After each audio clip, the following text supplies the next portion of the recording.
the Middle East has entered a dangerous new phase. The United States and Israel have launched a major joint assault on Iran, with the American military naming it Operation Epic Fury. Air and missile strikes are hitting targets across Iran. Explosions have been reported in Tehran and other key cities, with video, in fact, showing smoke rising above the capital and over military and security sites. Israeli officials have described their part of the operation as Roaring Lion, aimed at crippling Iran's missile and military infrastructure. In a video message, US President Donald Trump declared that major combat operations in Iran are now underway, vowing to dismantle Tehran's missile program, annihilate elements of its navy, and prevent Iran from even acquiring nuclear weapons. He also called on Iranian forces to lay down their arms and urged citizens to push for political change once the fighting ends.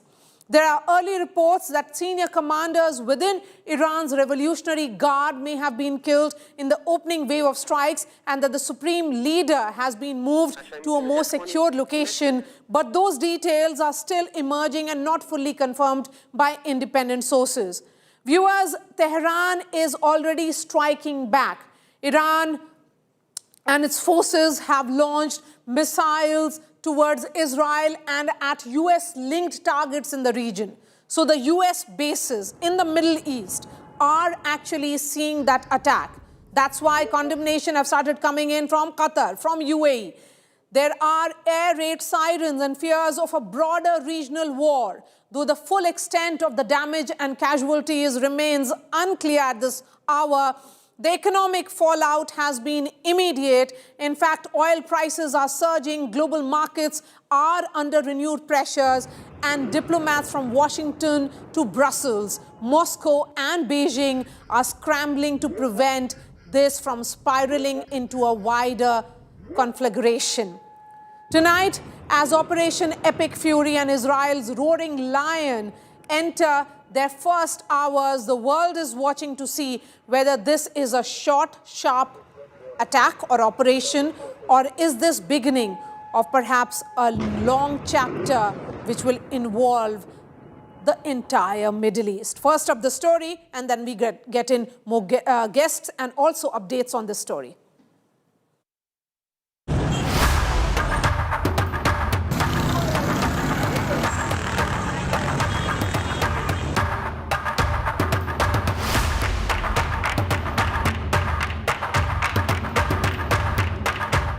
From diplomacy to destruction in 24 hours.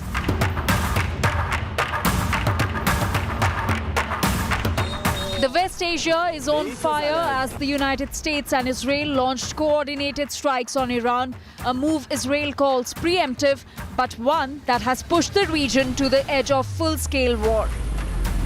Nearly 30 targets were hit across Iran, including Tehran, Isfahan, Qom, Kermanshah, Karaj, Tabriz, Ilam and Lorestan. Key government installations were targeted, including the Ministry of Defense, Ministry of Intelligence, locations linked to Supreme Leader Ali Khamenei, the Atomic Energy Agency and the Persian military complex.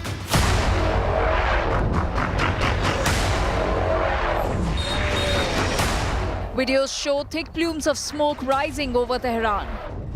Explosions rocked eastern and northern Tehran near Khamenei's residence. Reports say that he has been moved to a secure location. In the aftermath, Iran shut its airspace.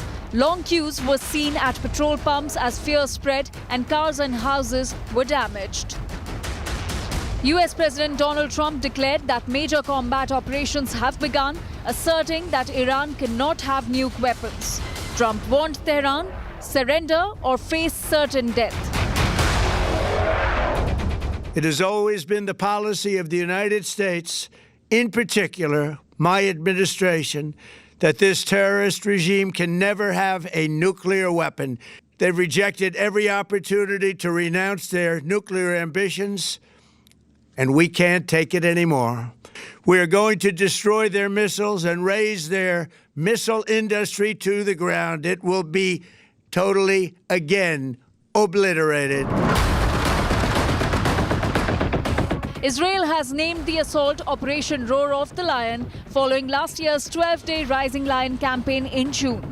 Israeli Prime Minister Benjamin Netanyahu says that the strikes were planned months in advance in coordination with Washington, calling it a mission to remove what he described as an existential threat. רק בגלל שהם ביקשו לעצמם חיים של חירות וכבוד. במלחמת התקומה ובמבצע עם כלבי, חיילינו הגיבורים היכו שוק על ירך את משטר האייתולות ושלוחיו. אבל חיית הטרף הפצועה לא חדלה מניסיונותיה להשתקם למען אותה מטרה, כדי להשמיד אותנו. בחודשים האחרונים הרודנים באיראן זוממים לבנות מחדש את יכולות הגרעין והטילים שלהם. Diplomacy is off the table. Deterrence is being tested. And as both sides dig in, the question now isn't whether tensions will rise, but how far this conflict will go.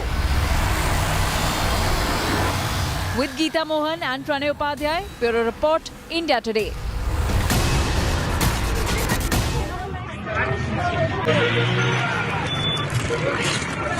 And news is coming in that Iran has now launched a fresh attack on Israel.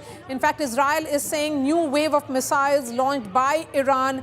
UAE is giving the update that it has intercepted second wave of Iranian strikes. Iran is telling the world that 51 people have died, and these are largely students in a girls' school. 51 dead in Israeli strike at a school. Sirens have been sounded once again in Bahrain. So multiple cities across the Middle East have now been engulfed in this war. As the war certainly escalates, it remains to be seen what will be the reaction of these cities which are coming in. UAE has condemned this attack. Condemnation also coming in from Qatar. So has there been a reaction also from Bahrain. Multiple countries, all of them saying that why is Iran targeting them? Remember, United States has bases in most of these countries, and that's where Iran is targeting US. Let's give you a sense of what has been the attack in terms of map of Iran, and let's take you through the key locations that were reportedly targeted and why each of them actually matter strategically. I'm going to begin with Tehran, the capital city, the political and military nerve center of Iran. That has been targeted. In central Iran is Isfahan, which stands out as a key strategic and industrial hub, which is long linked to sensitive nuclear and military infrastructure. So another city after Tehran, which is Isfahan, has been targeted by Israel and United States in this joint operation. Moving to another city, this is a religious center. The city is called Qom, holds deep political significance within Iran's clerical establishment. So the clergy of Iran come from this city of Qom. Moving now towards the west is Elam and Kermanshah. Both are near the Iraq border, the border between Iran and Iraq. They are strategically important due to their military positioning and history of cross-border tension between Iraq and Iran. Now looking at the mountainous terrain, Lorestan, that has been targeted. This is where it is considered to be vital for logistics and missile deployment infrastructure. Again, near the capital city of Tehran is Karaj, which is an industrial and technological hub. To the northwest is Tabriz, which is seen as a major economic center with geopolitical importance due to its proximity to regional borders. Together, these locations indicate a wide geographic spread from the political center to the key military and border regions. All of these have been targeted by Israel and United States in its joint operation, which they call as a preemptive strike, which happened earlier today. I'm going to be joined by guests coming in. We have Gedera, who's joining us as well. And we have, Lauren Degan-Amos, he's the senior researcher. Barzin Wagmer is joining me from London. He's part of the Center for Iranian Studies, SOAS. We have Major General Sanjay Mestron joining us. Sushant Sareen is Senior Fellow of ORF. Barzin, give us a sense of what's really happening in Iran if you have been able to connect with your family at home. Well, I have no family in Iran or connections to Iran. I'm a British scholar of Iranian studies. The general headquarters in eastern Tehran has been bombed, along with the Beit-e-Rahabari, that is a Khamenei's official residence complex.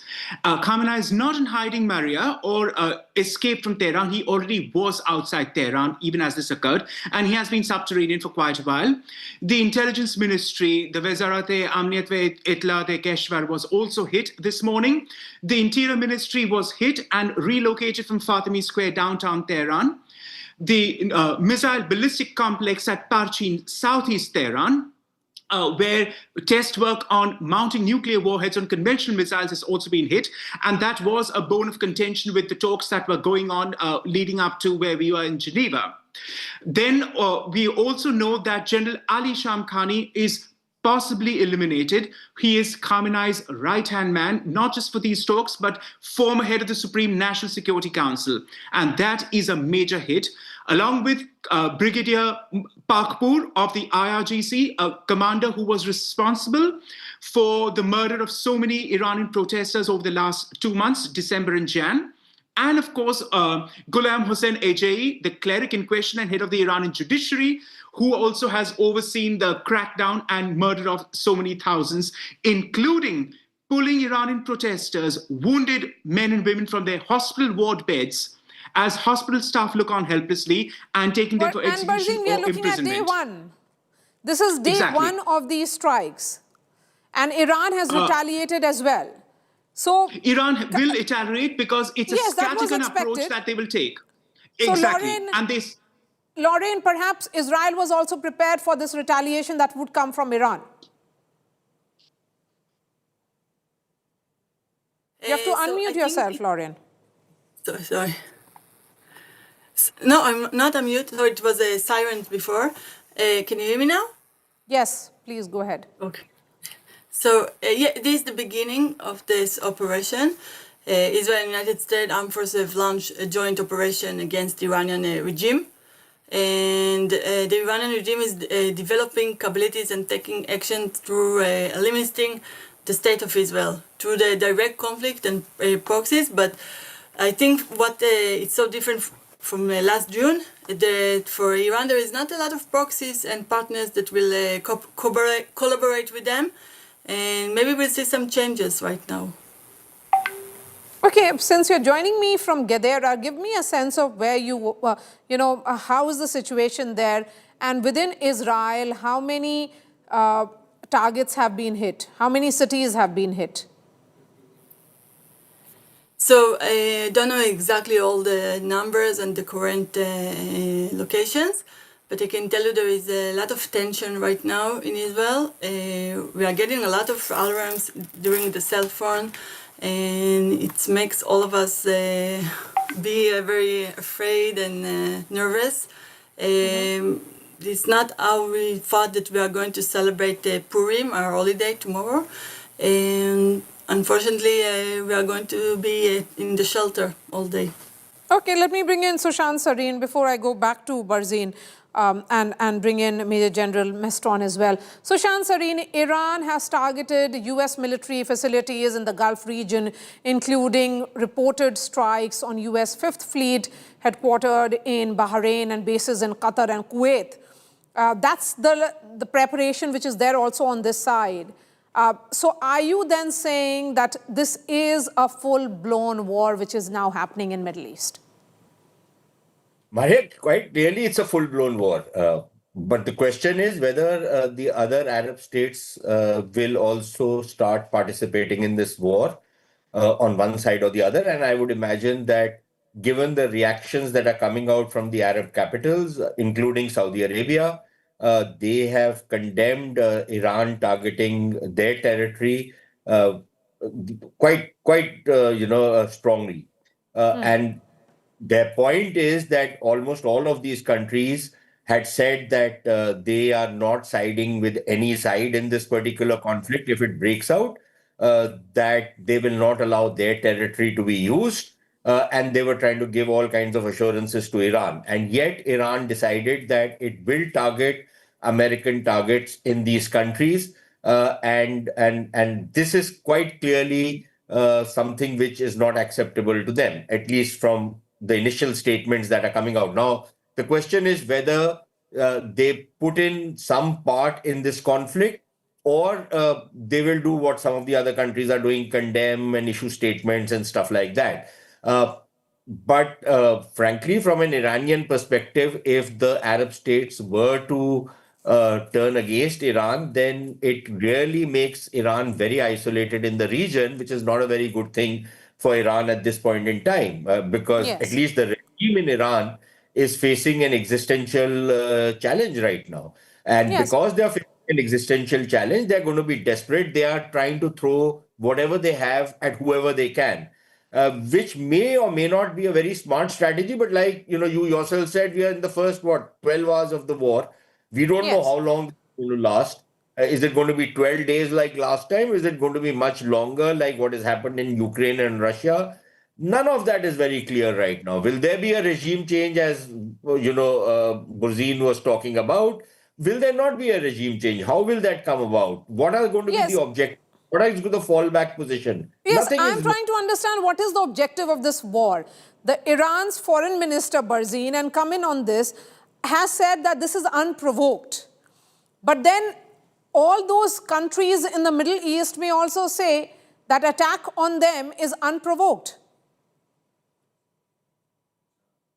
The tone and tenor of the GCC states, who so far were playing a cautious, skittish approach to the matter, because Iran has gone and alienated them too now. Because please remember, an Asian national was killed in Abu Dhabi this morning. That has been confirmed. So there was one civilian in the UAE as such. And the targets by Israel so far have been against the Iranian establishment. They are not wanton, scattergun approach targets that Iran has always consistently undertaken. So yes, it attacked Mina Salman in eastern Manama, Bahrain today, or Al Dhafra in UAE and Ali Salam in Kuwait. But there will be further strikes by Iran where it will be desperate, and these clumsy attacks will only alienate the regimes in question across the Arabian Gulf. And that's what's to be seen when Iran loses any support. Not that it had any in the first place. Because Maria, and if I finish with this, you have Iran's weakness is evident to everyone, not least itself, but it cannot compromise with the US at these talks in Geneva and elsewhere, because that would question its very core ideology and questions of sovereignty of an already discredited regime. Iran. When they say that their attack on them is unprovoked, then all these countries in GCC will also say that attack on them, the military bases of US, is also unprovoked. In fact, a piece of breaking news which is coming in now is Iranian foreign minister has issued a statement, and he has said that Netanyahu and Trump's war on Iran is wholly unprovoked, illegal and illegitimate. Trump has turned America first into Israel first, which always means America last. He has gone on to say our powerful armed forces are prepared for this day and will teach the aggressors the lesson they deserve. Remember, the message that is coming in from Iran is that they are prepared. Major General Meston, are they really prepared for this? Yeah, good evening. From a military perspective and a strategic perspective, I would just like to highlight following issues and which will answer your question. Number one, who had the initiative and who was well prepared? I think Israel and United States had the initiative, and therefore they had planned for this war. There is no denying to the fact. Now, what was happening in this preparation time? The same preparation time was also known to Iran, and therefore they also got a time to prepare for all possible American-Israeli offensives and therefore for counter-reaction.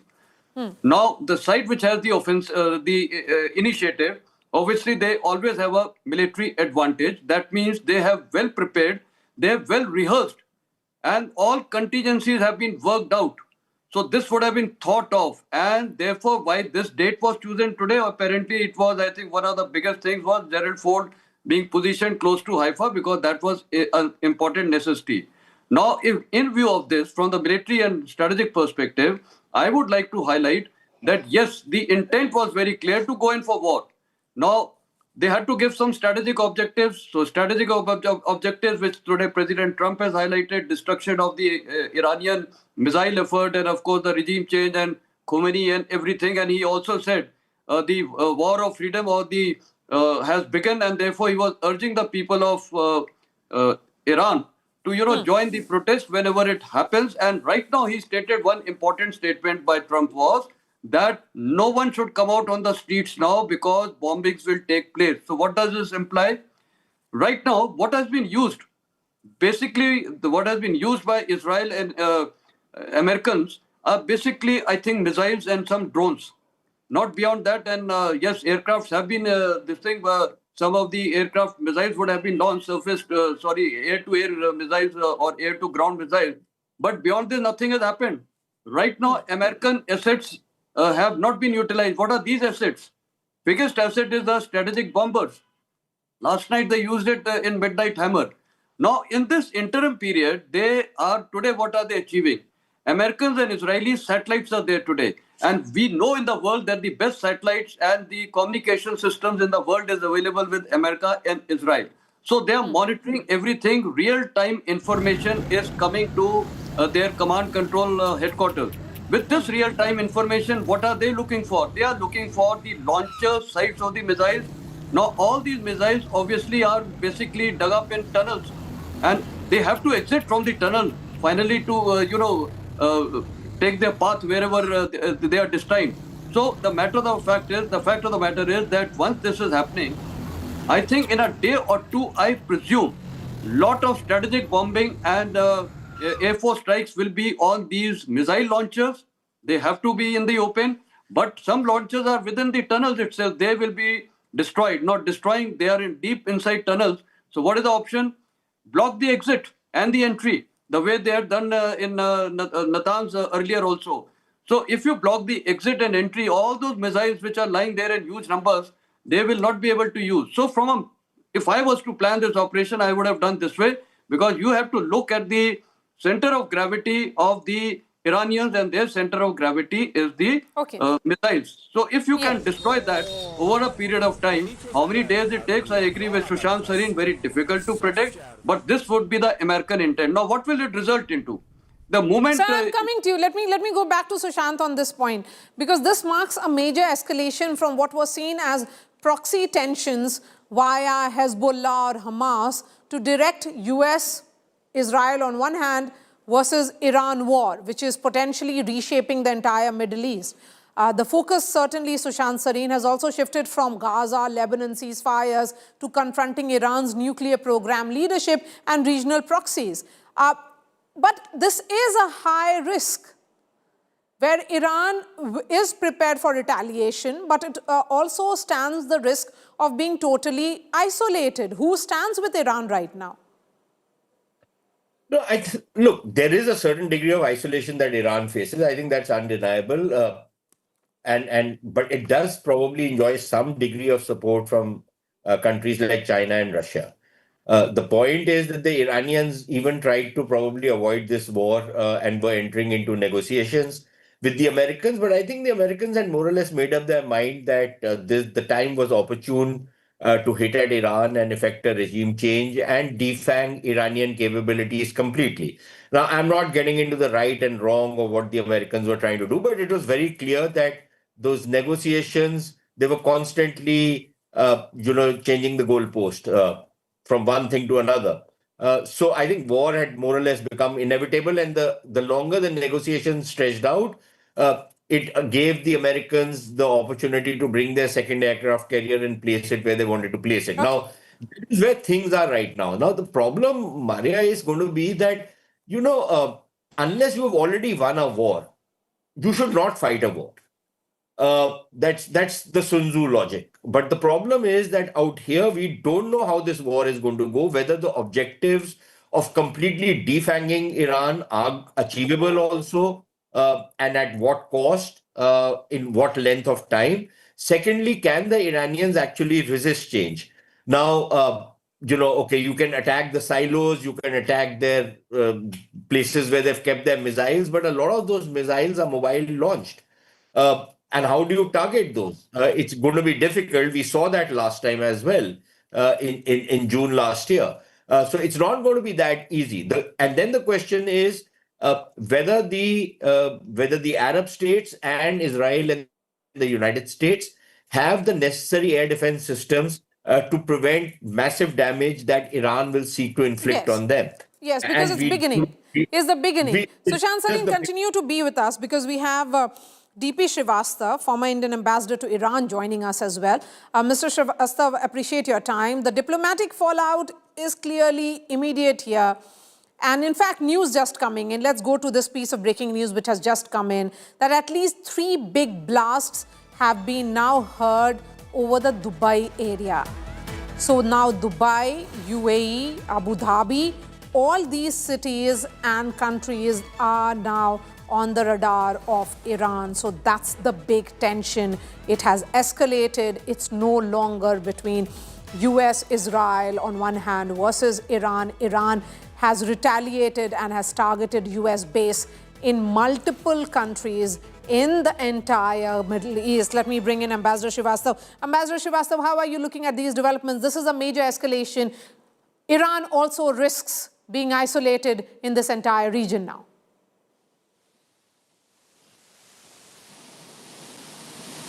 Ambassador Srivastava, if you heard me, sir. Yes. The Israeli and the American strike has come just at the time when the negotiations were progressing well. The Omani's foreign minister, who was the interlocutor, had made a statement yesterday in US in which he said that a deal is within reach. To strike at this time is essentially a repeat of what happened in June last year, when the American-Iranian negotiations were reaching a point where there could have been an agreement, Israel had struck. This time, of course, America has gone in with Israel. They have also expanded the war aims beyond nuclear disarmament to regime change. And this is a very major change.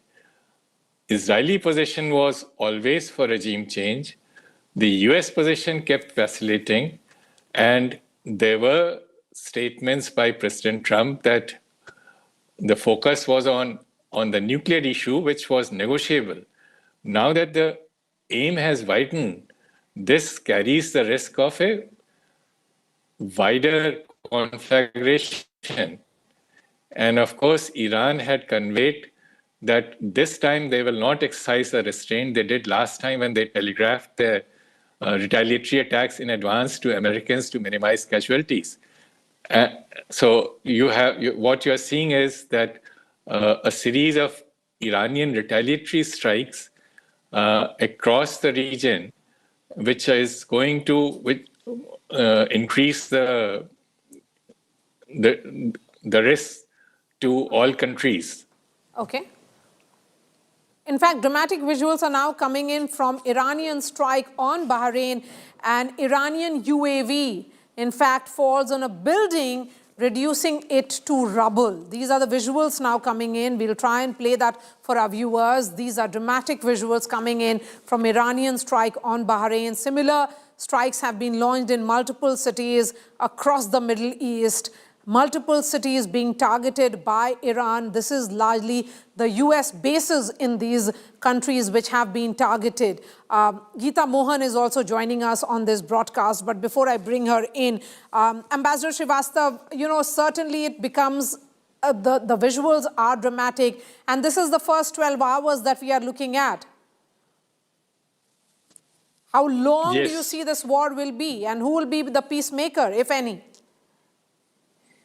You know, wars always have unintended consequences. Let me take you back to 2002. On the deck of US aircraft carrier anchored off San Francisco, President Bush Jr. had declared mission accomplished, and war dragged on for a decade with $1 trillion of US Treasury plus the loss of American lives. At the end of it, the American influence was attenuated. Most of the major oil blocks in Iraq have gone to China. So at this stage, to say that this could be a short conflict, which is what perhaps the American policymakers want. Vice President Vance had said that a couple of days back. I'm not too sure of that. Let's, of course, hope that it comes to a quick end, because this is the region which produces 20% of the world oil supply. And Iran had conducted, exercises in Hormuz Strait, which carries this 1/5 of the global oil supply, which will have a major impact on the oil prices. Oil prices have already gone up to $72 till this morning. I have not checked the prices now. It's about $10 increase over a month's period. $1 increase in the price of oil translates into an increase in India's oil import bill of 14,000 crores annually. If that, that increase is sustained. So it's not good news for us. It's not good news for rest of the world, because oil is fungible commodity. Yes. Increase in the oil. Okay, Ambassador Srivastava, really appreciate your time. Let me bring in Geeta now, who joins us.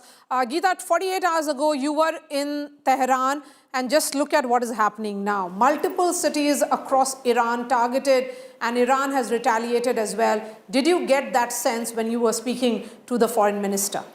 Well, the foreign minister himself, Maria, had said that when I asked him about the negotiations and that he's going into talks, he himself said that we are going into talks, but we do not trust America, because last time around during the 12-day war, they were in the midst of negotiations when America attacked. So he said, you never know what they're going to do next. And over here, the talks concluded.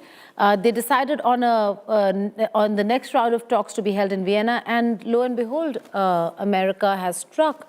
Particularly Israel and America have struck Iran yet again. So this is, and what's different over here, Maria, is that last time around, it was almost a covert operation, but this time around, yes, it's an all-out war.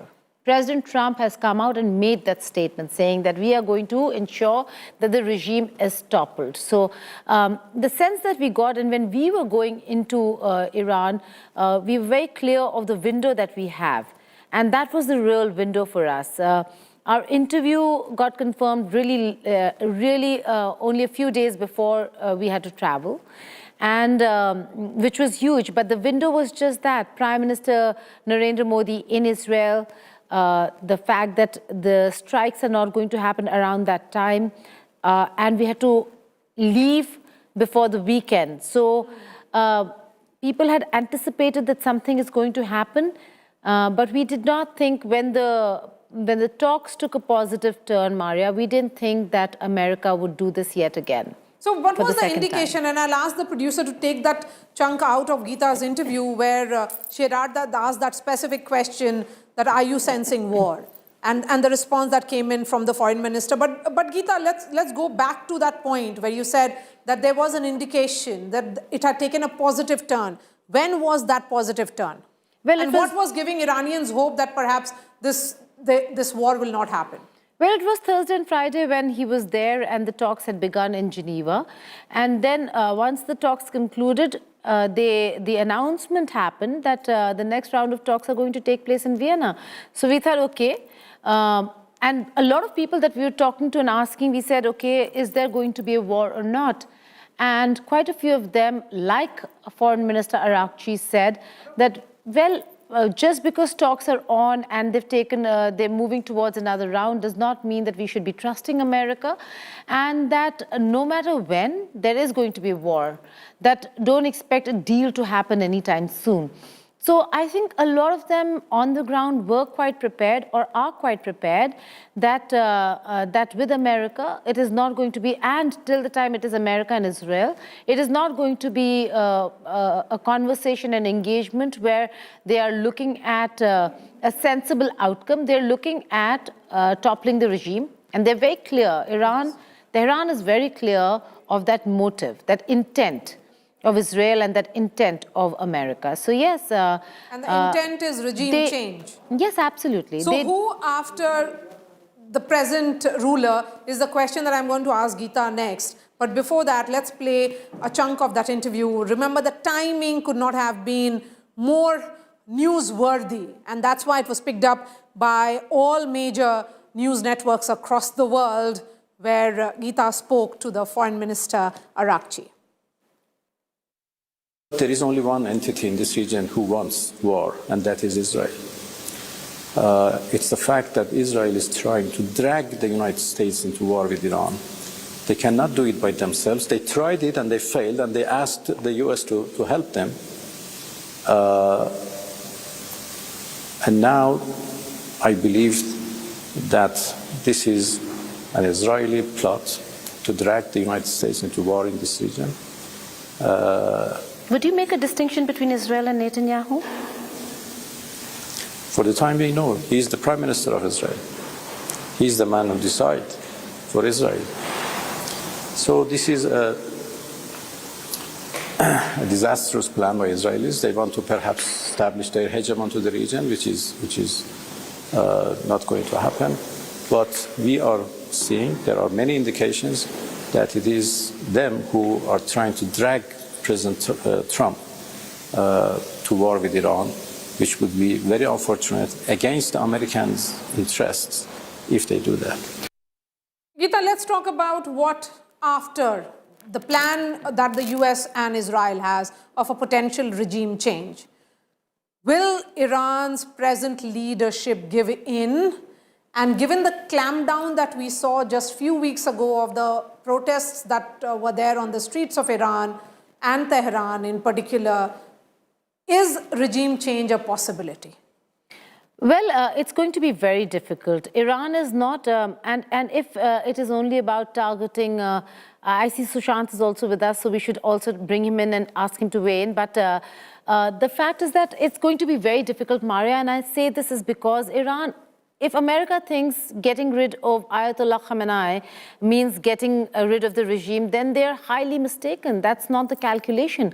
Iran has plans of and a process in place for putting up a leadership at in every sector, so to say, not just the clergy, but the defense, the Security Council, the administration, all of them, they have a system in place. They have a second line of command, a third line of command. They have all that planned already. Why do they have that planned? One, because it's a system that has been in place for decades. But secondly, because of the situation on the ground. They know that should something happen, should there be attacks, and the fact that many of the top leadership, military leadership, have been assassinated. These are not assassination plots anymore, Maria. They're being assassinated. And once that happened, they realized that they need to have a second, third, fourth, line of officers and officials to take over any position that goes vacant because of the individual having been killed. Okay. Having said that, this is, what we are seeing today is an all-out war that could cost the entire region and the world very, very dearly.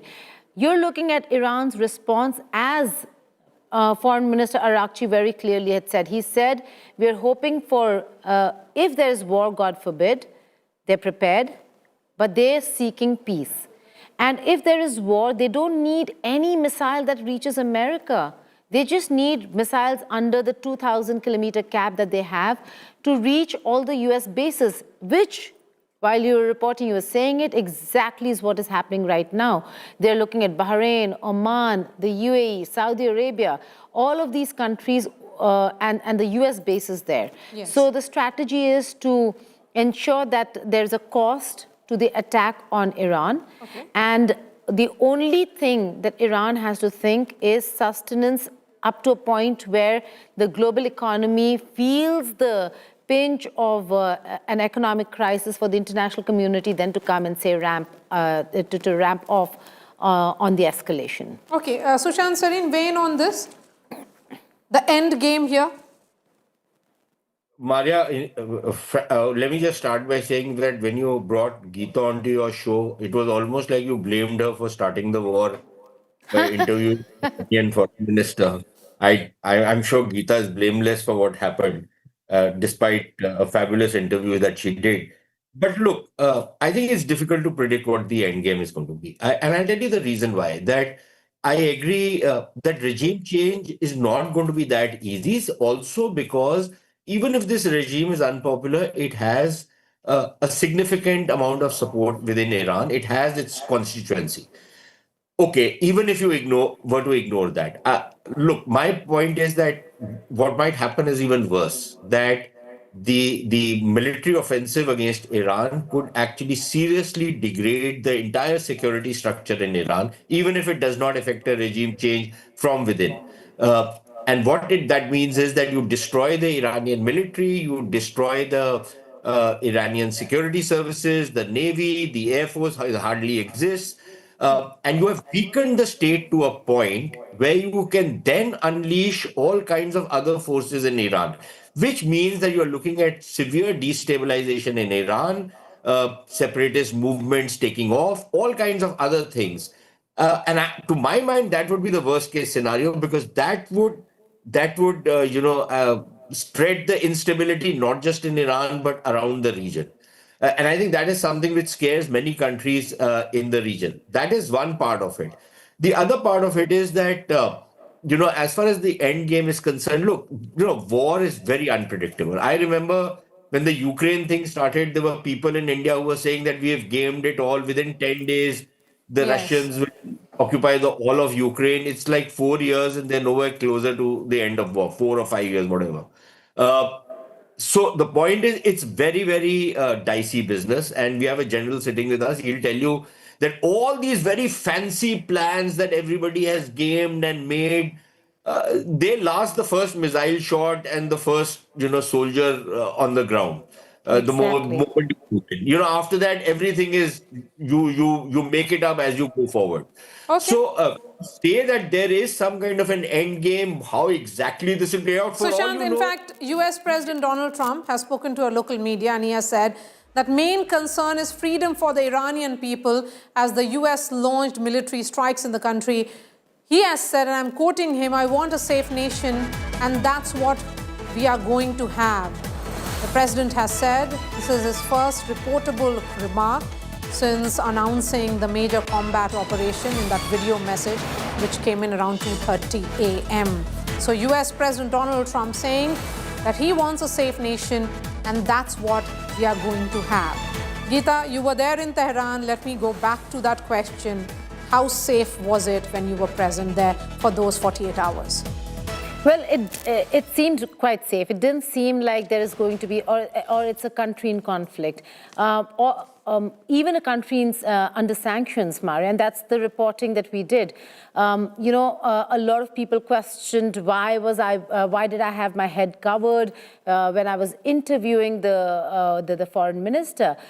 We follow protocols. I'm a journalist. If I go to Afghanistan, I fight for women's rights on Indian soil, and I will continue doing that. But if I have to go report from Afghanistan, I will have to cover my head, as I had to when I conducted that interview. But when I was in Tehran and we were reporting from Tehran, I did not wear a veil. I was not covering my head. I did not cover my head in Tehran, in the city, when we were reporting. So it did feel normal. But I do see a change within Iran. I see that the moral policing has gone down hugely. I was there in 2012 for the NAM summit, and it was very, very strict back then. There was no way that I could wear a 3/4 sleeve and think it's okay to go around the streets of Tehran or not have my head covered. But Tehran has changed because, yes, there has been a pushback and a serious call for reform, and that you're seeing the administration realize.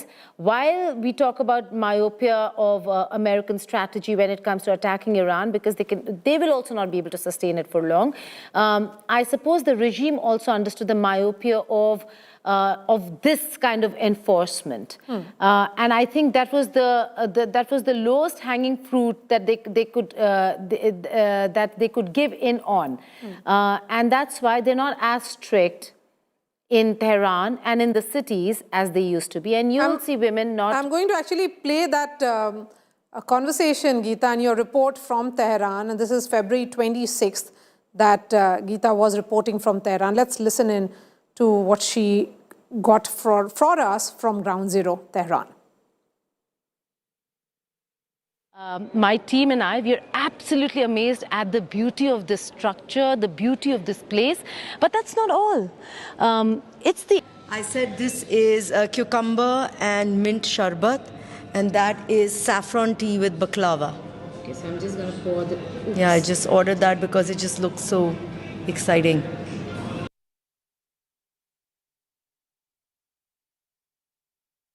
My team and I, we are absolutely amazed at the beauty of this structure, the beauty of this place. But that's not all. I said this is cucumber and mint sharbat, and that is saffron tea with baklava. Okay, so I'm just going to pour the... Yeah, I just ordered that because it just looks... All right. So, Geeta, word on that report quickly before we bring in the new set of guests as you continue to be with us. That's a beautiful library that you got for the visuals of. I can't tell you how amazing the city of Tehran, but anybody who knows Iran and who's studied the region, Sushant particularly, would know that they're a lot into culture, into reading. They have the best poets of the world, authors, and some of the best cinema as well. But yes, it was a very restrictive society, and I see a huge change. I see it opening up. There still needs to be a lot that needs to be done. We asked the foreign minister that, you know, most of your isolation is also because you have been rather oppressive and you should be looking at reforms. We asked that question, and he did say that they are looking at reforms. Masood Pezeshkian, who also came under attack or is one of the main targets, is actually a reformist in Iran. Having said that, should foreign interference be allowed for a country's government to change for the better is something that the international community will have to look and answer. Absolutely. Because there are so many other countries, I'm not going to name them, Maria, but there's so many countries who are American allies and where women's rights are questionable. Rather, the enforcement of hijab or the enforcement of veils are quite prevalent in many of those other countries that are strategic partners of the United States of America. And America doesn't seem to have a problem with that. So Shant wants to come in as well. Defiance, I think that's a problem. Defying America. Yes. I agree with the point that Geeta is making. Even if there is an egregious system in any particular country, I think there are ways and means of trying to pressure them into reforms rather than invading them or attacking them. Because if you look at the United States or many of the countries of Western Europe, the kind of wokeness and nonsensical gender policies and transgender policies where 5-year-old kids were being made to change their sex because, you know, some small kid suddenly thought he's a girl or a boy. It's madness what is happening out there. So should somebody start invading them, bombing the hell out of them because they have such bizarre policies? So I think there are self-correcting mechanisms in every society. In some societies it takes time, in other societies it doesn't. So I think we need to be very careful about going and bombing the hell out of a particular country because you don't like the system out there. Absolutely. I agree with you, Sushant Sareen. Major General Sanjay Mestron, thank you for joining us. Thank you, Sushant. Geeta will continue to be with us. We are slipping into a short break. This remains our top focus. Lots of international reactions coming in as well, as the world is now waking up to what has been a very tumultuous last 8 to 9 hours that the world has seen.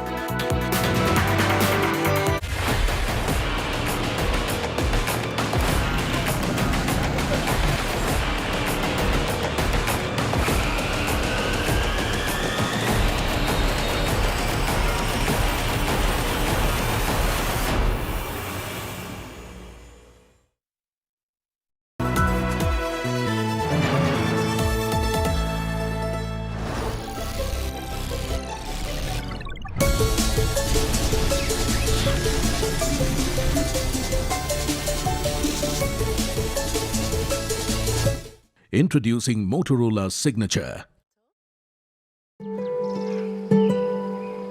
Some moments in life are lifelong. Some memories are lifelong. Blessings are meant to be lifelong. Trust is also placed lifelong. Heart lifelong, love lifelong, bond lifelong, memories lifelong. True love is lifelong, isn't it? Love lifelong, bond lifelong. We respect our loved ones lifelong too, don't we?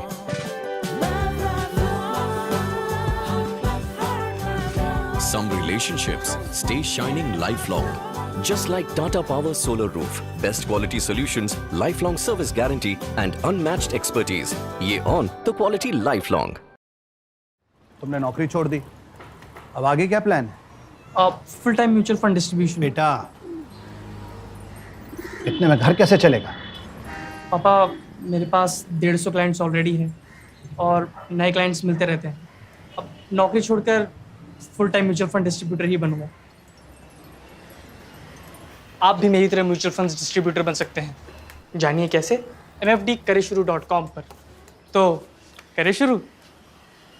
Introducing Motorola Signature. Don't blend in, stand out. Introducing Motorola Signature. Don't blend in, stand out. Hi, here are the top headlines presented by Motorola. Iran launches strikes on US bases in 8 countries, including UAE, Bahrain, and Qatar. Trump says Iran will never be allowed to become a nuclear weapon state. Russia says Donald Trump has revealed his true stance on Iran strikes.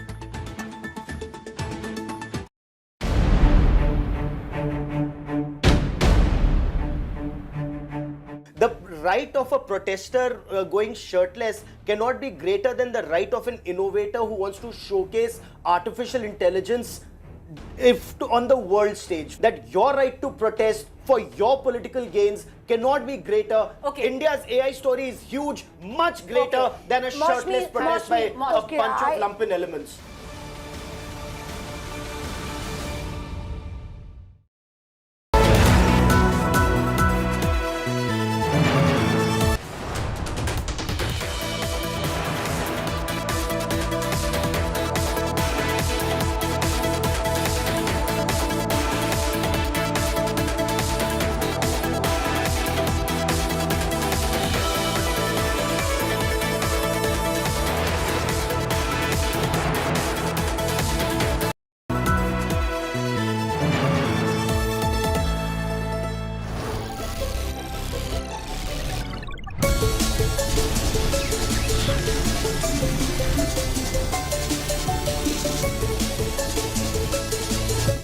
Introducing Motorola's signature.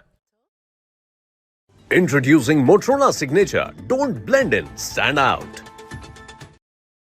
Introducing Motorola Signature. Don't blend in, stand out. Hi, here are the top headlines presented by Motorola. Iran launches strikes on US bases in 8 countries, including UAE, Bahrain, and Qatar. Trump says Iran will never be allowed to become a nuclear weapon state. Russia says Donald Trump has revealed his true stance on Iran strikes.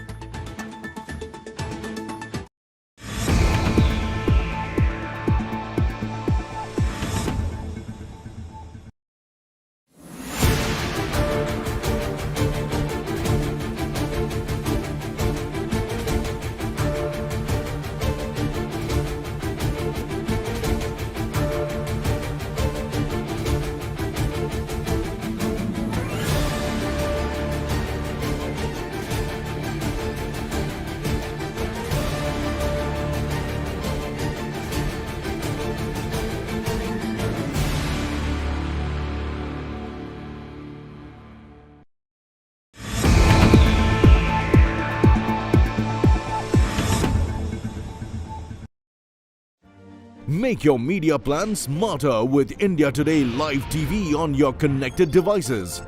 Amplify your brand with 100 million smart internet viewers. To advertise, mail us at sales@aajtak.com. Make your media plan smarter with India Today Live TV on your connected devices. Amplify your brand with 100 million smart internet viewers. To advertise, mail us at sales@aajtak.com.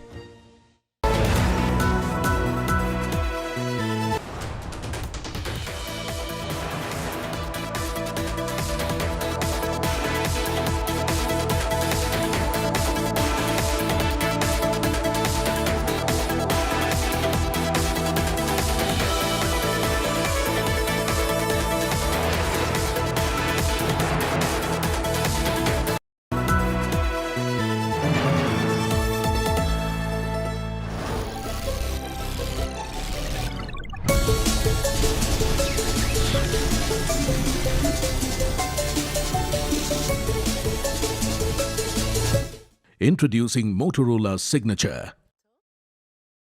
Introducing Motorola Signature. Don't blend in, stand out. Introducing Motorola Signature. Don't blend in, stand out. Hi, here are the top headlines presented by Motorola. Iran launches strikes on US bases in 8 countries, including UAE, Bahrain, and Qatar. Trump says Iran will never be allowed to become a nuclear weapon state. Russia says Donald Trump has revealed his true stance on Iran strikes.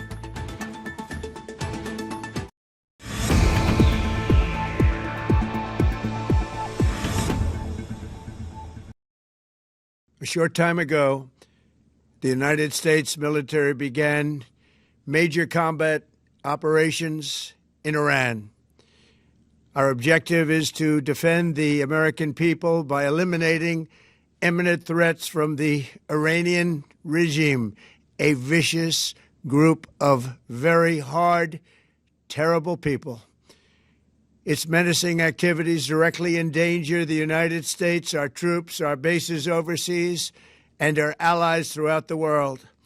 For 47 years, the Iranian regime has chanted death to America and waged an unending campaign of bloodshed and mass murder, targeting the United States, our troops, and the innocent people in many, many countries. Among the regime's very first acts was to back a violent takeover of the U.S. Embassy in Tehran, holding dozens of American hostages for 444 days.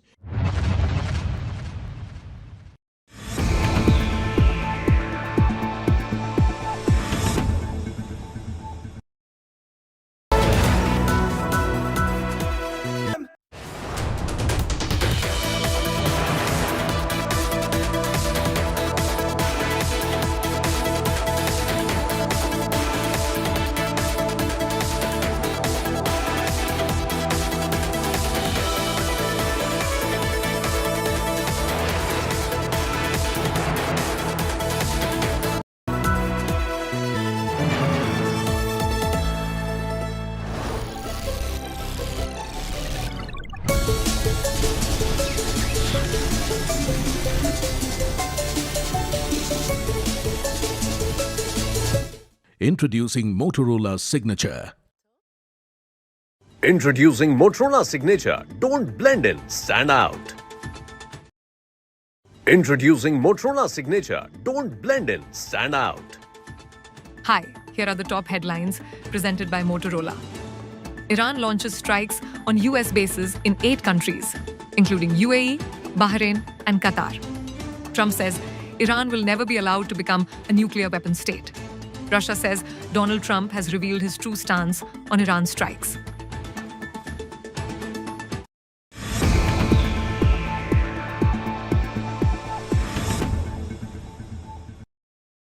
אבל אם מישהו היה צריך הוכחה נוספת לגבי טבעו הרצחני של משטר האייתולות, הוא קיבל אותה בחודש שעבר. כי כולנו ראינו איך משטר האימים הזה בטהרן ביצע טבח המוני חסר תקדים באזרחי איראן עצמה. הוא רצח בדם קר אלפי ילדים, מבוגרים, זקנים, רבבות נאסרו, עונו, הושפלו. ולמה? רק בגלל שהם ביקשו לעצמם חיים של חירות וכבוד. במלחמת התקומה ובמבצע עם כלבי, חיילינו הגיבורים היכו שוק על ירך את משטר האייתולות ושלוחיו. אבל חיית הטרף הפצועה לא חדלה מניסיונותיה להשתקם למען אותה מטרה, כדי להשמיד אותנו. בחודשים האחרונים הרודנים באיראן זוממים לבנות מחדש את יכולות הגרעין והטילים שלהם.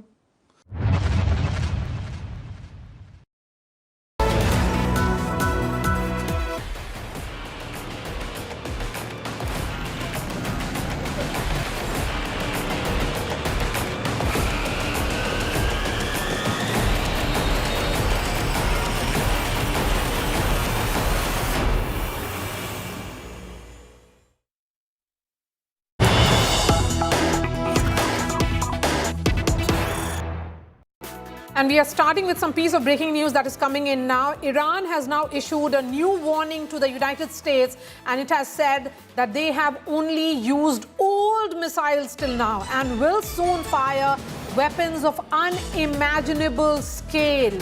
Geeta is here with us. She has returned from Tehran just a few hours ago, had spent 3 to 4 days in Iran, even when the negotiations were going on. Geeta, fresh round of warning coming in from Iran, even as it bombs US bases in multiple parts of Middle East. It has now said that it has only used old missiles, and the fire weapons, the new weapons it has, is of unimaginable scale. How should this be read? Well, this is exactly what they said last time around, and they said they've learned a lot from the 12-day war, that what they're exhausting are old weapons and missiles. Maria, Iran is one of the few countries that has hypersonic missiles, and they've not used those missiles so far. So yes, the threat is not just words. It's a real threat. Should Iran start using its hypersonic missiles? And should they also know the capability of the Iron Dome in terms of how many missiles can they send in one go for the Iron Dome to be breached?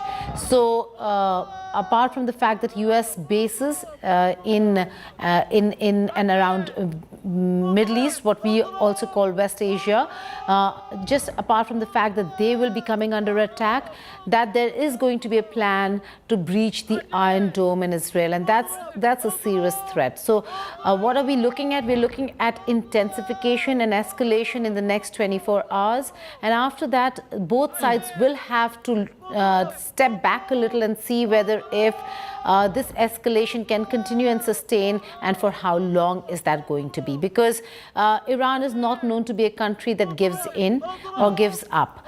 What is going to happen is to see whether if Iran can sustain. The clarity with which Arakchi told us that Russia and China, we do not need them to defend our country, we can do it ourselves, is very clear that they want them to be to steer clear, not because they don't want that help, they do not want them entangled in this war that could cost Russia dearly. But suffice to say that there is a lot of support that comes from Russia and China when it comes to weapons, intelligence, data, satellite images, and help on that front. So there's a lot that is going to come from these two countries, and therefore the threat of new missiles is a real one. It's not just this, the first it's time. Not an empty word. It's a real threat. And in fact, this has come in from Sardar Ibrahim Jabari, who is an Iranian military officer, specifically a general in the Islamic Revolutionary Guard Corps, so IRGC. He's a military officer in that. He emerged prominently in the news during this ongoing strike, and he has now said that the fresh stockpile is something that the world is not aware of. Let's listen in to what Sardar Jabari said, and then I'm going to come back to Geeta. تهران بداند ما برای اینکه سالها با شما بجنگیم از پیشرفته ترین امکانات امروز برخورداریم. اول جنگ هرچی ته انبار داریم میزنیم، اما در ادامه قوی ترین موشک هامون رو خواهیم زد. اون چیزی رو که تا الان رو نکردیم و به قول ما بچه ایرانی ها تو آب نمک خوابوندیم اونها رو هم این روزا رو خواهیم کرد. And here is a strong threat, and I would say, Geeta, which is coming from Sardar Jabari. He has gone on to say that Trump should know that today we fired the old stockpile missiles. Soon we will unveil weapons you have never seen before. And news that is coming in now is from the Iranian state media. It is reporting that explosion is now being heard in Iran's southeastern port city of Chabahar. The Chabahar port city is a strategically important asset of Iran. Now explosions being heard from this Chabahar. A word on that, Geeta. Well, not just for Iran, Maria. Chabahar is Indian project. It is Indian investment. The port is a major investment of India, and that has come under attack. Chabahar port was going to be a lifeline for India to get into Iran and then reach Afghanistan and the whole of Central Asia. I asked him about the Chabahar port as well, and the fact that in this union budget, this year's union budget, yes, the Chabahar project was kept out, which means the Indian government had done its assessment on whether they should remain in Chabahar or not. The fact that there was going to be no carve-out or waiver from America on Chabahar this time around is probably the reason why the Indian authorities did not deem fit to continue the investment. The agencies and companies that were involved in Chabahar have operations worldwide, and they knew that if they continue with Chabahar, then they will come under sanctions in other parts of the world as well, and they'll lose a lot of business. So a critical port infrastructure, very, very important to India and for India today, has taken a major hit, it seems. Those are reports that are coming in. Explosions have been heard. We do not know the real extent of damage at this point in time. That's one explosion that has been heard and is being reported. Israelis are striking strategic centers and facilities of Iran, and the Iranian regime has threatened with severe retaliation, not with the old stockpile, but now they're also going to use their new missiles, Iran being, Maria, one of the few countries that actually has hypersonic missiles. So we'll have to wait and see how this really escalates. But for now, what we're looking at, and with the kind of strikes that we are seeing, it is escalation. Yes. We do know that there were reports of things becoming serious in Haifa, which is again a massive port area for Israel, and has a huge Adani investment, an Indian investment there. And Chabahar, again, Iran with another Indian investment. So it seems like Indian investments, whether it's Israel or Iran, are coming under attack. Yes, so threats of advanced, unseen weaponry, it's coming in from the military establishment of Iran. Remember, Iran has strongly retaliated to US and Israel joint strikes, and the Iranian regime has attacked US military bases in multiple countries and cities across the GCC, which is Bahrain, Kuwait, UAE, Saudi Arabia, Jordan, and Iraq, which have caused damage to several US installations. Kuwait and the UAE have temporarily, in fact, closed their airbase as precautionary measure. Here's that report.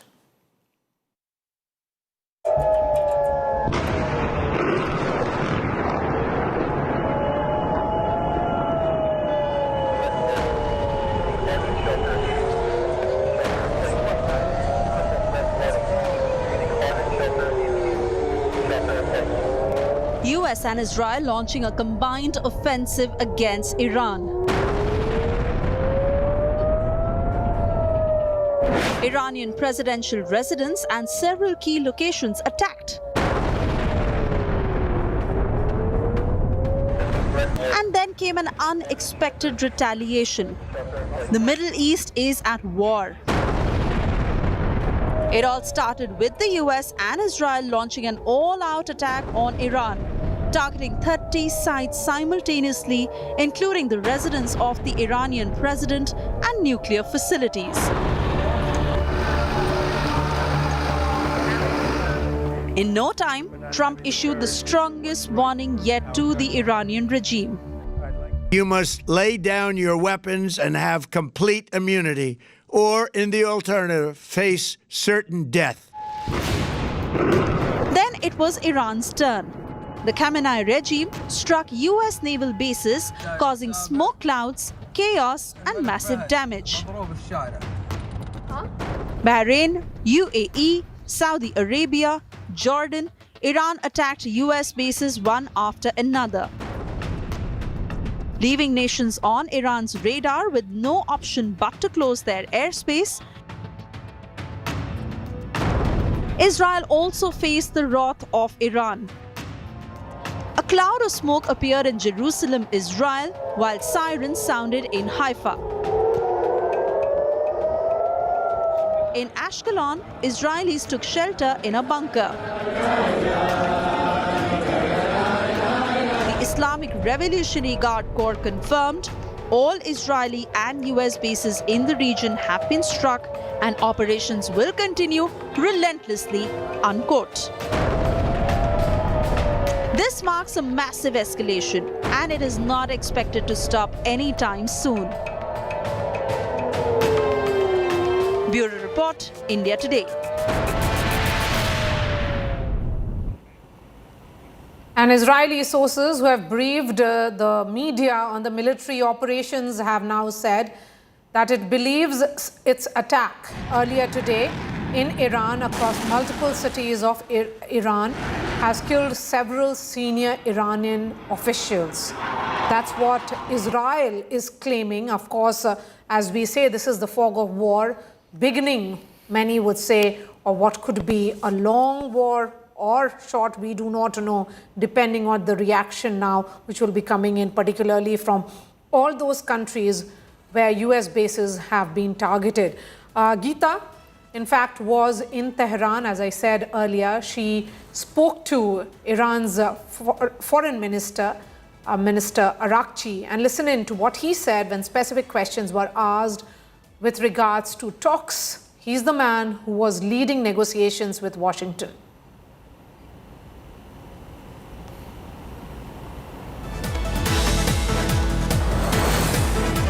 Donald Trump has put Iran on notice yet again. What's your reaction? Is Iran prepared? Well, first of all, thank you for having me. On your question, of course we are prepared. We are fully prepared for both options. War, God forbid, and peace. As you know, I'm going to Geneva this afternoon in order to have the third round of our talks with the US team. And we have made some progress last time. We were able to find some sort of understandings. And I think based on those understandings, we can build something in the form of an agreement, a deal. I think a fair, balanced, and equitable deal is achievable, and we can do it. Of course, our armed forces are prepared to do their job, and we know how to defend ourselves, and this is what we did last time. And we have learned lots of lessons from the last war, so we are even more prepared. And that means, by the way, that the aim is to prevent a war. When you are prepared for a war, you can prevent it. Otherwise, you are inviting it to your home. So we are fully prepared, not because we want war, because we want to prevent the war. I'm a man of diplomacy. I have to talk about my own job. And I think the way we are going to is the best possible way to resolve this problem. There is no military option for Iran's peaceful nuclear program. If there is any concern, if there is any question, if there is any ambiguity, we are ready to address. We are ready to answer questions. We are ready to remove concerns, but we are not ready to give up our right for peaceful use of nuclear technology. This is what we demand. So I believe that tomorrow in Geneva, there is every possibility to come to an agreed solution which is fair and balanced. And joining us on this broadcast is Lieutenant General Syed Ata Hasnain. He's a defense expert. He joins us. Dr. Tara Kartha is former Director, National Security Council Secretariat. General Hasnain, let me begin with you. How are you looking at the developments of the last 10 hours? Are you of the opinion that we are in for a long haul now? Okay, we'll try and connect with General Hasnain in just a bit. Dr. Kartha, will you take that question, please? I think at the moment, it's a bit iffy, because from what the interview which I just saw, which you conducted with the foreign minister, he's still... did. Yeah, Geeta is right here with us. Yeah, yes. That was, I saw Geeta there when I said you. So he seems to be keeping that door open still for talks, for peaceful new uses of nuclear energy. If that happens, I mean, he seems to think that it could happen. If that happens, yeah, perhaps this war would end, not because there is an extremely good way out which is going to be provided in Geneva, but because I think the options which the US has in Iran is extremely limited. I mean, what do you propose to do after bombing Iran? What the objective Israel, Netanyahu said, we want, the people, the brave people of Iran should be able to free themselves from tyranny, etc., etc. Okay, that's fine. Who's the leader? I mean, there are a bunch of people who have been talked about. They are all the loyalists of the Khamenei. After all, he's 80 and above 80. And he's ill, and he's been sick for years. He would have died anyway. So I don't know what is the end point here. So given that difficulty, perhaps if Iran backs off tomorrow, perhaps it just might close there. Okay. So Ambassador Pinak Chakravarti also joins us. Geeta, since you spoke to the foreign minister, give us a sense. Was there a sense of backing off? Well, absolutely not. Tara Kartha is absolutely right that there are very limited options for America. They're very far away. They need aircraft carriers every time they need to strike or attack any country in this part of the world. And therefore, what Iran is saying is, and the threat is real, is that they would want peace, but God forbid if there's war, they're prepared for it. So they're not going to back out of this one. I don't think, and the sense I get when I meet when I meet Iranians is that it's not a fear of death. It's not like they are not prepared to die. It's more to do with the fact that they're not prepared to bow down to America. This is a very, very old rivalry. This is a hostility that has gone on for decades, and which is why when I asked him about the negotiations and he said peace, that we want peace, he also said that, well, the last war that happened, the 12-day war or the attack on Iran, happened amidst a negotiation that was underway between Iran and the United States of America. Not trusting what America will do is the reason why the talks this time around are indirect, with Oman mediating. And as we were conducting in the interview, he actually said, I don't know what's going to happen because I don't trust them. I don't see intent that they will not strike. Okay. And even if there are negotiations underway, they just might do it because they did it last time. Who's to say they're not going to do it this time? Okay. Lo and behold, they've done it. So, Lieutenant General Ata Hasnain, many would say that the wider regional war, which includes the Gulf states, are already there. It has already begun with Iran targeting US bases across multiple cities, Bahrain, UAE, Dubai. All of these cities have been targeted.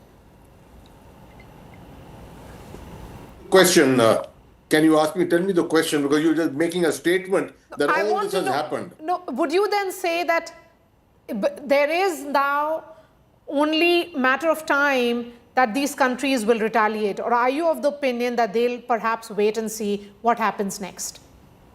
First of all, it's quite clear that the deployed resources for warfighting which are here are insufficient to cause anything or achieve any gains which Mr. Trump or Mr. Netanyahu have laid out for themselves. It's quite clear regime change. I agree with Tara completely. The regime change through this kind of a resource management that they are doing is very, very unlikely, very, very remote. What is happening is essentially calibration, messaging, signaling, which is a form of conflict, that you launch a conflict, lay out certain parameters for yourself and hope like hell that you will achieve them. What I can definitely perceive is that a tremendous amount of intelligence penetration would have taken place. Knowing Israel and the manner it functions, the United States and Israel together would have penetrated very deeply into the Iranian system. And that is where, in fact, the entire center of gravity would actually lie on that.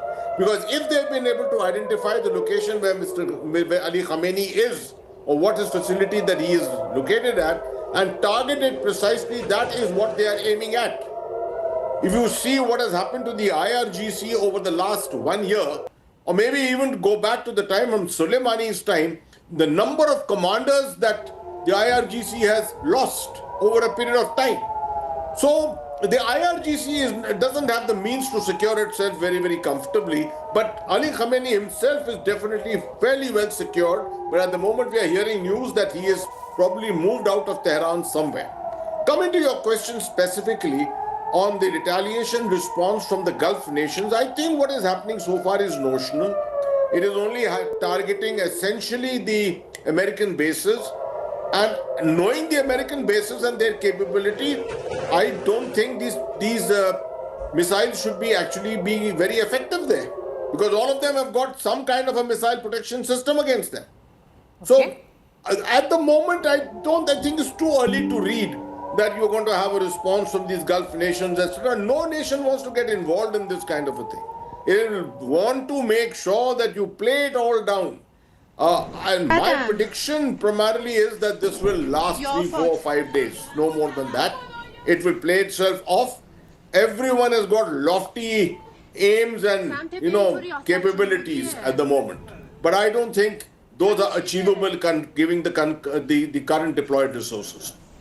Okay, but before I move into another guest, let me come back to you, sir, with another question. Given the threat which has come in by one of the commanders just few minutes ago, do you see this as a real threat? See, Maria, I want you to recall what Saddam Hussein said in 1990. He said the mother of all battles will take place now. His Republican Guard Corps will now come into the whole thing, and you will see the mother of all battles will take place here. What happened there? Did any battle take place at all? The Republican Guard of the Iraqi army vanished in front of all that was happening in terms of the US capability. So Iran is making a lot of noise. There's no doubt. A lot of military noises will be made by them. No nation is going to announce to you that I'm a damn squib, I've got nothing with me and I'm going to give up. They will say, I've got all the resources, I'm ready, please come in and I will show you what I have. But at the end of the day, ultimate war fighting will decide what capability you have. Well, Maria, can I just come in here because I want to ask General Hasnain a question, just a counter. General Hasnain, good to have you here. But my question then to you is that what Saddam Hussein said back then and the situation back then was very different from today. Back then, America had sent boots on the ground. It was a real offensive. Today, America is not sending boots on the ground. America has sent carriers and activated their bases where Qatar, UAE and Saudi are saying, please evacuate the bases. We do not want you using those. So the situation is very different, which is why I would again want to reevaluate Maria's question and respond.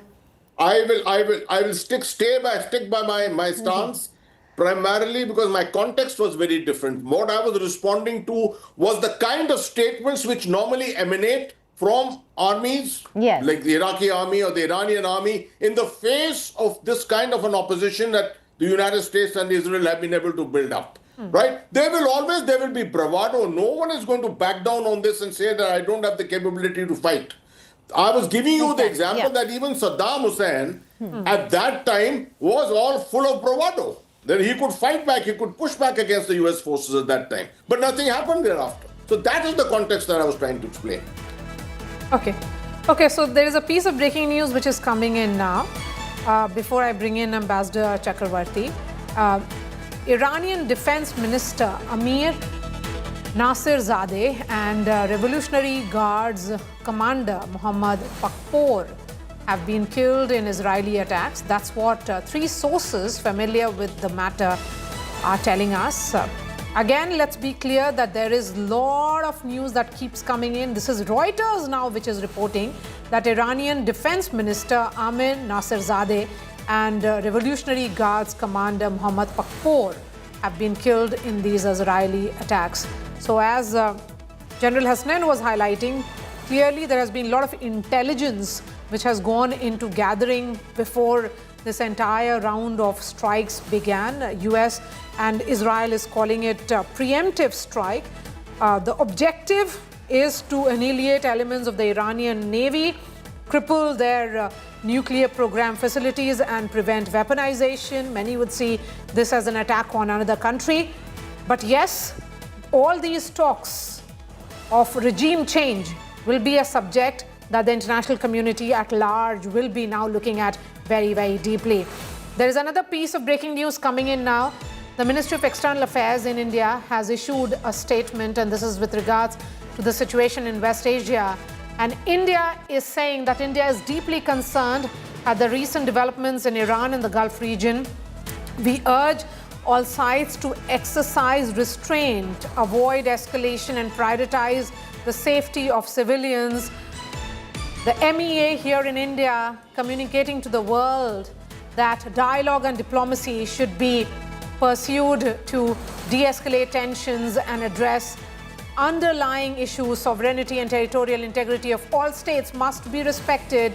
Our missions in the region are in touch with internationals and have issued appropriate advisories asking them to remain vigilant and stay in contact with the missions and follow local security guidance. So Geeta, in terms of the Indians present in the entire GCC, that's in millions, right? That's absolutely in millions, and a lot of them who've been there for years. A lot of them who have families there. So it is going to be a Herculean task for the Ministry of External Affairs now first to collate data of everybody. There would be websites and forms that everybody would have to fill in, especially areas that are a little more tense than the rest. But yes, asking two very important points, asking everybody to act on the side of caution rather than go out in the open where it's not safe. And secondly, the reiteration that India has always done when it comes to such conflict situations, that dialogue and diplomacy is the only way forward. Maybe one of the first few countries who've come out to talk about diplomacy and engagement. You will see a lot more international reaction that comes in on this. This is India's backyard. It's Iran, Maria. It will impact India hugely should the war escalate. Not just India, it will impact the world as well. And so we'll have to wait and see how the international community also reacts to this. But for now, the Ministry of External Affairs coming out and saying that they're deeply concerned, urging all sides to exercise restraint. Okay, let me bring in Ambassador Chakravarti. Ambassador Chakravarti, this is certainly a war which we are looking at. We do not know the extent of the war. How long will it continue? That also depends on the response which comes in from multiple other countries which have seen their the bases, US bases being targeted. What's your assessment of the present situation, sir? Well, if you look at the objectives that have been laid out, regime change, demolition of the nuclear option, and also the missile option. Let's say these are the three main objectives that have been laid down. Are we going to see all these objectives being achieved? Suppose you launch a war, you have three objectives, and then if you don't achieve them, do you withdraw and say, okay, and announce that you have achieved them, but then you withdraw? I do not know what finally is going to happen. My own sense is that regime change would be a difficult option. I think it's a low, I would give it very low probability. And destruction of nuclear and missile sites is, of course, on the agenda. And that they can achieve to some extent. But the Iranians wouldn't be just sitting there after the war last year to just keep their missiles in the same place or their uranium enrichment facilities all in the same place. They would have diversified. I don't know how much intelligence the US would be gathering. I'm sure they would be gathering a lot of intelligence, satellites, plus Mossad has a lot of penetration, as General Saab said. But also, let's not forget all these narratives that we are hearing. We have no way of confirming so-and-so has been killed, so-and-so has been killed. Yes. That's going to happen. I mean, you see, today's war is also a narrative war, a cyber war, all kinds of things, a drone war, all kinds of things. So I think this is going to go on for some time. I don't see any outright winner emerging from this war.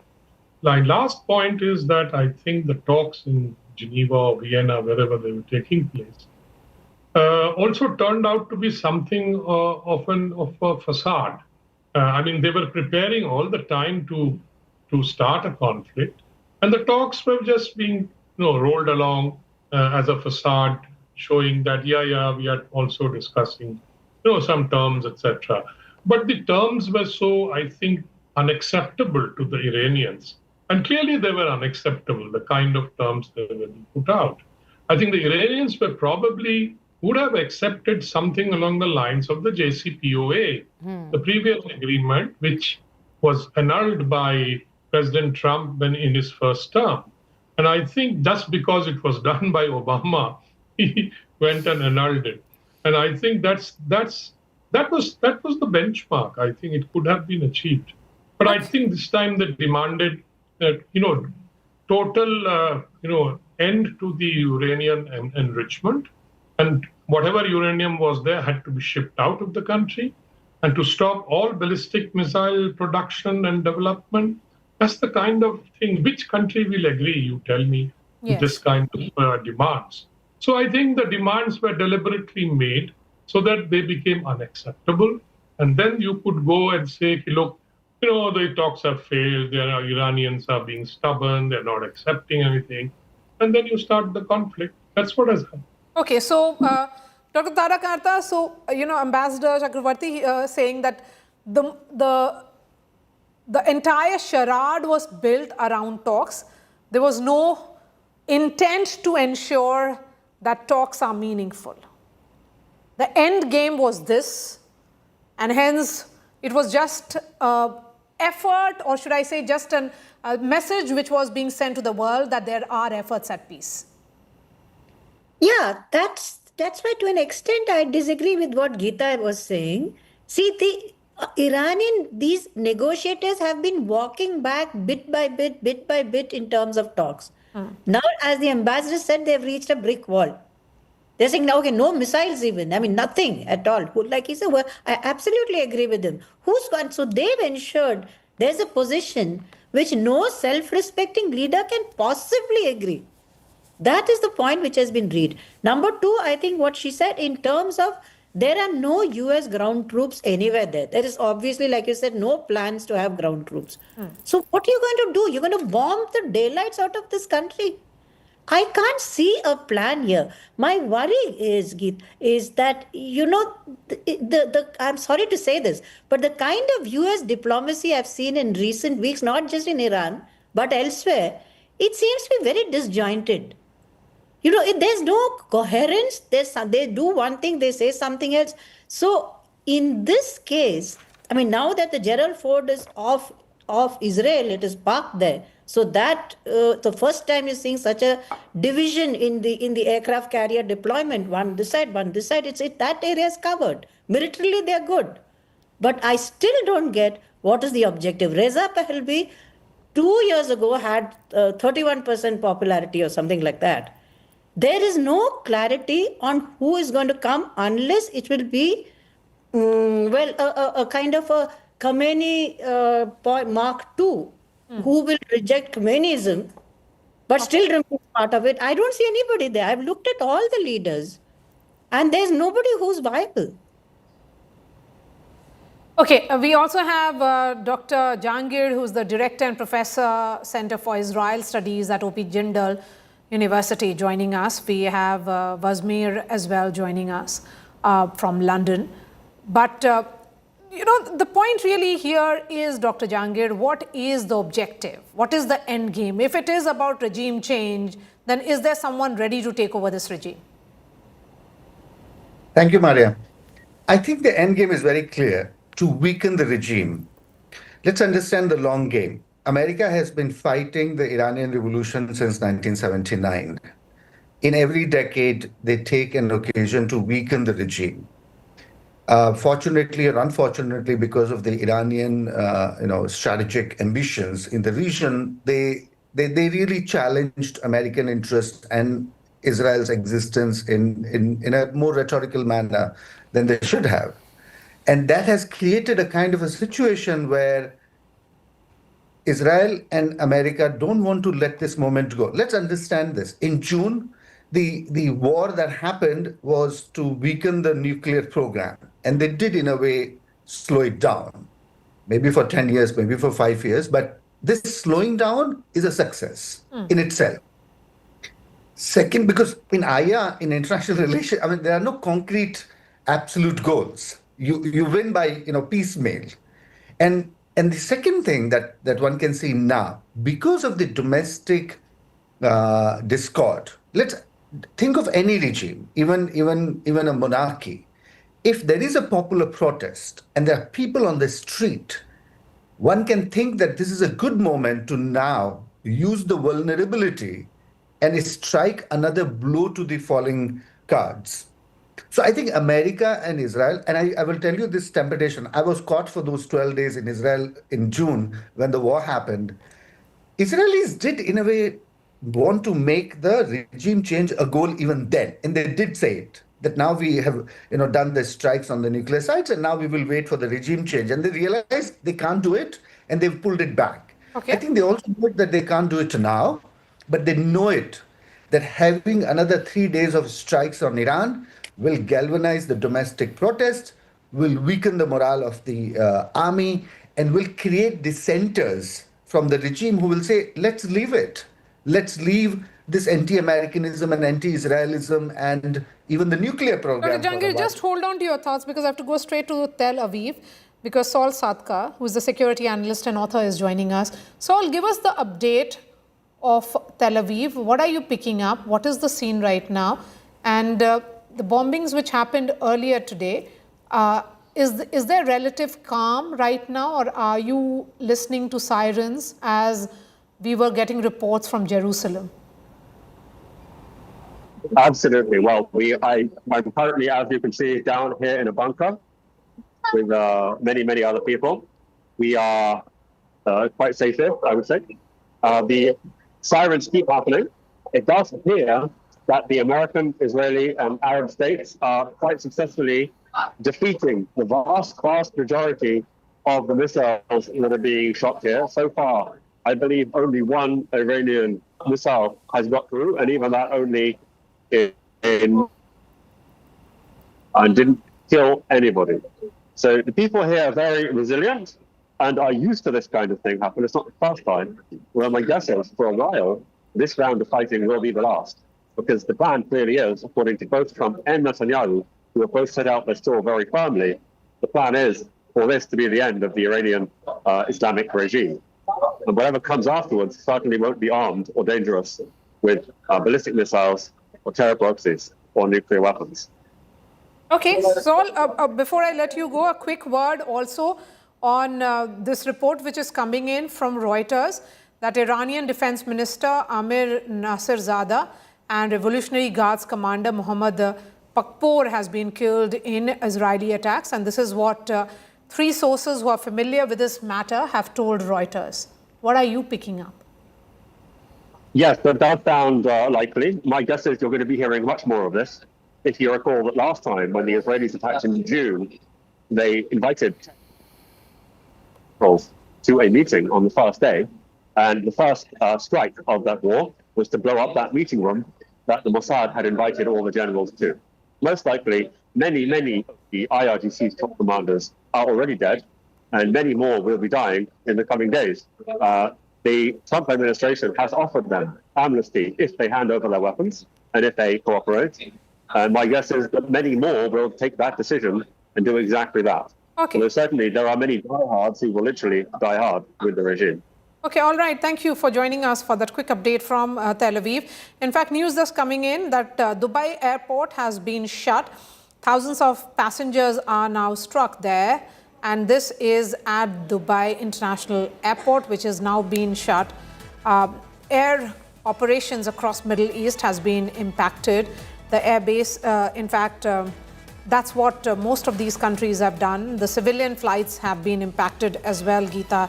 That's what it looks like. Thousands of passengers are now stranded at Dubai International Airport. The air operation across Middle East have been impacted. The reports will start coming in of how many flights have been cancelled for the movement of the passengers. But at the moment, precautionary measures being taken by multiple countries, even as they weigh in their next round of response. Geeta, is there a sense, particularly in the government of India right now, Ministry of External Affairs in particular, that there is a need for evacuation, or will they be waiting and watching how situation develops in the next 24 to 48 hours? Well, they certainly are waiting and watching when it comes to certain other countries like Middle East, that's West Asia. But there would now be a plan in place, or they're setting up a plan certainly with regards to Iran. A lot of the students who are there, especially in Qom, which is where we were just a day ago, just yesterday actually, is where a lot of Indians go for religious studies, scholarly work in the realm of Islam, so on and so forth. And there are quite a few Indians who are there. We spoke to a few of them, and I had asked them that there's a travel advisory that has been issued. Why aren't you guys leaving? They said that, you know, even during the 12-day war, there were advisories that were issued. Most of us did not leave because things were not impacted. But this is not that. This is very different. It is an all-out war.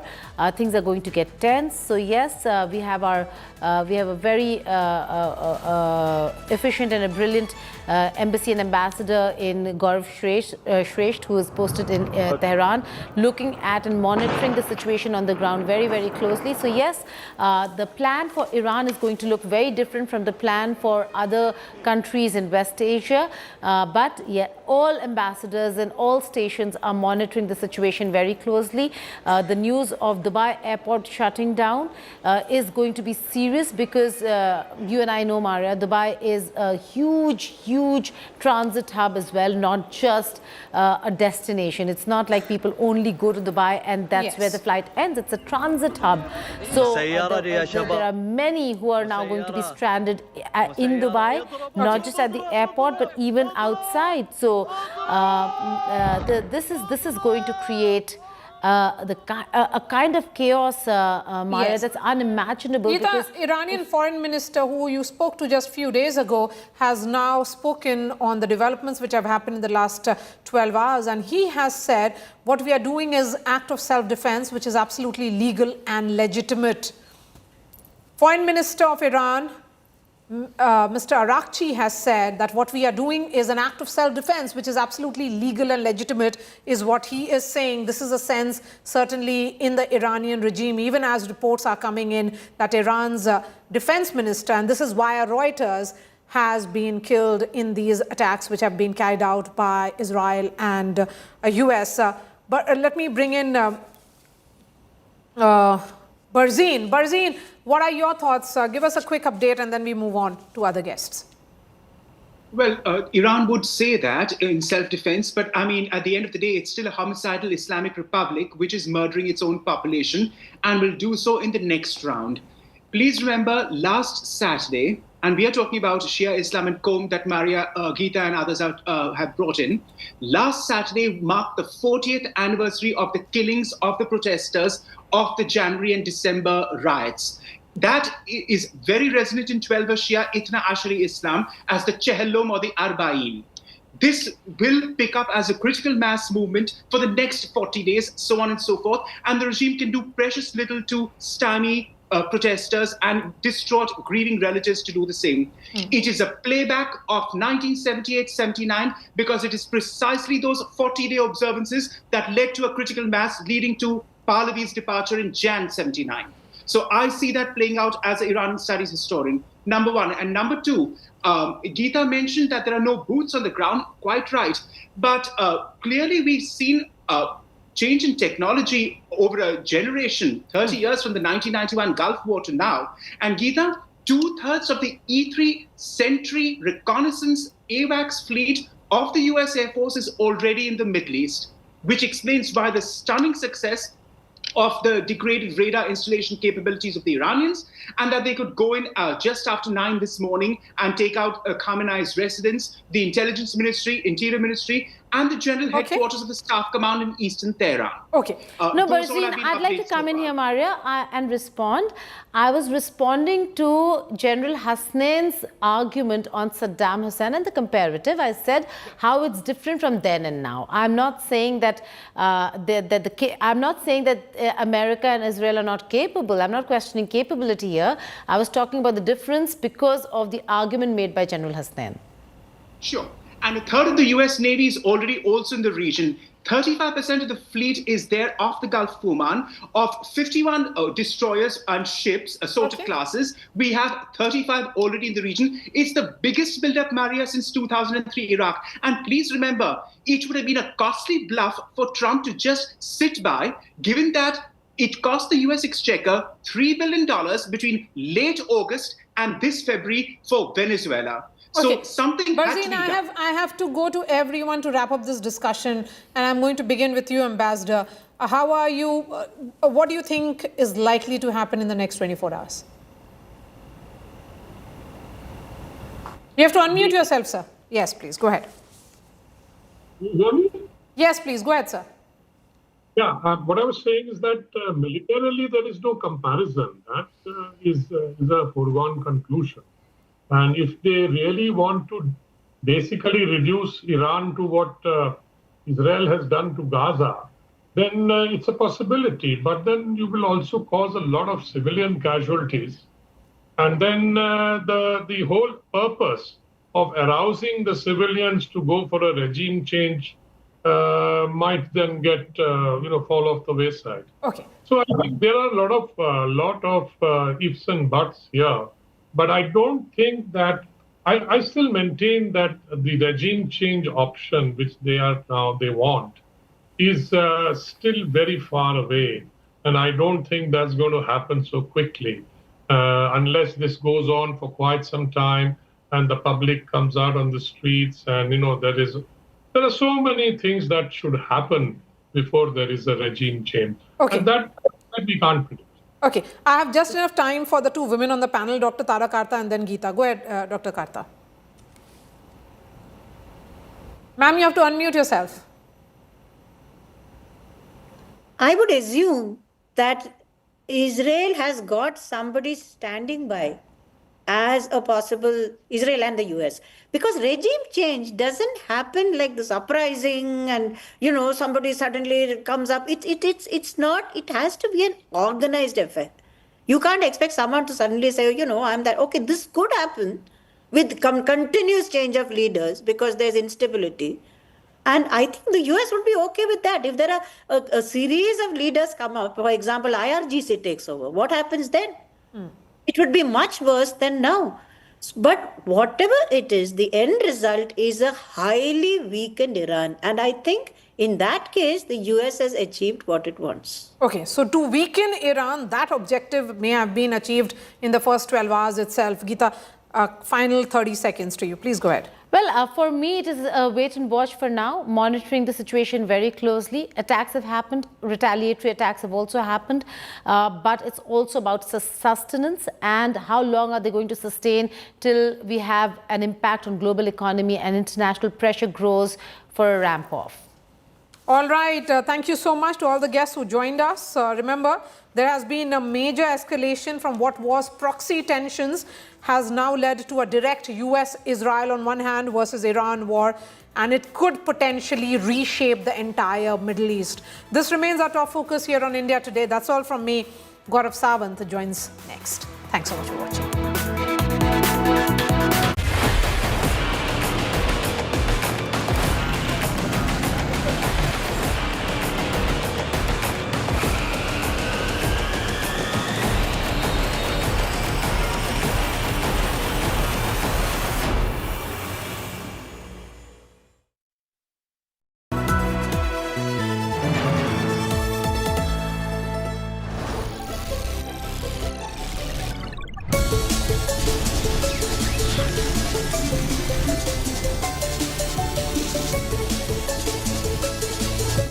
Introducing Motorola's signature.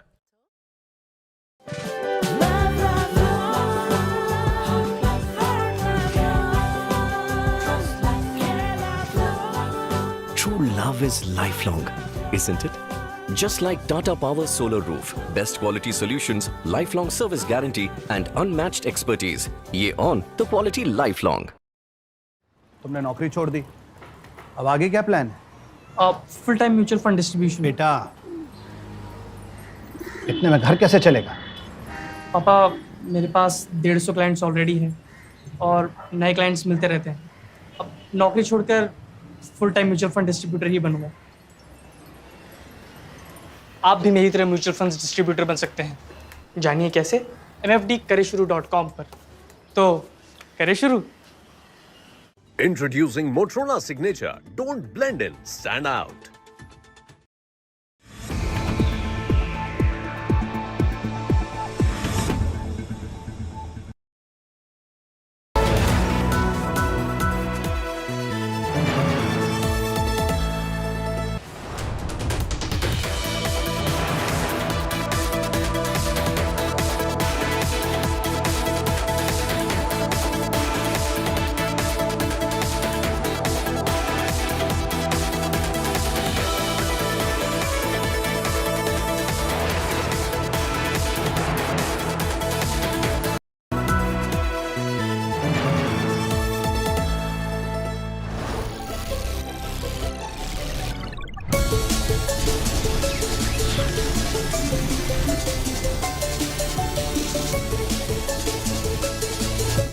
Introducing Motorola's signature. Introducing Motorola Signature. Don't blend in, stand out. Introducing Motorola Signature. Don't blend in, stand out. Hi, here are the top headlines presented by Motorola. Iran launches strikes on US bases in 8 countries, including UAE, Bahrain, and Qatar. Trump says Iran will never be allowed to become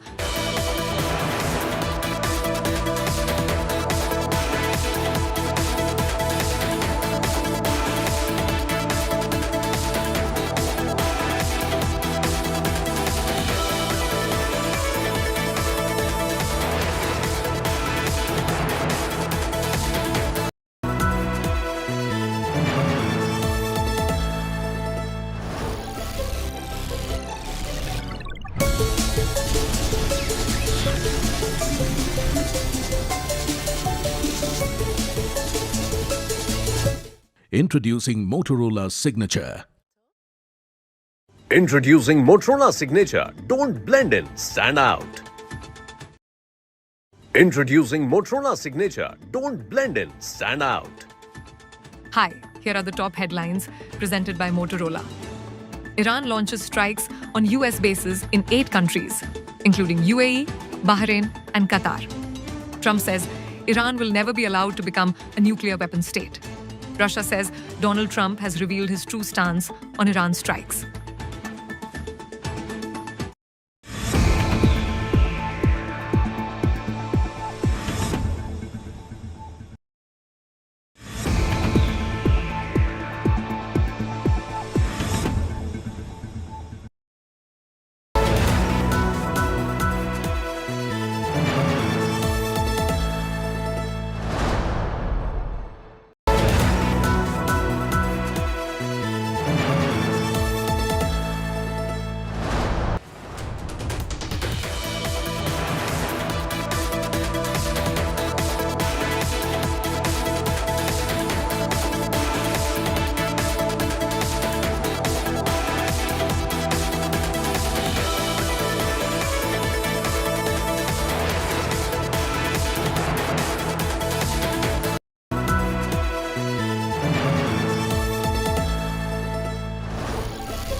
Introducing Motorola Signature. Introducing Motorola Signature. Don't blend in, stand out. Introducing Motorola Signature. Don't blend in, stand out. Hi, here are the top headlines presented by Motorola. Iran launches strikes on US bases in 8 countries, including UAE, Bahrain, and Qatar. Trump says Iran will never be allowed to become a nuclear weapon state. Russia says Donald Trump has revealed his true stance on Iran strikes.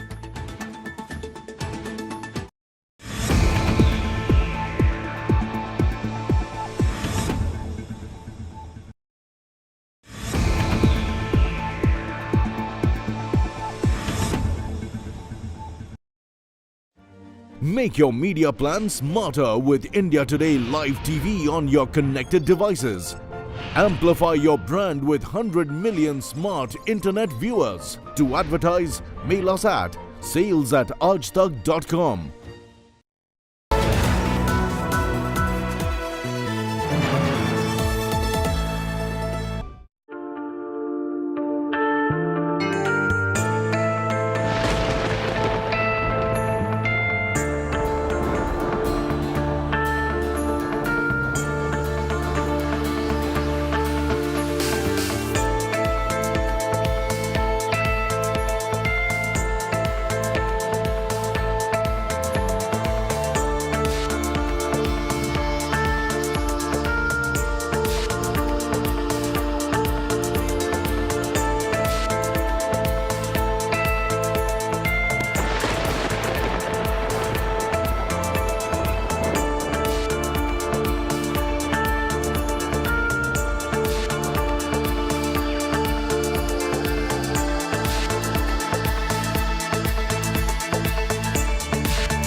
Hello and welcome to an India Today special broadcast. I'm Gaurav Sawant.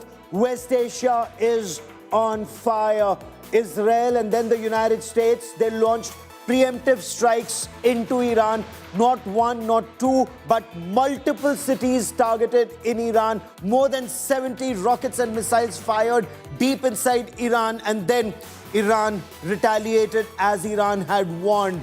Massive retaliatory strikes by Iran, not just in Israel, but across West Asia. US bases have been targeted, as you can see in the images behind me, in Bahrain. The 5th Fleet headquarters, that was targeted, and that's a major blow to the United States of America. Except Oman, all other GCC countries, missiles were fired in that direction, and perhaps not Oman for the simple reason Oman was facilitating talks between Iran and the United States of America. But West Asia, as you can see in these images behind me, is on fire. There's breaking news that's coming in and very disturbing information that's coming in from Iran. Wire agency Reuters is quoting Iran's defense minister has been killed in an Israeli airstrike. That's information that's just coming in. Information also coming in that the commander of the Revolutionary Guard Corps, of the Islamic Revolutionary Guard Corps of Iran, has also been killed in the missile strike carried out by the United States of America and by Israel. This is an agency report, a Reuters report, that says both of them, along with a number of Iranian officials, have been killed. According to news agency Reuters, Iran's defense minister, Brigadier General Amir Nasirzadeh, and IRGC commander Mohammad Pakpur were killed in Israeli airstrikes just a short while back. This has been confirmed to them by their sources. Now, Brigadier General Aziz Nasirzadeh was an Iranian military officer. He was made the defense minister of Iran in August 2024. and was currently the defense minister, was being taken to a safe location. But this would perhaps indicate the kind of intelligence that Mossad and other agencies have.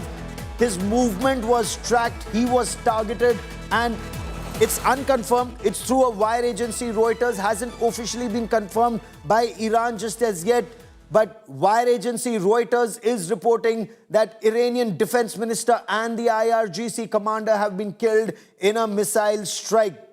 He was also the deputy chief of staff of the Iranian armed forces from September 2021 to 2024 and the commander of the Iranian Air Force from 2018 to 21. This was when he was elevated by President Masoud Pezeshkian to the role of the defense minister of Iran. He was a veteran of the Iran-Iraq war, and if these reports are independently confirmed by Iran, then it's a major blow on day one of this conflict. Now, Mohammad Pakpur served as the commander of the Islamic Revolutionary Guard Corps since 2025. He was appointed the commander of the IRGC following the death of the predecessor Hussein Salami in the June 2025 Israeli airstrikes on Iran. Now, the latest Israeli airstrikes seem to indicate he too has been killed. Even as we speak, there's another big story that's coming in. Even as the war escalates and Iran has targeted multiple locations, Iran has reached out to the United States of America. Syed Abbas Araghchi, the foreign minister of Iran, in a statement to the United States of America, he said, we are interested in de-escalation, immediate de-escalation.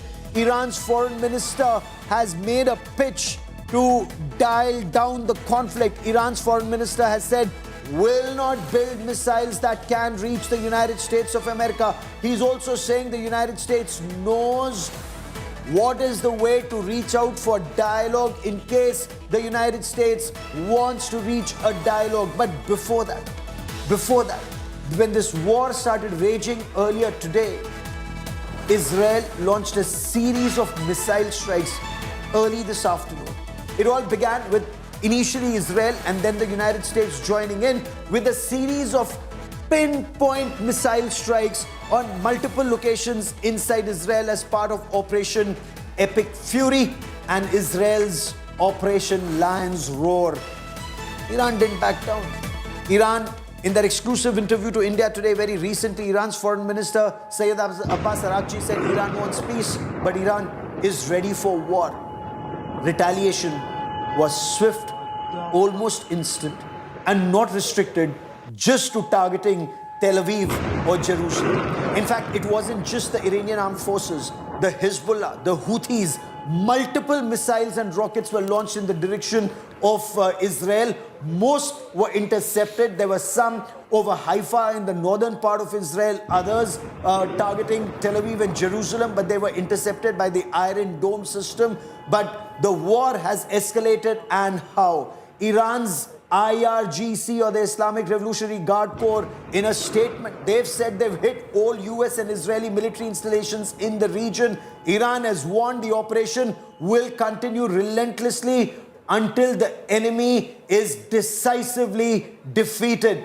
Iranian forces have hit several American bases that serve as strategic hubs for operation in the region, not just for operation, but also intelligence gathering and for logistics all across West Asia. So I want to list out some of the places that have been targeted, and you watch them on your television screen.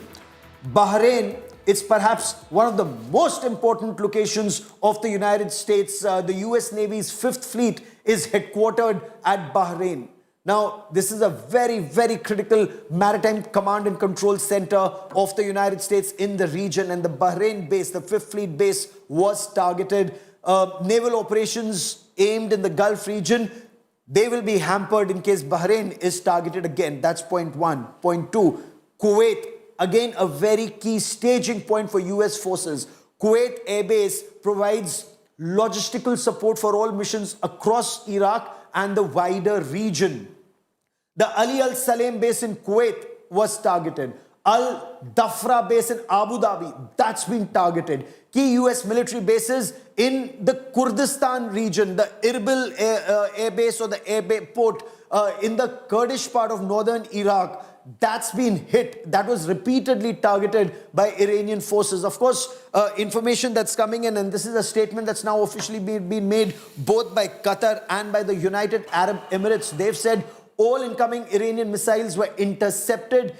Qatar, the reports seem to indicate that there were some explosions that were heard, not just in Qatar, but also at the bases in Saudi Arabia and Jordan. Now, when you look at these images on a map, and we're placing all these American bases in the region on a map, Iran has declared all American bases are in their reach. US bases have been and will be targeted. The strikes actually indicate a very widespread, coordinated targeting of American bases, as Iran had warned in the region, and the apprehension is already the air bases and the airspace in this entire region that's been shut down. So no international flights taking off or landing from Dubai or Abu Dhabi or the wider region.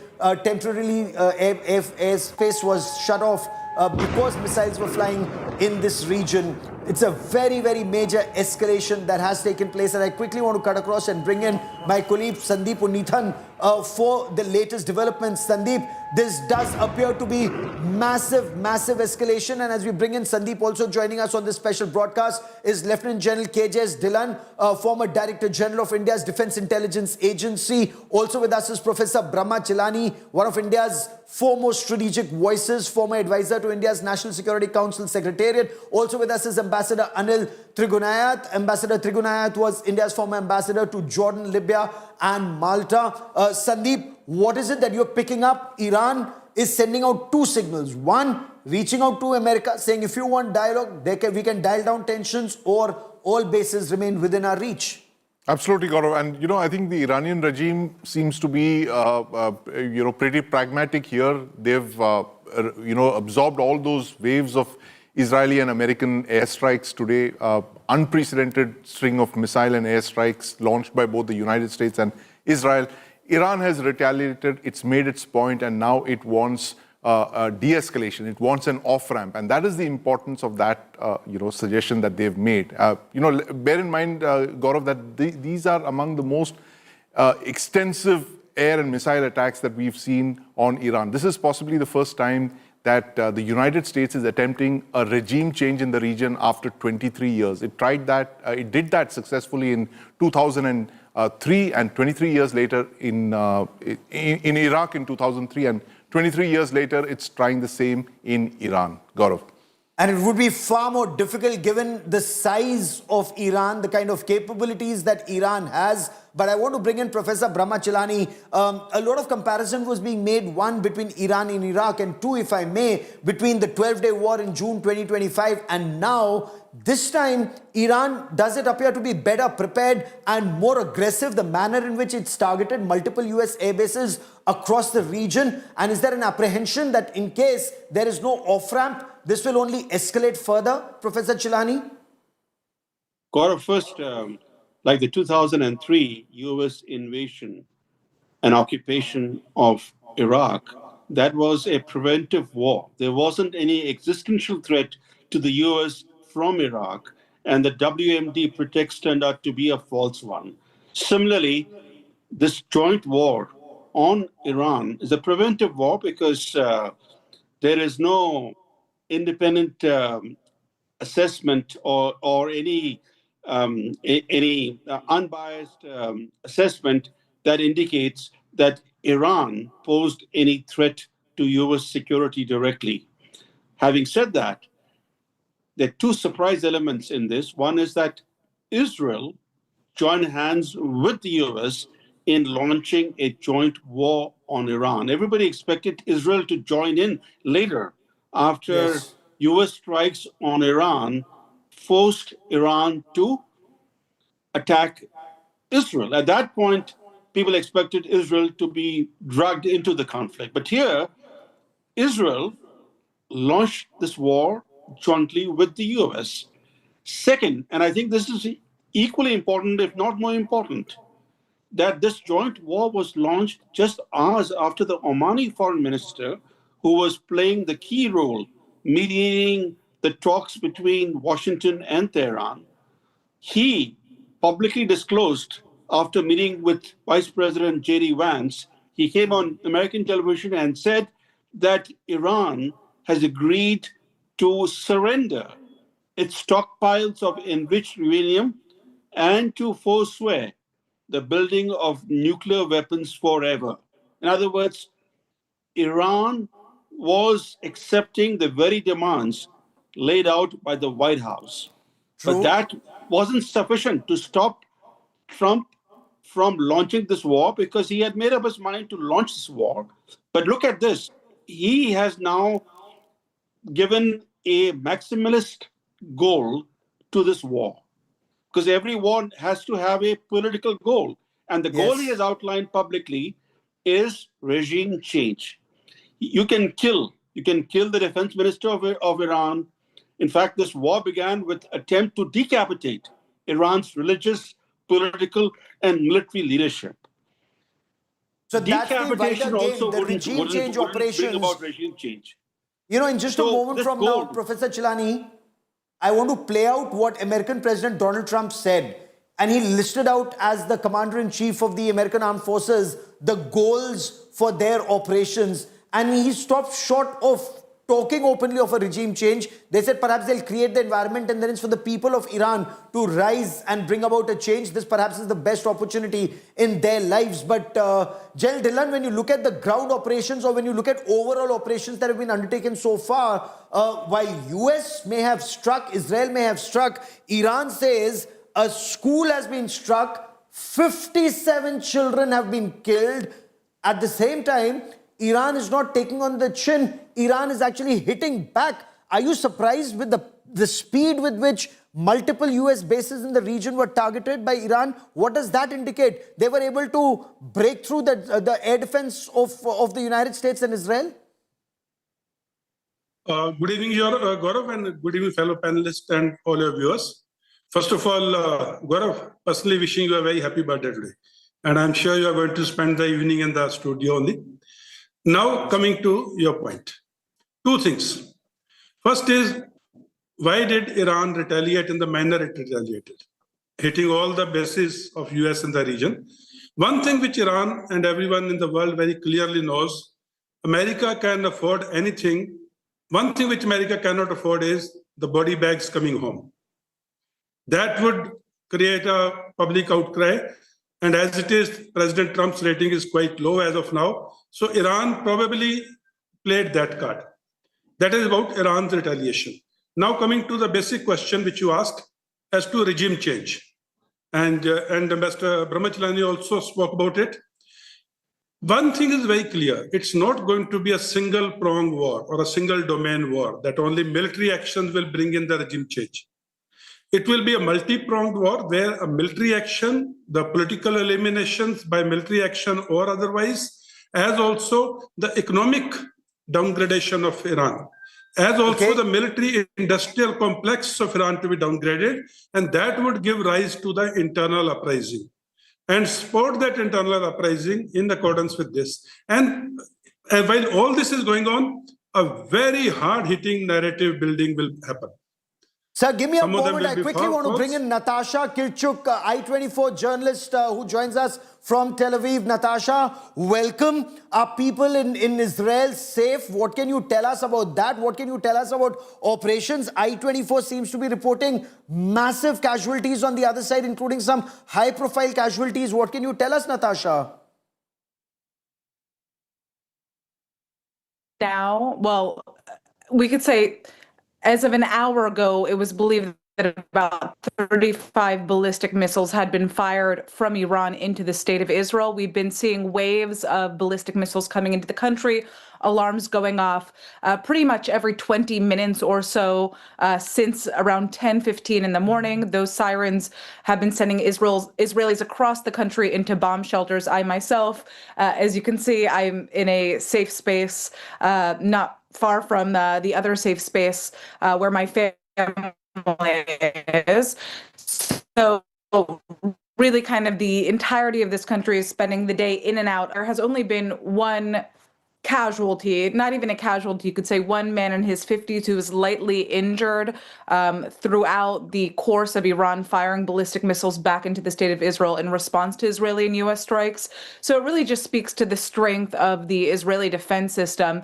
And I can tell you for the most part, almost every single Israeli that I have spoken to within the past few hours says that they're fine with sitting in bomb shelters if that means that there is going to be some type of regime change in Iran, because a lot of Israelis feel that their lives have been at risk for decades now as a result of the Islamic Republic's sponsoring of terrorist organizations and proxy groups across the Middle East that have been targeting the state of Israel. So today, stay this with may me seem, for the benefit of viewers who are just joining us. Natasha, stay with me.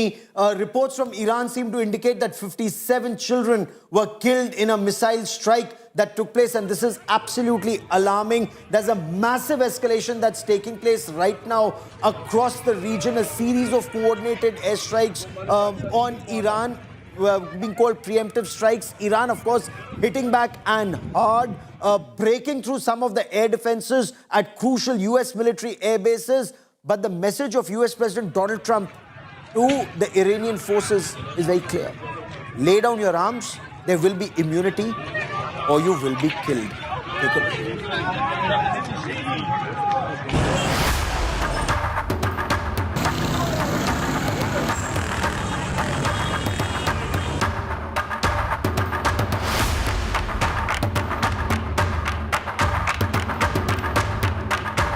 From diplomacy to destruction in 24 hours.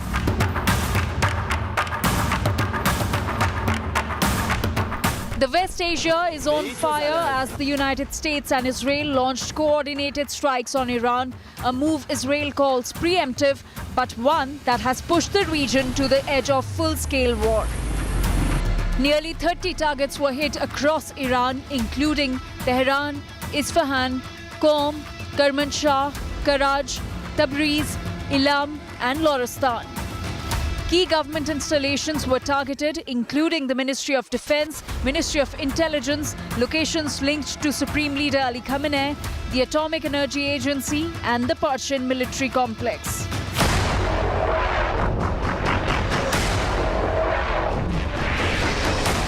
Videos show thick plumes of smoke rising over Tehran. Explosions rocked eastern and northern Tehran near Khamenei's residence. Reports say that he has been moved to a secure location. In the aftermath, Iran shut its airspace. Long queues were seen at petrol pumps as fear spread and cars and houses were damaged. US President Donald Trump declared that major combat operations have begun, asserting that Iran cannot have nuke weapons. Trump warned Tehran, surrender or face certain death. It has always been the policy of the United States, in particular, my administration, that this terrorist regime can never have a nuclear weapon. They've rejected every opportunity to renounce their nuclear ambitions, and we can't take it anymore. We are going to destroy their missiles and raise their missile industry to the ground. It will be totally, again, obliterated. Israel has named the assault Operation Roar of the Lion following last year's 12-day Rising Lion campaign in June. Israeli Prime Minister Benjamin Netanyahu says that the strikes were planned months in advance in coordination with Washington, calling it a mission to remove what he described as an existential threat. רק בגלל שהם ביקשו לעצמם חיים של חירות וכבוד. במלחמת התקומה ובמבצע עם כלבי, חיילינו הגיבורים היכו שוק על ירך את משטר האייתולות ושלוחיו. אבל חיית הטרף הפצועה לא חדלה מניסיונותיה להשתקם למען אותה מטרה, כדי להשמיד אותנו. בחודשים האחרונים הרודנים באיראן זוממים לבנות מחדש את יכולות הגרעין והטילים שלהם. Diplomacy is off the table. Deterrence is being tested. And as both sides dig in, the question now isn't whether tensions will rise, but how far this conflict will go. With Geeta Mohan and Pranay Upadhyay, Bureau Report, India Today.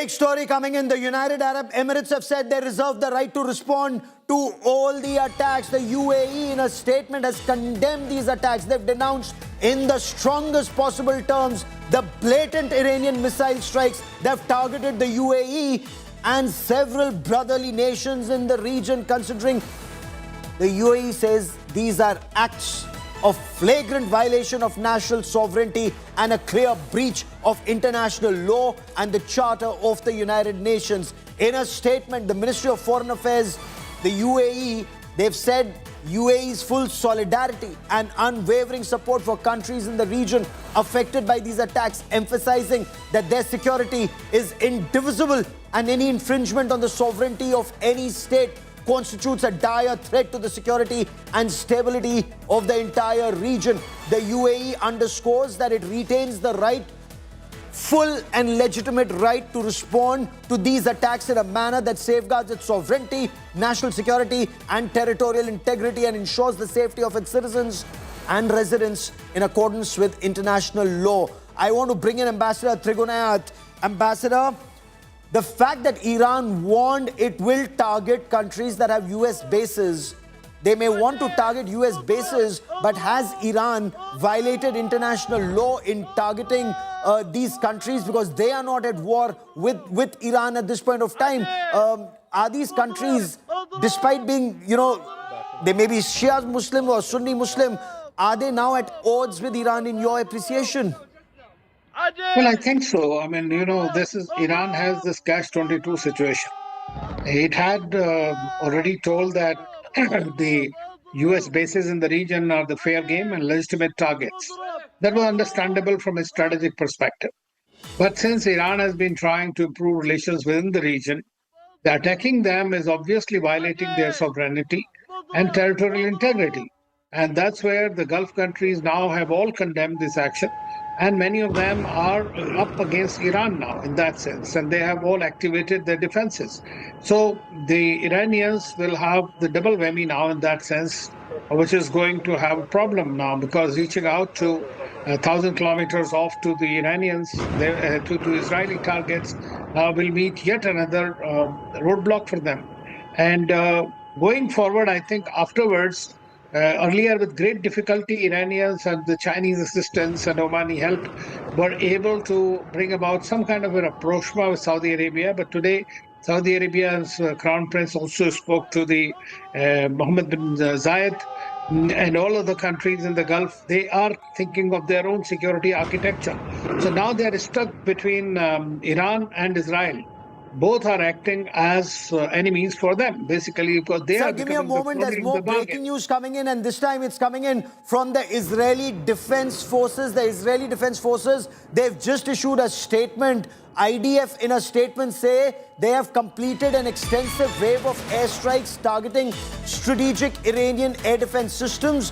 One of the targets was an advanced SA-65 air defense system that was deployed in the Kermanshah area, according to the IDF.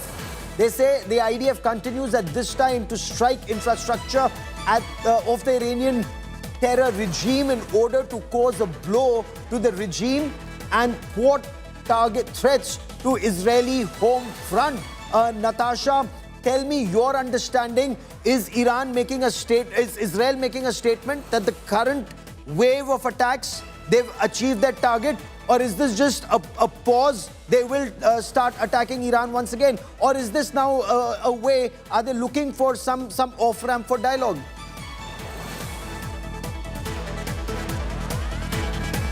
Sandeep, how do you look at this development? Well, Gaurav, this very clearly talks about how the Israeli Air Force has been targeting radar sites, air defense sites, basically denuding Iran, decapitating all of its capabilities to strike at aircraft, anti-aircraft, and there seems to be a plan here at play that the US has coordinated its airstrikes with Israel. This is possibly the first time that both countries have launched such an operation, a coordinated airstrike on Iran.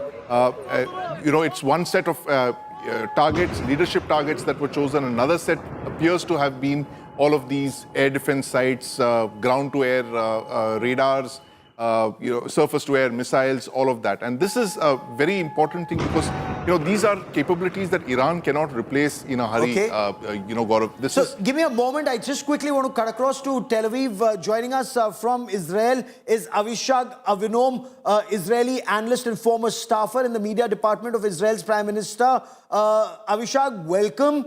Your reading of the current activities, does Israel intend to intensify operations, or is there an avenue for an off-ramp at this stage?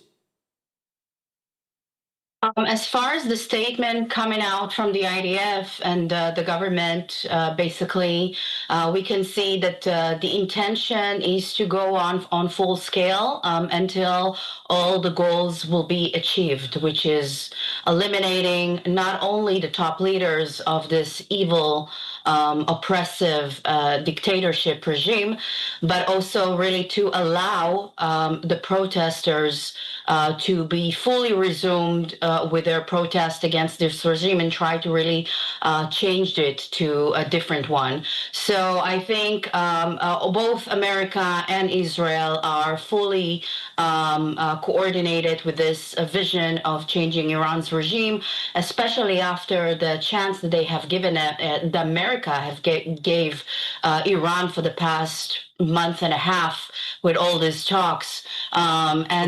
Iran, I really feel that Iran is now, they thought they have America in their pocket, and they really don't understand the might of the American forces and the Israeli, and they're really playing with fire, and we are seeing the results of that right now. Professor Chilani, Avishag, stay with me. Professor Chilani, Reuters is just reporting that Iran's Supreme Leader Ayatollah Ali Khamenei is just about to make a speech. Your reading of the current situation, especially after Iran's foreign minister also tried to reach out to the United States, are they looking for an off-ramp after striking multiple US bases in the region? Both sides have made their point. Or will the US push through till the time it's achieved a regime change? Easier said than done. Two things. First, the initial strikes that were designed to decapitate Iran's leadership, those strikes did not fully achieve their objectives. That's very clear, despite the reported killing of the Iranian defense minister. Second, which is that once you launch this kind of a war, you have to prepare for the blowback. Yes. Both the Israeli and the US governments have low approval ratings at home. Both Israel and the US are polarized and divided societies. The joint war that they have launched on Iran has no basis in international law, nor does it enjoy public opinion support in the US. Regime change or achieving the kind of objectives that Trump had outlined, including demolishing the industrial capacity of Iran to manufacture ballistic missiles and drones, that would entail a drawn-out conflict. Trump will not be able to deal with the public outcry at home, the backlash that will become inevitable as this war drags on. He cannot achieve those objectives that he's outlined. And global economy will be in tailspin. I'm sorry? The global economy will be in tailspin. Already airspace is shut over multiple locations. West Asia, Ambassador Trigonayat, the airspace is shut. Flights have been cancelled, and hundreds of flights have been cancelled or been sent back. You find merit in this argument that neither Israeli Prime Minister Benjamin Netanyahu nor the American President Donald Trump have massive backing for this kind of an operation, and there will be tremendous criticism. Already several countries across the world are saying there was no reason for this war. This should have been discussed in the United Nations Security Council, Ambassador. Well, unfortunately, the UN Security Council has been held hostage to the P5 and at their whims. So nothing can be achieved there. They can talk. There is a call already to call for a session of the UN Security Council by Iran. But at the same time, I mean, we have seen it that discussions have been going on. What United States and Israel wanted was a complete recapitulation of Iran, and that is something that the Iranians are not willing to give it. And Yes. that is what eventually brought the war upon them. But at the same time, you know that this is not the first time that the regime change agenda has been applied. It has always been in the making for a very long time, since 1979. Both Yes. Iran and Israel suffer from this mad syndrome. And this is what is playing out today. Now, Iran obviously is no match militarily to both the United States and the mighty Israeli intelligence, as well as the, the firepower. But at the same time, what they are able to do is they are able to disrupt the whole supply chains everywhere. And that is going to have a major impact globally. And we in India also, as our statement also said, we are deeply concerned. And I'm quite Yes. sure when Prime Minister Modi was there in Tel Aviv 2 days ago, and I'm very happy that this thing did not happen while PM was there. So he would have definitely asked for dialogue, diplomacy, and tried to play it down, because it In fact, directly that has concerns and impacts on absolutely us. that has been India's constant refrain. All issues must be addressed through dialogue and diplomacy. There's more breaking news that's coming in. We are now being told that sirens are being heard across central Israel amidst a new wave of Iranian ballistic missile attacks on Israel. Civilians across the area where the sirens are being heard are being ordered to rush to bomb shelters and stay there until further notice. The IDF says their anti-missile defense shield, their Iron Dome system is working to shoot down these incoming projectiles. Avishag, your take on the global criticism that's coming Israel's way for this operation. Countries like Russia, they're saying, what was the need of this operation? Dialogue was underway. Oman says, a solution was in sight. Iran was willing to give up uranium enrichment, bring in IAEA, and yet America and Israel went in and bombed Iran. It's really laughable to hear that Russia is criticizing this attack. It's not even invasion, it's an attack for a preemptive attack to defend Israel from a religious fanatic governance. It's not even a government, it's an oppressive regime that's waiting for the day to annihilate the Jewish state and working towards building its capacity and abilities to do so. So hearing criticism from Russia, for example, or Oman, to that matter, it's not really hold any waters. You know, the entire Western Bloc is currently supporting basically this joint attack by the U.S. and Israel, and standing behind it, because all of them understands the risk of giving the possibility to a regime like that to gain nuclear weapon. Now, we all know that the supervision of what they had before, it was not full supervision, and they were hiding a lot of their activities. We all know their deception tactics. This is something that is well written, and it has been criticized also by certain bodies that doing those supervision about nuclear enrichment. So this is not more something breaking that news coming in, and give me a moment, Avishag and Sandeep, I want to bring you in and general comment on this.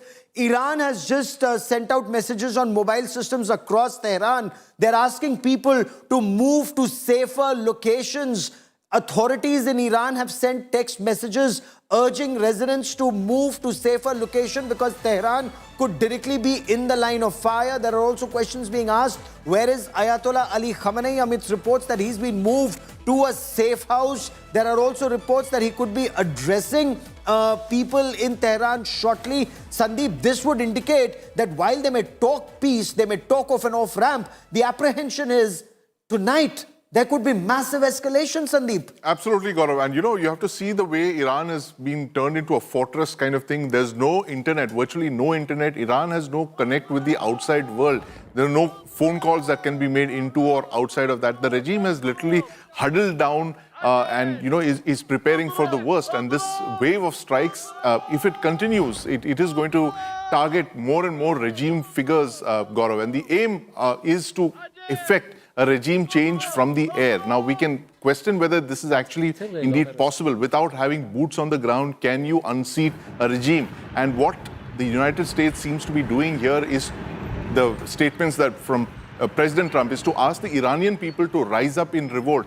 They are trying to replicate what happened in 1979 when the Shah of Iran fled after a public outcry, after public protests. He fled for Egypt after ruling for nearly 4 decades. They're hoping that they can do the same thing here in Iran, build up so much of pressure on the regime, decapitate, kill key figures, force them into hiding, scatter the military forces. General, do you see that happening? General Tiny Dillon, looking at the situation on ground right now and the build-up to what could happen tonight. We are told Ayatollah Ali Khamenei will be addressing the nation in just a short while from now. But do you see the situation building up towards the regime change? Because when India Today reporters were on ground zero, the impression we got, while there were a lot of people on the streets against the regime, there were an equally large number in favor of the regime also on the streets.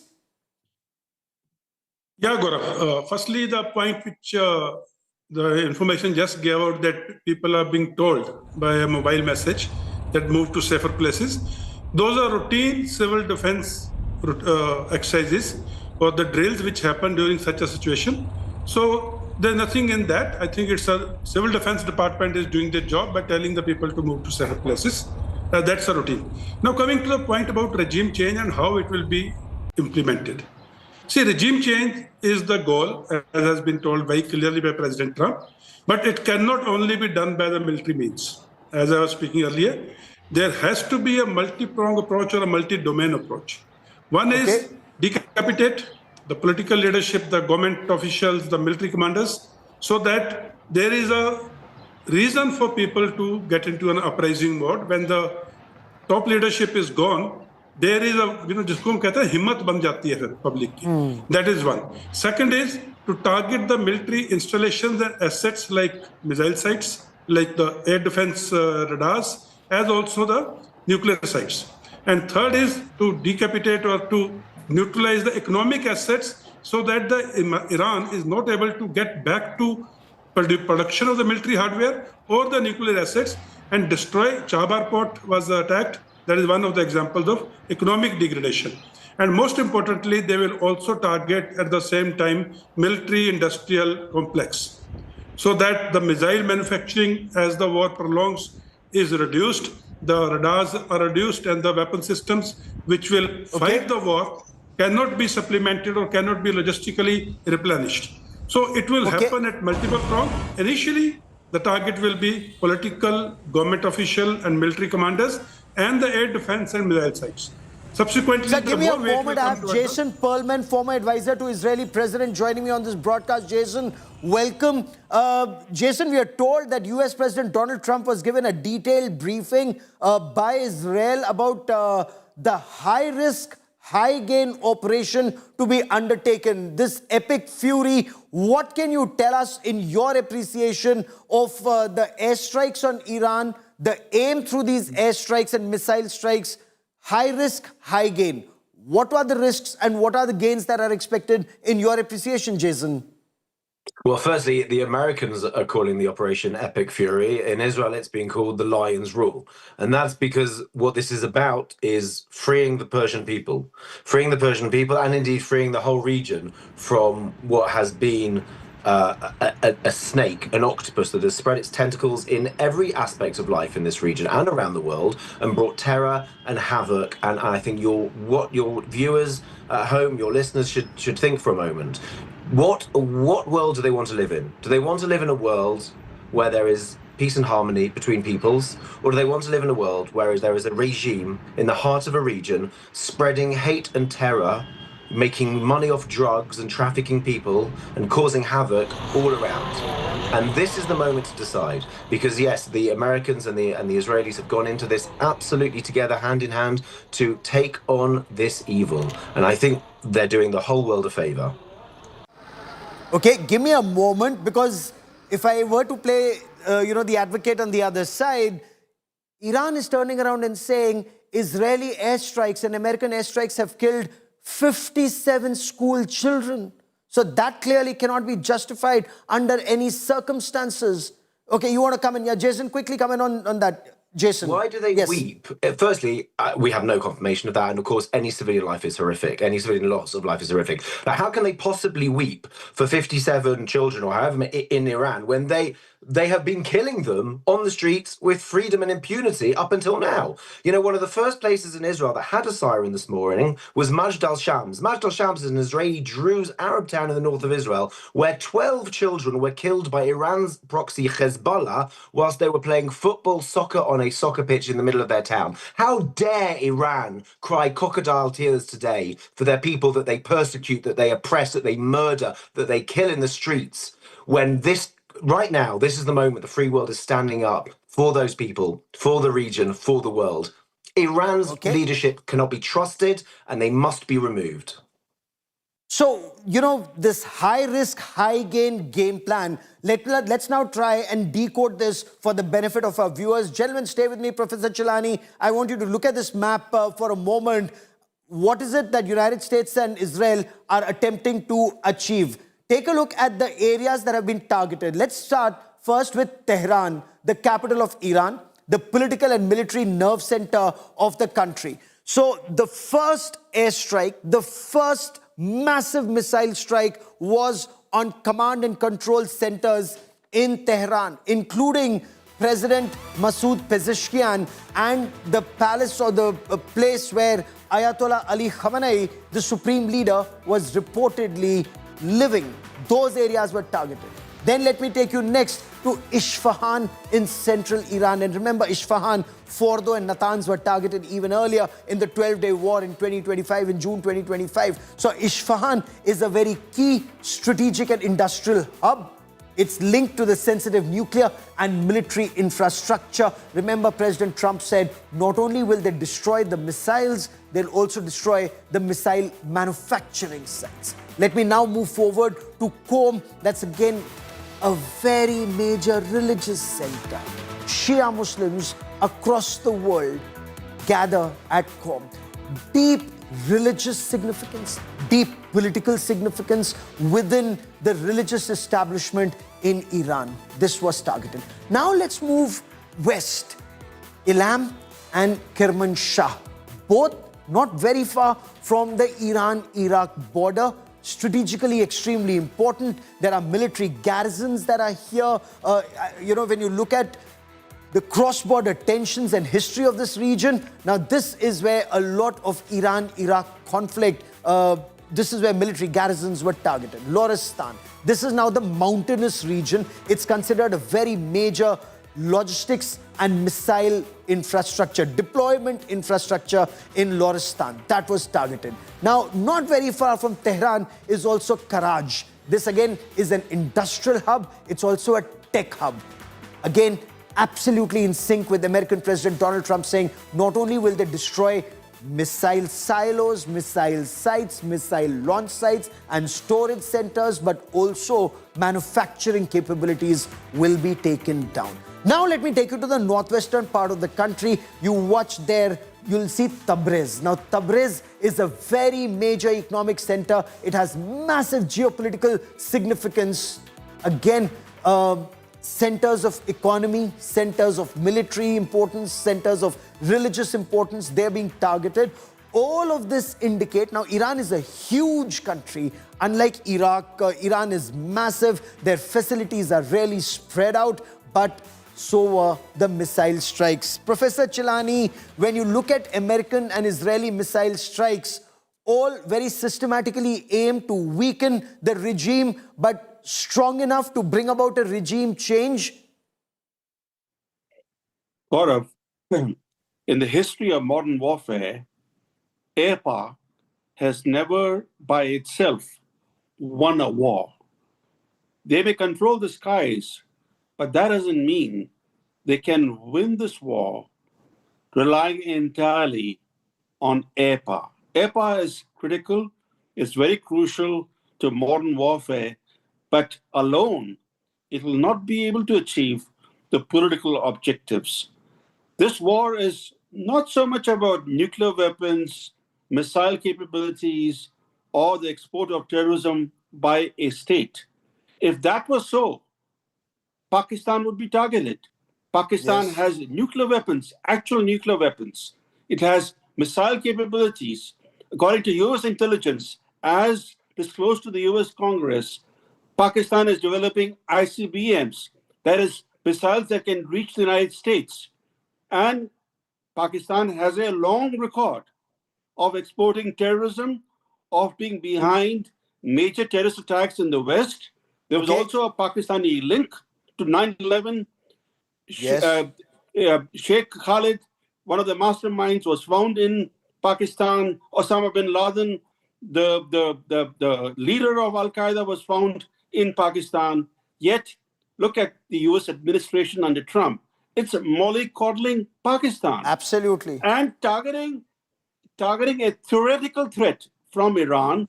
This is about geopolitics. It's about the fact that Israel considers Iran to be its main rival or the last remaining rival in the Middle East. The irony is this, Gaurav, not many Indians know that Iran geographically is closer to India than to Israel. But in India, despite the fact that Iran in 1965 helped Pakistan's war against India, reactions in India to Iran are not that intense as the reactions in Israel towards Iran. Yes. So I think there's a lot of misconceptions about Iran, that Iran is a neighbor of Israel. No, they are buffer states, buffer countries between Israel and Iran. India has no luxury. India is sandwiched between two nuclear weapon states. And Iran going nuclear will also be an additional threat to India. But no, that's the a very reaction in pertinent India point is you're not that making. kind of But for the reaction moment, as Israel Professor has. Chilani, I want to stay on the current issue predominantly, because these strikes, Sandeep, are they in a position to bring about a regime change, or is this just the first step? Let's see what happens tonight, what happens tomorrow. Perhaps they'll build up to a crescendo. But global economy, Ambassador Trigunayathan, I'll come to you on that in just a moment. Global economy will be in tailspin because of these strikes, Sandeep. Absolutely, Gaurav. And Iran, if it's pushed to the wall, will then resort to what it's been planning to do for several decades, which is to shut the Strait of Hormuz. It's been doing this in the 80s during the tanker war phase, the Iran-Iraq war phase. But now it's got the kind of weaponry, it's got torpedoes, it's got fast attack craft, it's got drones, missiles. It can quickly shut off the Straits of Hormuz, through which something like 20% of the world's energy supply flows through. And that will mean a spike in oil prices. Oil prices have already started climbing in anticipation of the Straits of Hormuz being blockaded by Iran. So it's in everyone's interest that these strikes be dialed down. The United States takes that off-ramp that Iran has offered them. They were very close to getting a negotiated settlement on the nuclear issue, which is why today's strikes are unprecedented. Just 24 hours earlier, Oman's foreign minister was indicating that a solution is in sight. But look at those images at Abu Dhabi International Airport and Dubai International Airport. There are thousands and thousands of people who are stranded because the airspace is shut. And General, in your view, this would lead to a lot of pressure on the United States and on Israel to dial down tensions, because global economy will be in tailspin in just 24 to 48 hours from now.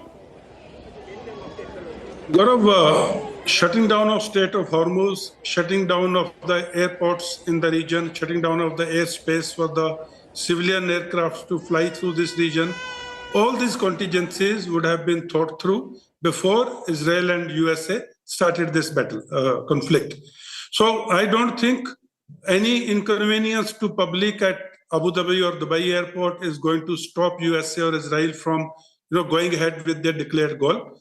And shutting down of Strait of Hormuz, I think that is going to happen. But what is going to happen along with it is there are going to be, because Persian Gulf, as we all know, is a very constricted space, and Iran is hitting practically every country around the Persian Gulf. Yes. There are going to be mistaken identities, there are going to be miscalculations, there are going to be accidents which would result in military vessels as well as merchant navy vessels in the Persian Gulf or the Strait of Hormuz getting hit. So that would happen. And as you rightly said, the economy, the stock markets, the oil prices, they are all going to get adversely affected. And common man, the last 30 seconds I have on this part of the show, Jason, can I quickly bring you in? There is a term and there's a series which is hugely popular across the world called fauda. Does fauda actually mean chaos? And are we likely to see more chaos across the world now, Jason? This is obviously a time of great turmoil for the people on the ground, for world economies, yes. But it's really simple. When you have to deal with a problem, unfortunately, as the saying goes, you can't make an omelette without breaking some eggs. You can't cure cancer without administering chemotherapy. And you can't remove a vicious, dictatorial, violent, murderous regime without going to war. And again, your viewers can choose. Do you want to stand up and be counted and be remembered for the generation that dealt with this evil? Or do you want to pass it on to your children? Yes, it might hurt for a few days now. Yes, there will be turmoil. Yes, there will be flights cancelled and there will be an economic hit. Or you can have decades of this, decades of violence, decades of hatred, decades of children being blown up on soccer fields in the north of Israel by a terrorist regime, or we can deal with it now. I don't understand why you're even debating the short term, literally, this could last a few days. Why are you even debating these problems? The reality is we have a decades-old problem that if we don't deal with now, will last for decades to come. Let's be grown-ups, let's be sensible. Fair enough. On our broadcast, we get all perspective, different points of view. Breaking news also coming in. France has said that the United Nations Security Council is to meet and to discuss this emergency situation. I'll come back to that story. I need to slip into a quick break here, but don't go anywhere. Our guests stay with us. There's a big story. It's a developing story, and there is apprehension that there could be more missile strikes later tonight. Will there be dialing down of pressure and tensions? Will there be an off-ramp, or will there be massive escalation? We'll be tracking that story very, very closely here on India Today. Quick break. Back with lots more. Stay with us.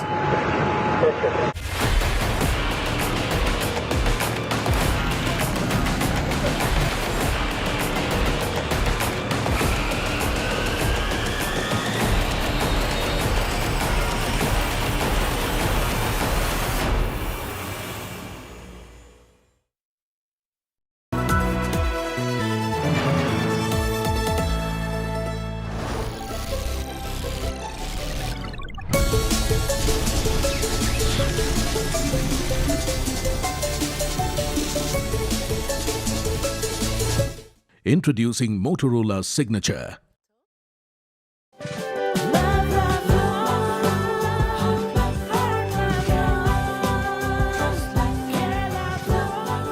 True love is lifelong, isn't it? Just like Tata Power Solar Roof, best quality solutions, lifelong service guarantee and unmatched expertise. Ye on the quality lifelong. तुमने नौकरी छोड़ दी, अब आगे क्या plan है? Full time mutual fund distribution. बेटा, इतने में घर कैसे चलेगा? पापा, मेरे पास 150 क्लाइंट्स ऑलरेडी हैं और नए क्लाइंट्स मिलते रहते हैं। अब नौकरी छोड़कर full time mutual fund distributor ही बनूंगा। आप भी मेरी तरह म्यूचुअल फंड डिस्ट्रीब्यूटर बन सकते हैं। जानिए कैसे? mfdkareshuru.com पर। तो करें शुरू। Introducing Motorola Signature. Don't blend in, stand out.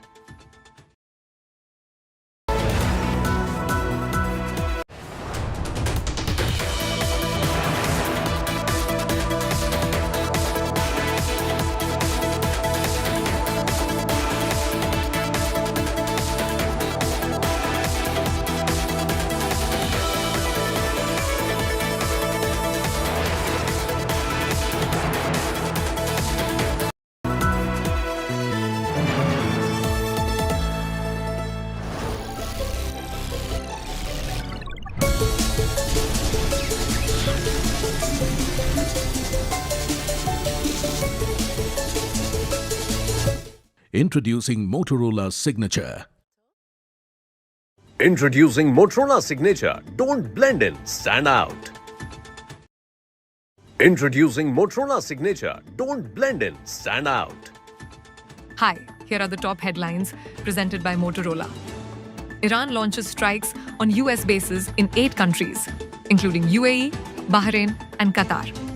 Trump says Iran will never be allowed to become a nuclear weapon state. Russia says Donald Trump has revealed his true stance on Iran strikes.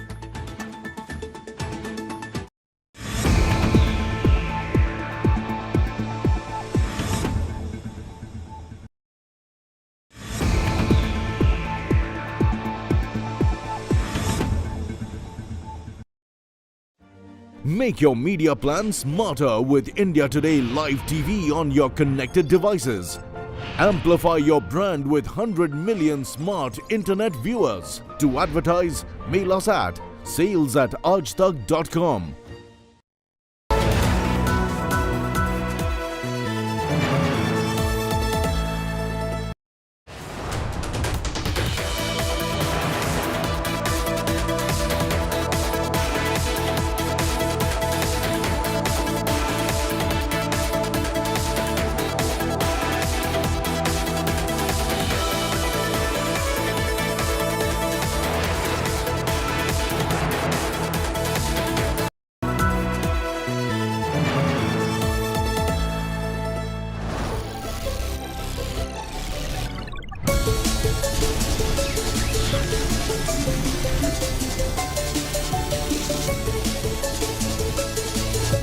Introducing Motorola Signature. Introducing Motorola Signature. Don't blend in, stand out. Introducing Motorola Signature. Don't blend in, stand out. Hi, here are the top headlines presented by Motorola. Iran launches strikes on US bases in 8 countries, including UAE, Bahrain, and Qatar. Trump says Iran will never be allowed to become a nuclear weapon state.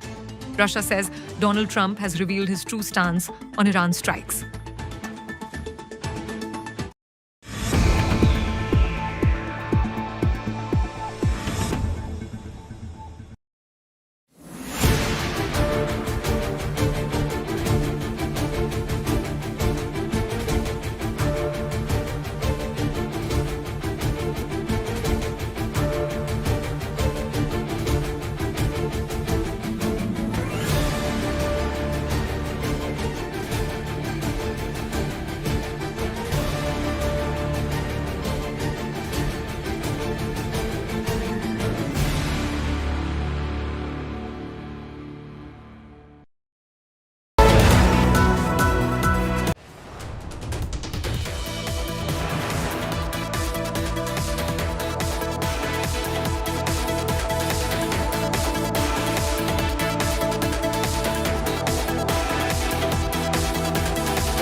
Introducing Motorola Signature. Introducing Motorola Signature. Don't blend in, stand out. Introducing Motorola Signature. Don't blend in, stand out. Hi, here are the top headlines presented by Motorola. Iran launches strikes on US bases in 8 countries, including UAE, Bahrain, and Qatar. Trump says Iran will never be allowed to become a nuclear weapon state. Russia says Donald Trump has revealed his true stance on Iran strikes.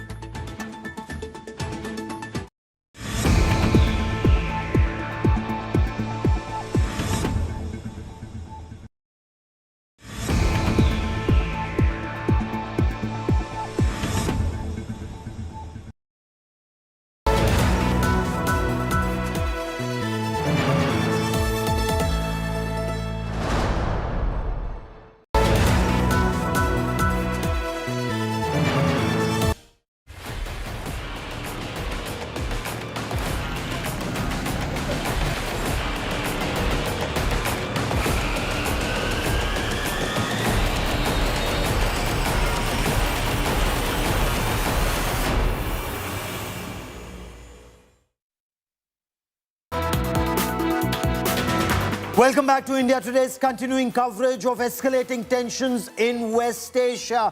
There's widespread panic across the United Arab Emirates. Whether you talk about Doha or Abu Dhabi or Dubai, Qatar, Bahrain, the entire region, bases of the United States that have been targeted by Iranian missiles since early this afternoon. There's widespread panic almost all across, not just restricted to the UAE. For example, Kuwait, just a short while back, has issued a statement. Multiple missiles were fired in the direction of Kuwait, but the Patriot missile system that was able to intercept all the incoming missiles. As far as Kuwait is concerned, Qatar has said exactly the same thing. United Arab Emirates, there is widespread panic. Flights have been cancelled. That's the information that is coming in. Temporary closure of airspace. And right now, people don't know when will airspace reopen, what time can they take their flights out of either Dubai or Abu Dhabi. That's point 2. Point 3, there's also an apprehension that there could be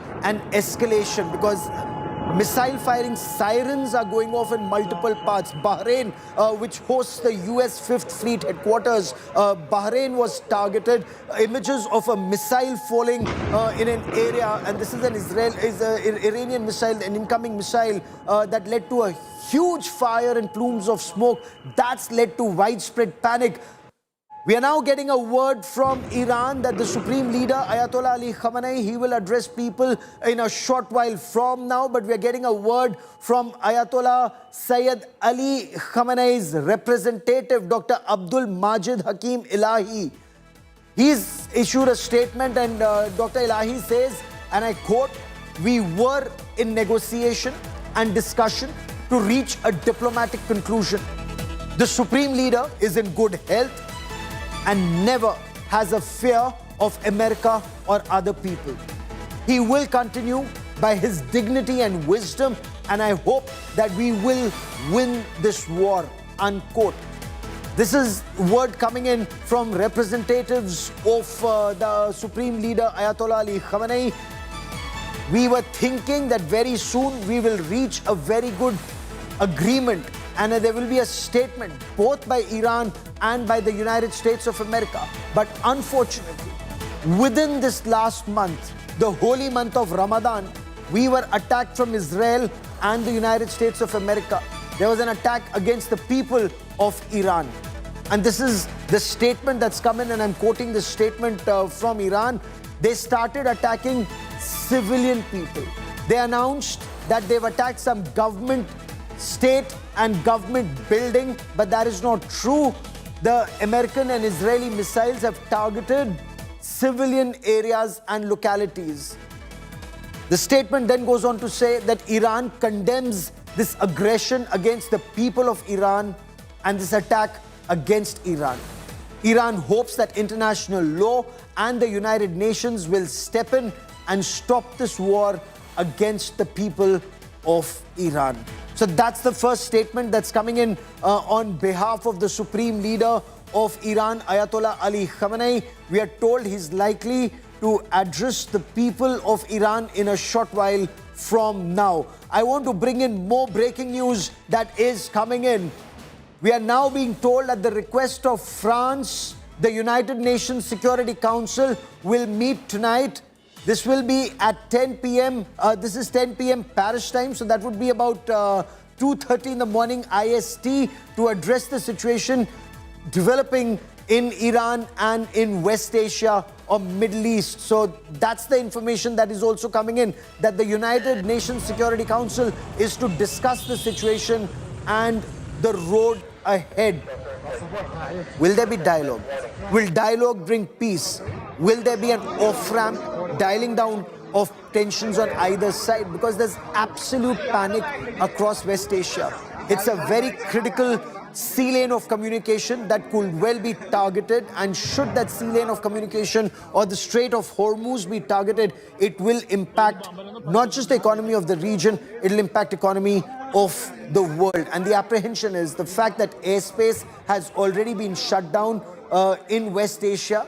There's panic in the region, and gradually it will impact other parts of the world. So 2:30 Indian Standard Time, 10 p.m. Paris time. there will be a meeting to address the situation at the United Nations Security Council. Okay, so we're also getting a statement from Abdul Majid Hakim Ilahi on Ayatollah Ali Khamenei's health, because there were some reports that seemed to indicate that he was under the weather or unwell after the strike. But there's a statement that's coming in. I want you to listen in. I'll get you more on the story. Actually, supreme leaders is in the good health and never has a fear of America or any other people, although he's an old man, but doesn't have any fear from them.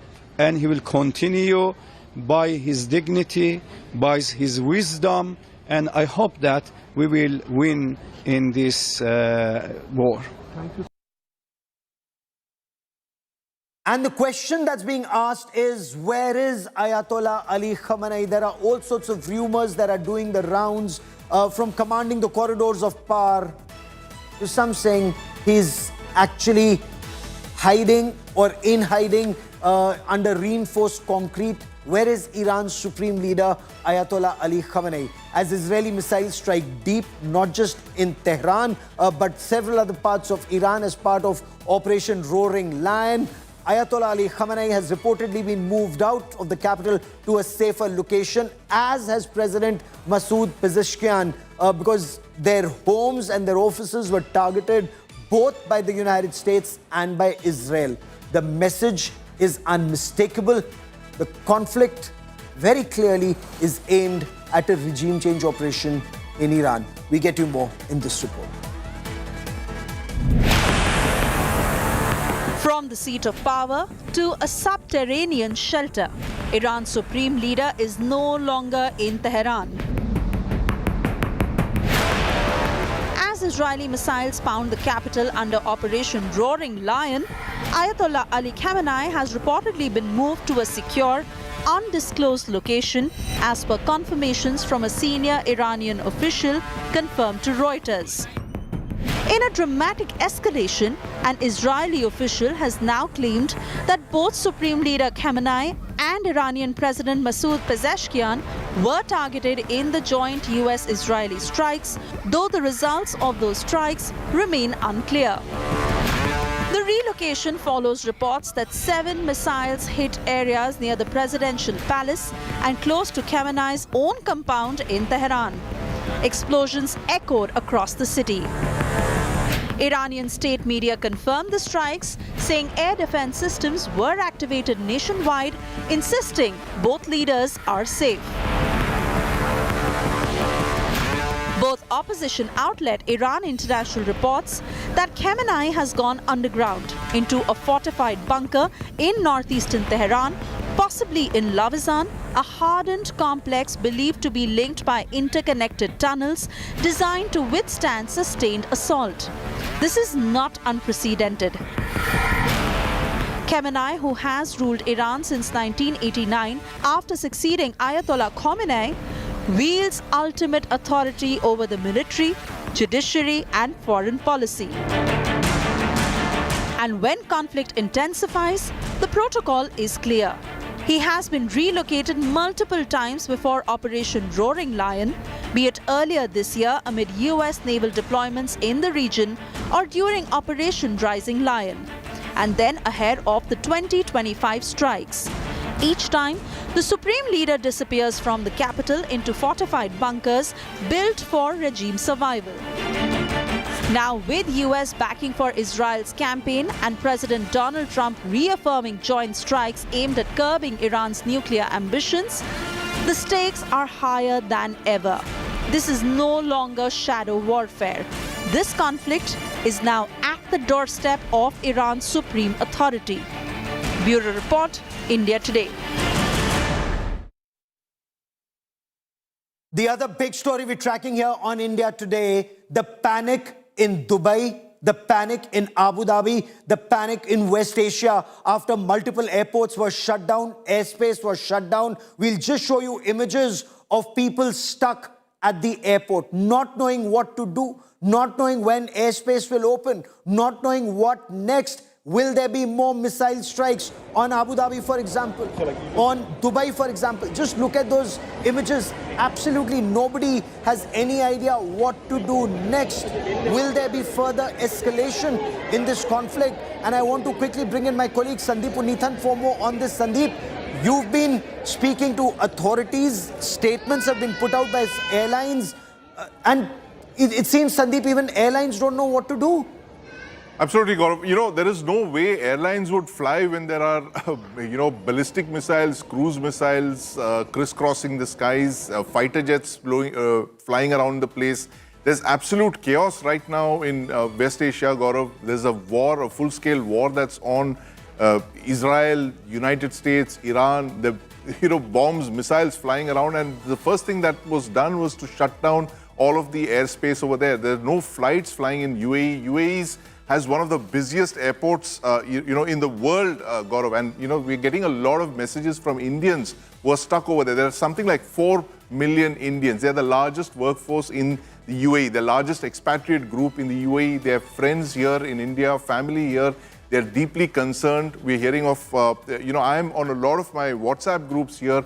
We are talking to people there in the UAE, telling them what to do in case buildings are hit, how to stay safe. This is a crisis that UAE has not seen in several decades, Gaurav, possibly since 2003 or even earlier during the 1991 Gulf War. So that whole region right now, Gaurav, is in a tinder box. It's a very, very crucial part of the world. UAE, for the benefit of the viewers, is just across the Straits of Hormuz. It's just south of Iran, and that's one of the areas that Iran has struck.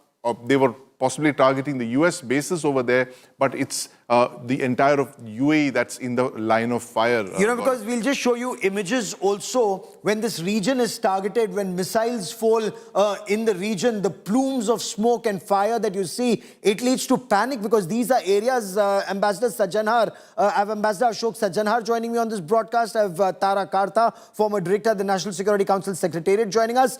These are signals that will send massive, massive panic across the region, Ambassador Sajjanhar. Right, Gaurav. Of course, there'll be huge panic because, it's not only the Indians. Indians are there in West Asia. We have about 9 million of them. So, in terms of, and they are spread out all over. As you, Sandeep, I think very correctly said, more than 4 million in the United Arab Emirates. Next only, the United States has more than that, but it's the second largest Indian diaspora population anywhere in the world. And after that, it comes about 3 million in Saudi Arabia. And then, in all the other countries, Qatar and Oman, etc. So, of course, they'll all be worried. This is, a threat that Iran had given, that if the United States strikes, then they will be ready to hit back at the US assets in all these countries. And they have been ready for that, while the negotiations have been going on in parallel in Muscat, Oman, in Geneva, etc. They've been ready for it because they thought that the negotiations were moving on well, but they knew that the United States had deceived them last time. They were saying that, 10, 15 days, we can continue with the negotiations.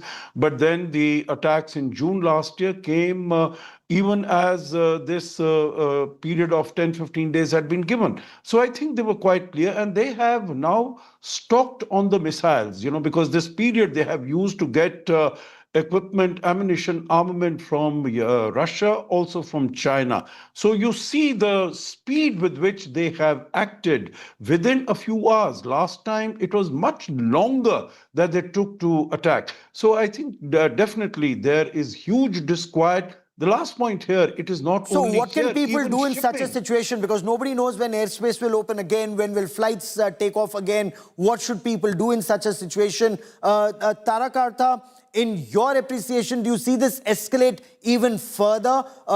Considering these are countries that have the best air defense system and yet missiles came in and struck various locations. Do you think this war is all set to escalate now?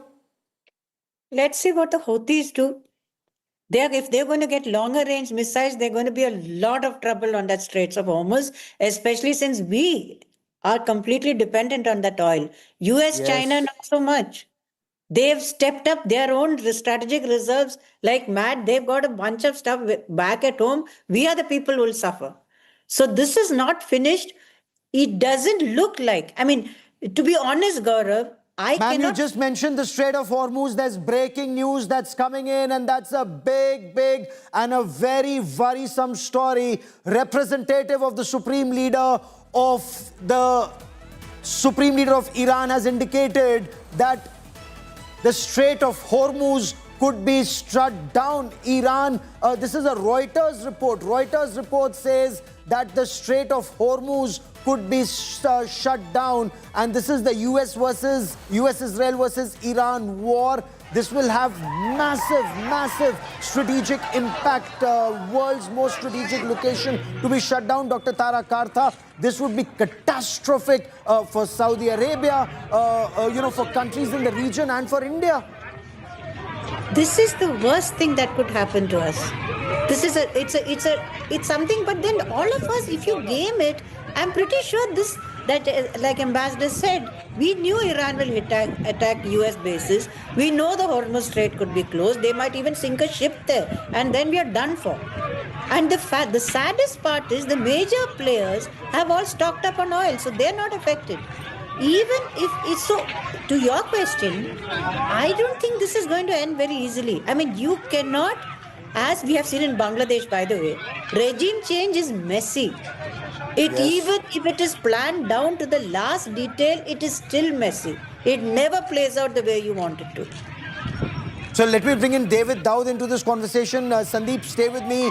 David Dowd, as a senior fellow at the Foundation for Defense and Defense of Democracies, your reading of the threat that comes in, Reuters is quoting sources saying Iran will shut down the Strait of Hormuz if there is escalation. Well, thank you for having me on. Look, I mean, Iran has direct capabilities which it can employ. We should not assume, as your guest said, that war against Iran or potentially regime change, we still don't know what the plan is behind this opening American-Israeli strike is. These are not simple things.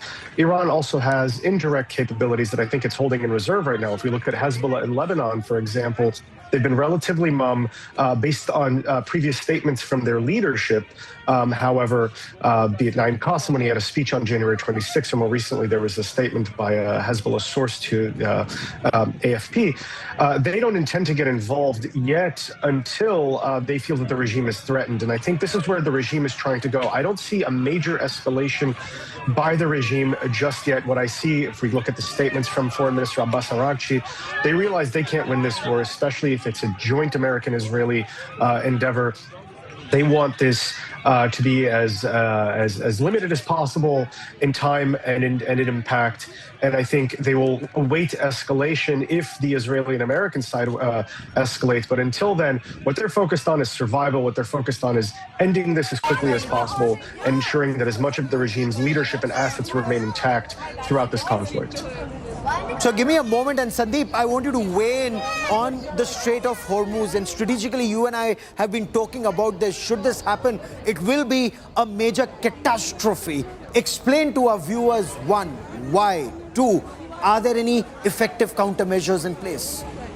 Well, Gaurav, the Straits of Hormuz is one of the most important waterways in the world. It is where 20% of the world's oil and gas, energy literally flows through. It's a vital artery for the world, and this is a place where Iran has the maximum leverage because it dominates that entire Straits of Hormuz. The straits are about 100 kilometers long, and there are about 30 kilometers at its narrowest part. And for the last several decades, Iran has exercised how they could shut these straits down in case of a crisis. In case Iran, the regime, was directly attacked, the fallback option for them was to threaten to shut the Straits of Hormuz, thereby impacting the global economy and bringing pressure on the United States to desist from trying to topple the Iranian regime. And Iran has, seen they've been exercising this extensively over the past couple of decades. If you see the kind of capabilities that they've built up in the last few years, it is fast attack craft, swarming craft, AI-driven craft that are basically meant to charge in like kamikazes and hit ships, as Tara Karta was mentioning, that even if one ship goes down over there, it has the potential to block all of those shipping in that entire region. There's something like 700, 800 ships right now. I'm just looking at the numbers. They have slowed down. The straits are still open, but they're extremely wary, exactly like what's happening with the airspace. The airspace is really closed. Because in a moment, Sandeep, we'll just put out the Strait of Hormuz on a map for our viewers to understand and appreciate better why Iran's threat of shutting down the Strait of Hormuz is a global threat. It's a very, very massive threat. The question remains, does the world have effective countermeasures? Because so far, it's been war game, and that is where Ambassador Sajanhar, Iran can actually hold the world's juggler, put a knife to the juggler and say, we'll shut down the Strait of Hormuz. What can the world do? As, Tara Karta was just pointing out, they can sink a ship there and we are done for. Right. I think that definitely is a very, potent threat, and it's a very valid threat. But two things let's remember also, that, the Iranian regime has been in position for the last 47 years. And they have been under attack for several times. Of course, the pressure that is being built on them right now is, in my view, the maximum pressure that they have been subjected to. Sir, give me a moment. I have breaking news coming in, and you're looking at that image on your television screen. There's just been a communication between Israel's Prime Minister Benjamin Netanyahu and American President Donald Trump. This is the first conversation since the start of war earlier today, and they've discussed the progress of war so far. Are they on the same page? Because remember, we were told that the Israeli Prime Minister had given a detailed briefing, or Israel had given a detailed briefing to the United States of America, and especially to American President Donald Trump, explaining this was a high-risk but high-gain operation. And they went ahead with it. Are they achieving what they set out to achieve? Prime Minister Netanyahu's office has confirmed that there has been a communication between Prime Minister Netanyahu and US President Donald Trump. What transpired in that conversation, we will just let you know in a moment. This is the first conversation since the start of war, and I'm told there are some more details that are coming in about this conversation. Okay, Sandeep, this communication would indeed be extremely significant. And it does happen because any communication that's taking place between Israel's Prime Minister and America's President at this point of time, when Iran has targeted multiple American bases, would indicate that Iran is upping the game, and somewhere down the line, America and Israel would either have to do the same or blink. Absolutely, Gaurav. And we're moving up an escalation ladder, a very dangerous escalation ladder currently. This is today's day one. What happens in the next couple of hours is going to literally decide which way the West Asia is going to move. And that's the reason that Iranians have been careful. They've given an off-ramp, they've given an option of an off-ramp to de-escalate the situation. But it clearly appears that Israel and the United States have made up their minds to see that they've seen a window of opportunity, and they're going to go in after the Iranian regime. The airstrikes, it looks like from all available accounts, Gaurav, suggests that the airstrikes will continue for the next couple of hours at least. And Iran, that first wave of airstrikes has knocked out several of their air defenses, their radars, their surface-to-air missile batteries. Iran is extremely vulnerable and open, and all it has, Gaurav, its last couple of, aces in the pack it has is, of course, it has that massive ballistic missile capability. It has something like 5,000 ballistic missiles. It's one of the largest conventional ballistic missile arsenals in the world. It's got tens of thousands of Shahid-type kamikaze drones. And, of course, it has that option to shut the Straits of Hormuz. So the next couple of hours, Gaurav, through this night are going to be extremely vital, extremely crucial to see how all of these three countries that are involved in this, whether they climb the escalation ladder. Since you are explaining this escalation ladder, For the benefit of our viewers, Sandeep Punithan has just filed a report explaining what this escalation ladder is. Take a look. Against Iran, and Iran has retaliated by attacking US bases in the region, in West Asia. Now, the region, the entire West Asia, is a tinderbox of sorts. And today, those attacks, the attacks from Iran, the initial attacks from Israel and the United States have plunged the region into a very, very dangerous ground. No one knows where exactly this is headed. So we've got this escalation ladder to make sense of where this crisis could be heading. If it continues, where would the conflict go? We first have the diplomatic war. We've passed the diplomatic war, the economic sanctions, and of course, the military preparedness. Today, we are at the stage of limited war. And after the limited war, if this continues for the next couple of days, it could escalate into a full-scale war, which is the United States continuing attacks against Iran, targets missile sites, surface-to-air missile sites, cruise missile production centers, ballistic missile production centers, in an attempt to defang Iran of its cruise and ballistic missile production centers. That's been one key area that they've been looking at in the talks. It's been asking Iran to virtually surrender its ballistic missile making capabilities. Now, the United States has the ability now to do this from the air. And if the war continues, then you're looking at a full-scale war. A full-scale war possibly covering larger parts of Iran and possibly a ground invasion as well, though the troops for that don't seem to be in place yet. But if this continues, this is exactly the chain of escalation that could follow. And this is one reason why the world will be looking at this conflict very closely, because after it crosses the point of a full-scale war, you're entering dangerous territory. You're looking at a limited nuclear war, when the United States could possibly use tactical nuclear weapons to achieve its objectives in Iran, to possibly hit at deeply buried sites or destroy missile and ballistic missile production facilities in the limited window of opportunity that they have.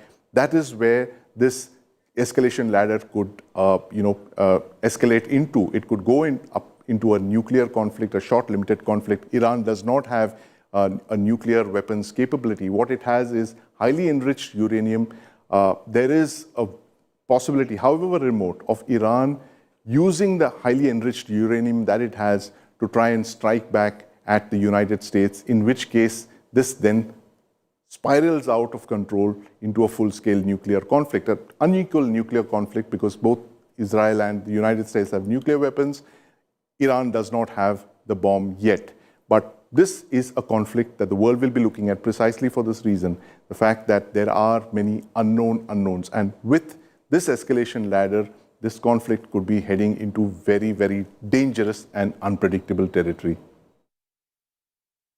So when you're looking at the escalation ladder, the situation is so grim that Iran is actually now threatening to go up that escalation ladder should the United States and Israel continue to target Iran or Iranian interests. Word that's just coming in, Iran has said, IRGC, the Islamic Revolutionary Guard Corps, they've said they will strike more extensively and across the region. Iran has warned the United States and Israel of even greater strikes, even bigger strikes. Where are the strikes that are taking place? For example, drone strikes and loitering munition. They've targeted or attempted to target the airport in Kuwait. While officially a statement was issued that all the incoming drones or missiles, they were intercepted by the Patriot missile defense shield, but information that is coming in seems to indicate that there were some shrapnel injuries on ground. A drone targeted Kuwait's international airport. Of course, there were light injuries to some workers. There was some material damage. The Kuwaiti state agency is reporting that Iran continues to launch strikes targeting the United States in the region. That is what is being reported. But Kuwait isn't the only place that has been targeted.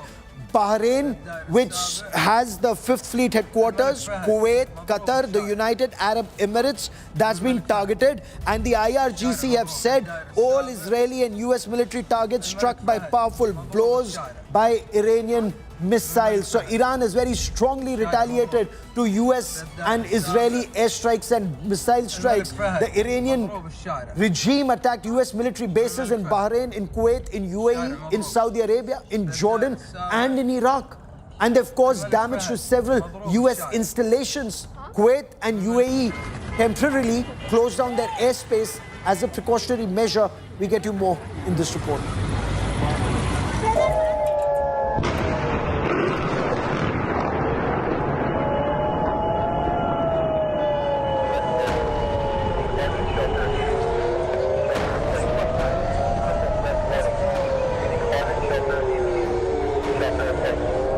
US and Israel launching a combined offensive against Iran. Iranian presidential residence and several key locations attacked.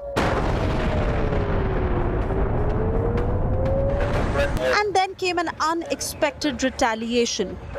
The Middle East is at war. It all started with the US and Israel launching an all-out attack on Iran, targeting 30 sites simultaneously, including the residence of the Iranian president and nuclear facilities. In no time, Trump issued the strongest warning yet to the Iranian regime. You must lay down your weapons and have complete immunity, or in the alternative, face certain death. Then it was Iran's turn. The Khamenei regime struck US naval bases, causing smoke clouds, chaos, and massive damage. Bahrain, UAE, Saudi Arabia, Jordan, Iran attacked US bases one after another, leaving nations on Iran's radar with no option but to close their airspace. Israel also faced the wrath of Iran. A cloud of smoke appeared in Jerusalem, Israel, while sirens sounded in Haifa. In Ashkelon, Israelis took shelter in a bunker.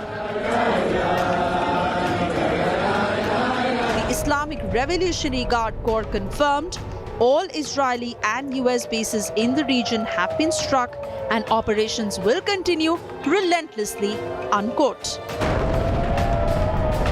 This marks a massive escalation and it is not expected to stop anytime soon. Bureau Report, India Today. There's breaking news that's coming in from Dubai. 4 individuals were reportedly injured. Emergency response teams have responded to an incident in a building at the Palm Jumeirah area in Dubai. That's the information that is coming in. Apparently, an incoming missile was intercepted in the high-profile Palm Jumeirah area. Dubai media is reporting 4 people were injured. I quickly want to bring in Sandeep. Sandeep, are you able to pick up more information? Very, very sketchy details just as yet. There are some reports of this back. And for the benefit of our viewers, that Palm Jumeirah is one of the most iconic, spots in Dubai. It's a massive man-made artificial archipelago. It's shaped like a palm tree. It extends into the Persian Gulf. It's often called the 8th wonder of the world, and it's got some very exclusive properties over there, Gaurav. There's some very big movers and shakers from India who have properties over there. They have flats, they have villas over there. That's one of the places to have exclusive properties. Indians, particularly over the last 15-20 years, have brought up a lot of properties over there, and we're picking up details of that particular attack. It's not clear what exactly went wrong, whether it was a missile that strayed off course and fell near a residential building, but that has sparked off enormous panic within Dubai, Gaurav, because that is one of the most iconic parts of Dubai. It's one of the safest parts of Dubai. It's where all the high net worth individuals, not just of Dubai, but India and all of South Asia, they go there to, for rest and recuperation.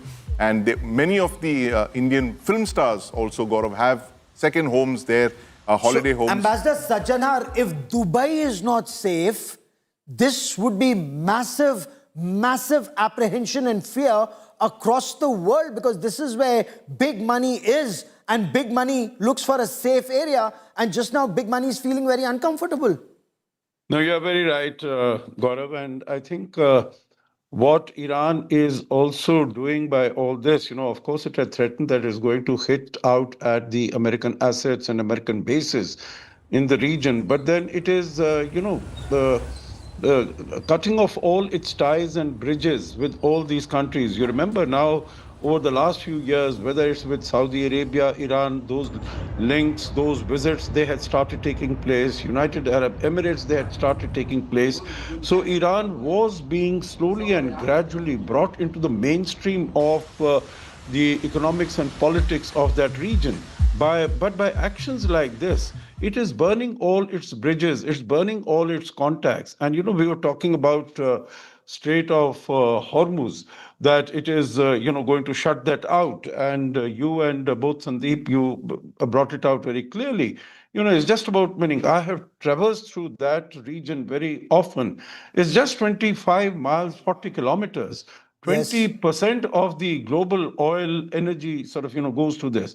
But then most of the other countries, it's not only India, whether it's Japan, whether it's China, whether it's South Korea, all their energy needs are going through that. So, if Iran absolutely. Sir, give me a moment. I want to bring Kabir Taneja into this conversation. Kabir Taneja is Executive Director, ORF, looks at Middle East, West Asia very closely. Kabir, welcome. Your reading of the current situation, and especially the panic in Dubai, in Abu Dhabi, this is where big money is. And if this is where missiles are falling and airspace is being shut down, what does this indicate? Thanks, Gaurav. I actually just returned from Dubai yesterday, and I don't think there was any inclination that anyone was expecting this to happen, because there is sort of this view that Dubai is a panacea in this region, a very conflicted region. But Dubai is something that is built around deterrence. It is built around smart foreign policy, which has sort of, positioned themselves away from these conflict zones. They have good relations with Iran. The UAE has good relations with Israel also now. And it was always believed that, they will not be in this situation. I think that's a big story here we have to see. Yes. That the idea of deterrence of Arab countries has been shattered. So what now we will look at going in the future is going to have to calculate this as part of it. Now they will also have to react. They will also have to recalibrate, and they will also have to see how they're going to position themselves in the long run. And we have to also remember that a lot of the attacks by Iran that have taken place against American bases in Gulf countries or in Arab countries is because Iran, over the past 1 year, realized that targeting Israel takes time. The missiles take time to get there. They're not that fast, they're not that high tech, and they can be taken down. But targeting American interests in these countries will invoke that kind of reaction, which may force America and Israel to rethink from a global perspective of the pathway that they're going down. And that is basically what they've mobilized this time.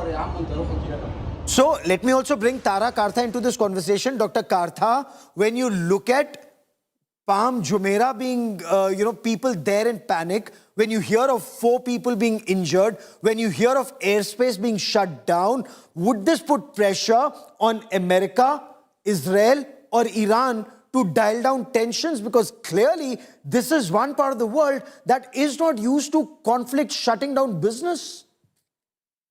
I think, by the way, I like that escalation ladder. Very well done. In this instance, even the threat against Hormuz, Iran is trying to bring in outside actors to stop the war. They are trying everything they can do because they have limited. I mean, I've heard all these stories about, 16, how many aircraft, Chinese aircraft which went in and all that. But I haven't seen that so far. Last time, of course, they dialed back on the strike. They did not strike with their full might. This time, perhaps they've got, but we haven't seen anything significant yet. This is totally an attempt to get other countries like India, China, Russia, everyone inside to stop this. Iran can't win. Here the question is, I don't know what is victory. What Yes. is victory defined as in this war? I have no idea.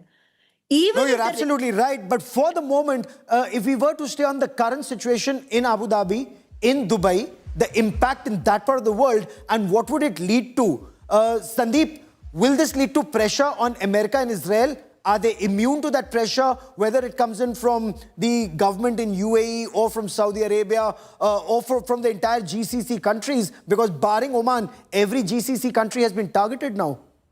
Absolutely, Gaurav. I'm sure there must be tremendous pressure being brought on the US and Israel to cease and desist. You know, they've probably carried out a wave of strikes today, and I'm sure the GCC countries over there wouldn't want this to continue because, you know, this is UAE in the line of fire, and this is one of the most, you know, lucrative places to invest in Asia. And if you have ballistic missiles falling on the UAE, on very exclusive residential properties over there, you can just imagine the kind of havoc that will cause to the UAE economy. UAE is the Singapore of West Asia, and it cannot you know, do business as usual in this kind of a climate of extreme instability. And the same goes for all of the other countries in West Asia. Saudi Arabia, which is trying to fix its economy, it does not want to get caught into this black hole of conflict. And I'm sure that's the kind of pressure. But, you know, Gaurav, you have to see the larger objectives. What are the aims the United States and Israel have in mind? What are their objectives? How do they plan to get to that?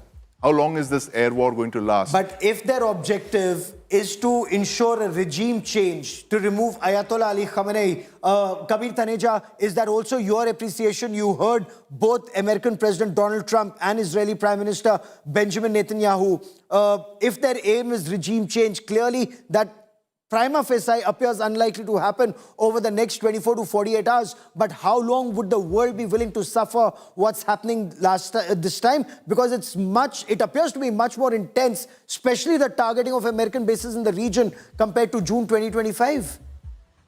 Yeah, Gaurav, look, when it comes to, I think President Trump has been fairly clear in the video that he posted that he wants regime change now. So that basically puts away any idea that this was about the nuclear file in the immediate future and so on and so forth.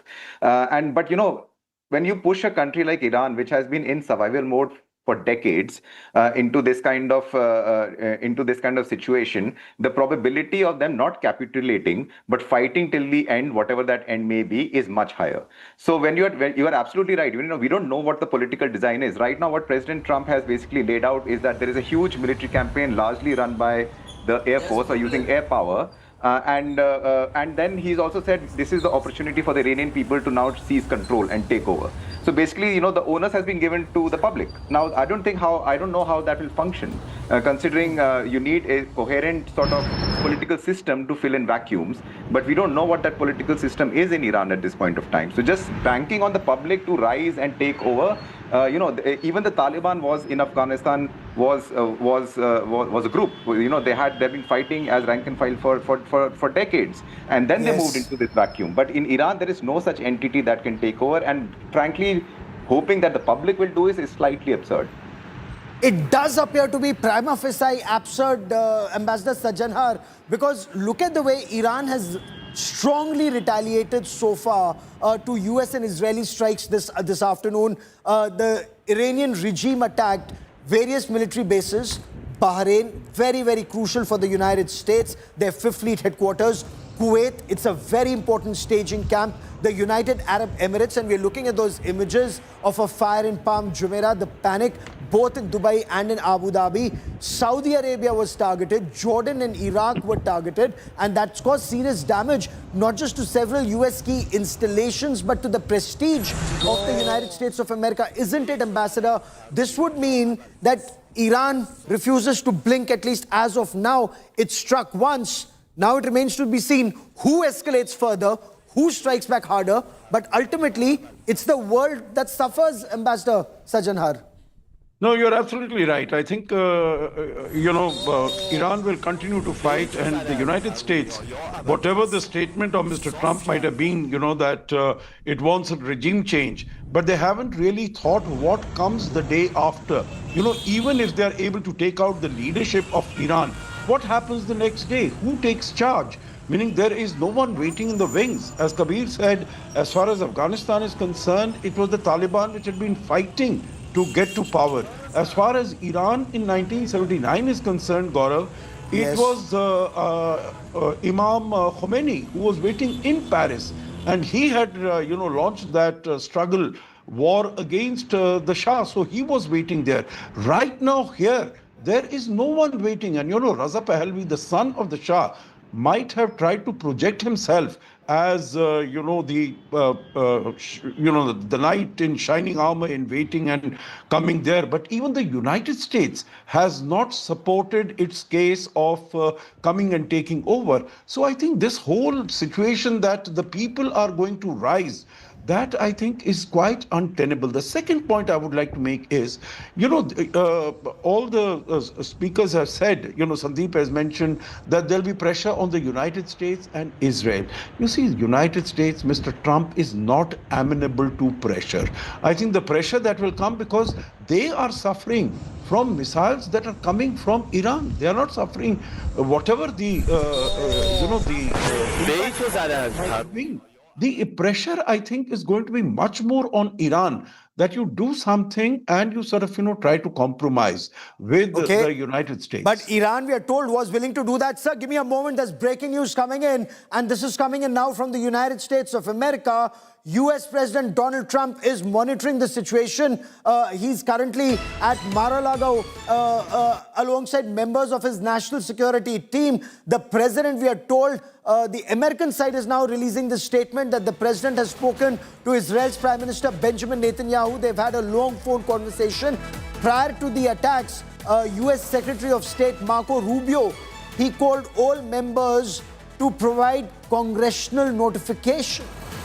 That's a very important point being made, Sandeep, that a congressional notification was to be made. He was able to reach and brief 7 of the 8 members. The president and his national security team continue to monitor the situation very closely through the day to day. So it would indicate, Sandeep, that the US is not, as Ambassador Sajjanar was pointing out, US is also not backing down, and there's no way it's American President Donald Trump's strongman image that would be hit. It is Prime Minister Benjamin Netanyahu's image that would be hit. So now this is a game of escalation to just see who blinks first. It's very clear, from the statements that President Trump has been making is that they have regime change on their mind and they're going to go for it for the next couple of hours. They're going to go all out to try and change the regime in the limited time that they have. And I believe this is what these calls, the congressional panel that Marco Rubio has reached out to suggest this, that they are trying to get some kind of political consensus as they step up attacks on Iran. Because, Gaurav, I don't see the United States having the stamina to fight this war beyond 3 or 4 days. Because at the end of the day, it is all about missiles, it's all about ammunition, it's all about interceptor missiles, it's about Tomahawk missiles. There is only a finite number of those weapons that the United States has. And these take time to build up. And this is clearly something that the US does not want to deplete in a hurry against Iran, because it has other battles to fight as well. It wants to deter China as well in case frankly, China would be the happiest because America is weakening itself in the war in Ukraine. America is depleting its hardware here. China continues to build. What will America have left to take on, the Taiwan situation? And China, in the meantime, is building up nice and strong. But is that also your reading that let's just see who blinks first, Iran or America and Israel? And in your appreciation, who blinks first? I mean, look, it's Christmas every day for China, right? It has been so for about, year and a half now. There is no direct contestation between the Americans and the Chinese per se as far as military goes. They have been talking fairly, maybe not cordially, but enough to sort of work with each other on trade and economy. So it's boon time for China, But also it's very important to remember that China has a 25-year strategic agreement with Iran, where it has committed hundreds of billions of dollars to be put in. Where I think only couple of days ago, President Pezeshkian actually in a very rare statement criticized China in public, basically saying that the investments haven't really flown through and the partnership hasn't gone to the strengths that it really wanted it to do. And that's basically even if you see recently when we're talking about defense deal between Iran and China, it's China agreeing to those deals in exchange for a check. So it's not like they're coming to Iran's aid at its primal time of need. So give me a moment, Kabir. There's also another big story coming in, and there's a statement that's coming in from Government of India, because after that threat that the Strait of Hormuz could be shut down, amidst fears that it will impact oil supply to India, oil would be disrupted because of this Iranian apprehension of Iranian blockade of the Strait of Hormuz. Top government sources are telling India today that India has a strategic oil reserve to meet requirements for the next 74 days. There are contingencies in place to sustain energy consumption in a possible scenario of not being able to get oil both from the east and the west coast. So 74 days, it is sorted. After that, India perhaps would have to think what next. I quickly want to bring in Dr. Tara Kartha, because at the National Security Council Secretariat, ma'am, you would have wargamed this many times. In your appreciation, are we, it's too early to panic, but should something happen to the Strait of Hormuz or at the Strait of Hormuz, do we have reason to be very worried? Well, I would go back to Russia. There you go. Right? But that, of course, was slightly in jest. But yeah, this is our, see, for Prime Minister Modi, it's always about the economy. That is his foremost thing, and that is where we get our global standing from. When the oil price takes a hit, you are in grief. Let's not have any two ways on that. It's not a doubt at all. But I just want to say what Sandeep just said now. If the president is going to Congress, that means he is going to formally declare war, because that has to go through the US Congress and then Congress declares war. If that is the case, then we're looking at a far more long drawn out effect. Number two is China. I'm sure they will agree with me. They never get put boots on the ground. They never get directly involved. A weakened Iran is not their problem. They will step in and take whatever they can out of a dying state. But again and again, I'm coming back. If regime change, like I just said, it's a messy thing. So it's not going to happen immediately. Even if I'm 100% sure someone has already been chosen, that there is a kind of bunch of people who have been, to be brought in at the right time. Okay. But even if that happens, we are still in trouble. 76 hours, 74 days is hardly anything. Absolutely, and we'll be tracking developments, very fast-paced developments. We are told in a while from now, there will be a meeting at the United Nations Security Council, and France has called for this meeting. Two, Iran's Supreme Leader, Ayatollah Ali Khamenei, he's likely to make a statement. He's likely to address his people. What next for an extremely volatile region? I want to thank all my guests. We will track this story very closely. A quick break, back with lots more. Keep watching India Today.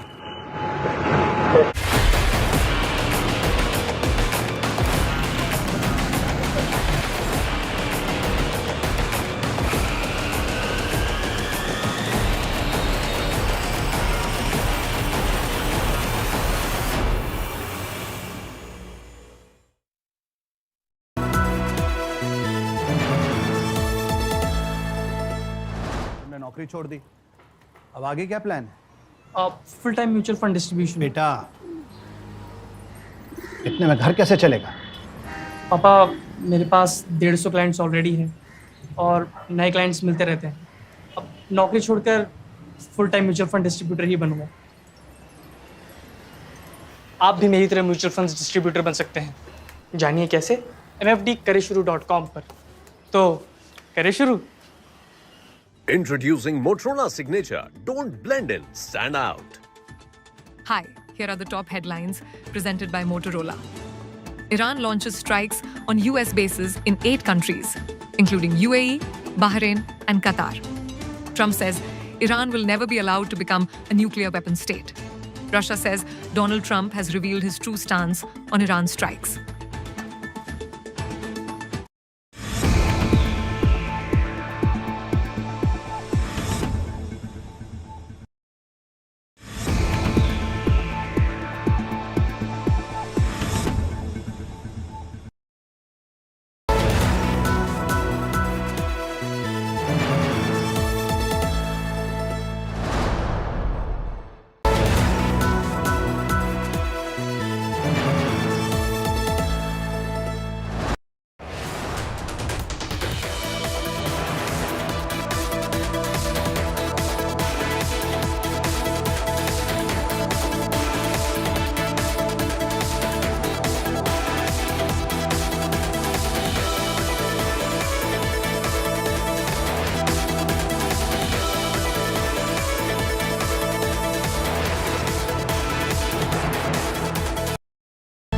Introducing Motorola Signature. Don't blend in, stand out.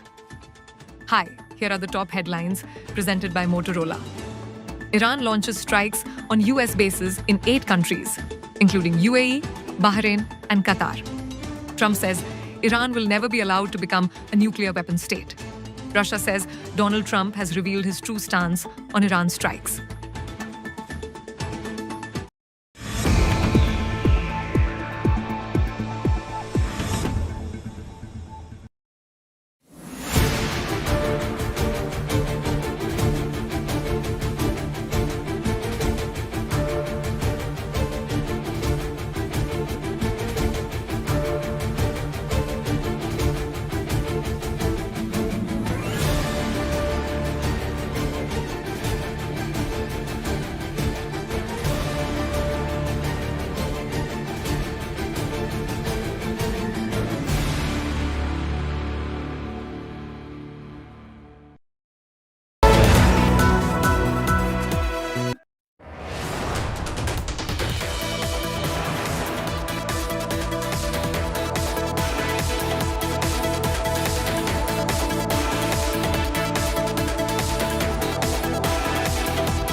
Introducing Motorola Signature. Don't blend in, stand out. Hi, here are the top headlines presented by Motorola. Iran launches strikes on US bases in 8 countries, including UAE, Bahrain, and Qatar. Trump says Iran will never be allowed to become a nuclear weapon state. Russia says Donald Trump has revealed his true stance on Iran's strikes.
Introducing Motorola Signature. Don't blend in, stand out. Hi, here are the top headlines presented by Motorola. Iran launches strikes on US bases in 8 countries, including UAE, Bahrain, and Qatar. Trump says Iran will never be allowed to become a nuclear weapon state. Russia says Donald Trump has revealed his true stance on Iran strikes.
I'm Suesha Samant, and yes, our non-stop rolling coverage continues as the entire Middle East has been caught in the crossfire following US and Israel strikes on Iran and Tehran's retaliation. One of the world's most expensive locations, the Palm Jumeirah area, that has been struck following Iran's aerial attack across West Asia. The pictures you see on the right of your screens are of an Iranian drone crashing near Palm Jumeirah, leaving behind a trail of destruction. Now, reports say 4 people have suffered injuries in this incident.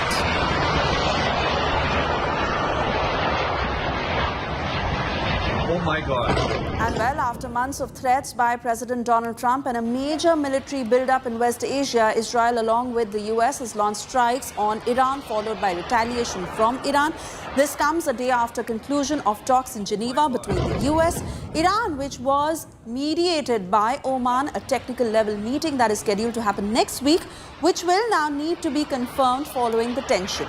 Israeli Prime Minister Benjamin Netanyahu and US President Donald Trump held a phone call, according to Israeli PM's office. The Iranian regime attacked US military bases in Bahrain, Kuwait, UAE, Saudi Arabia, Jordan and Iraq, causing serious damage to several US installations.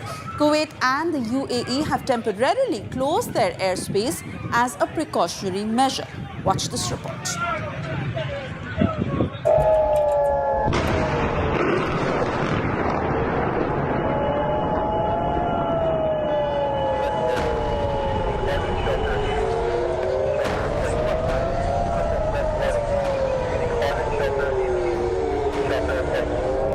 US and Israel launching a combined offensive against Iran. Iranian presidential residence and several key locations attacked. And then came an unexpected retaliation.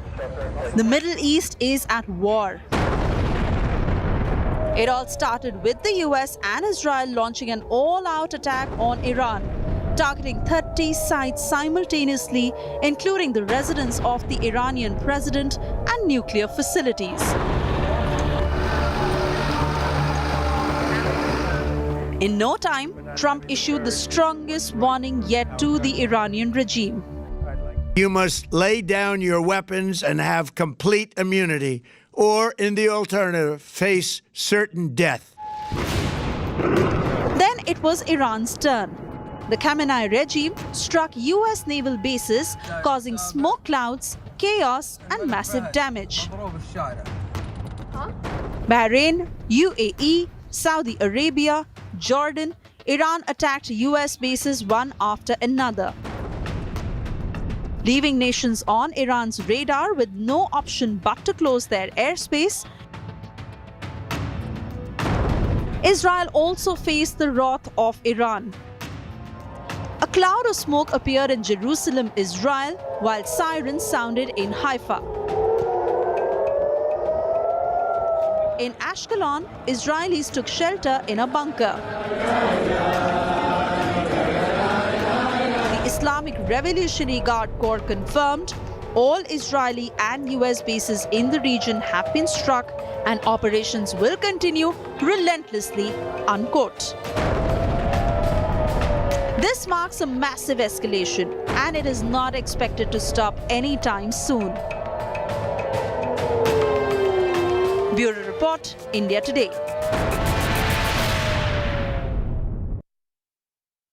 And joining me in the studio is my colleague Geeta Mohan. Geeta, as you're watching the developments very closely, especially with regards to the hit that has happened in Dubai, given the footfall of tourists, given how it is considered safe, and now the fact that the Gulf players are saying that we need to look at our sovereignty, how are they recalibrating their position?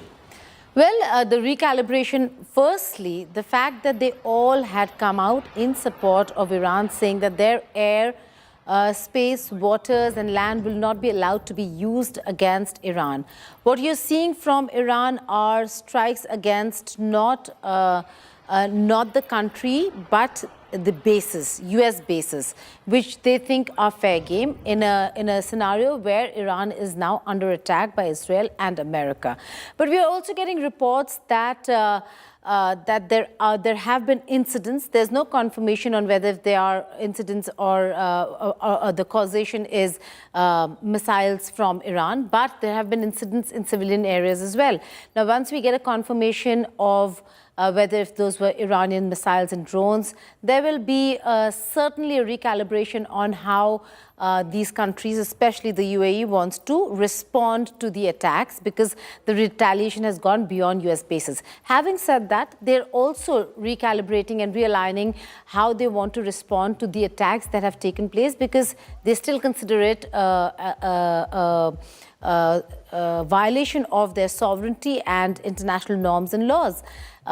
So this is going to be a very important night where we have to see how West Asia really responds to Iran and who is their net security provider. The net security provider for the whole of West Asia, even if they have defense systems, missile defense systems, drone technology and missiles, the net security provider remains the United States of America. And you've seen a lot of statements come from the White House. So, Asia, we'll have to wait and see how America responds to these attacks, how Israel responds to these attacks, and how the West Asia comes together, because they have already condemned the attacks by Iran.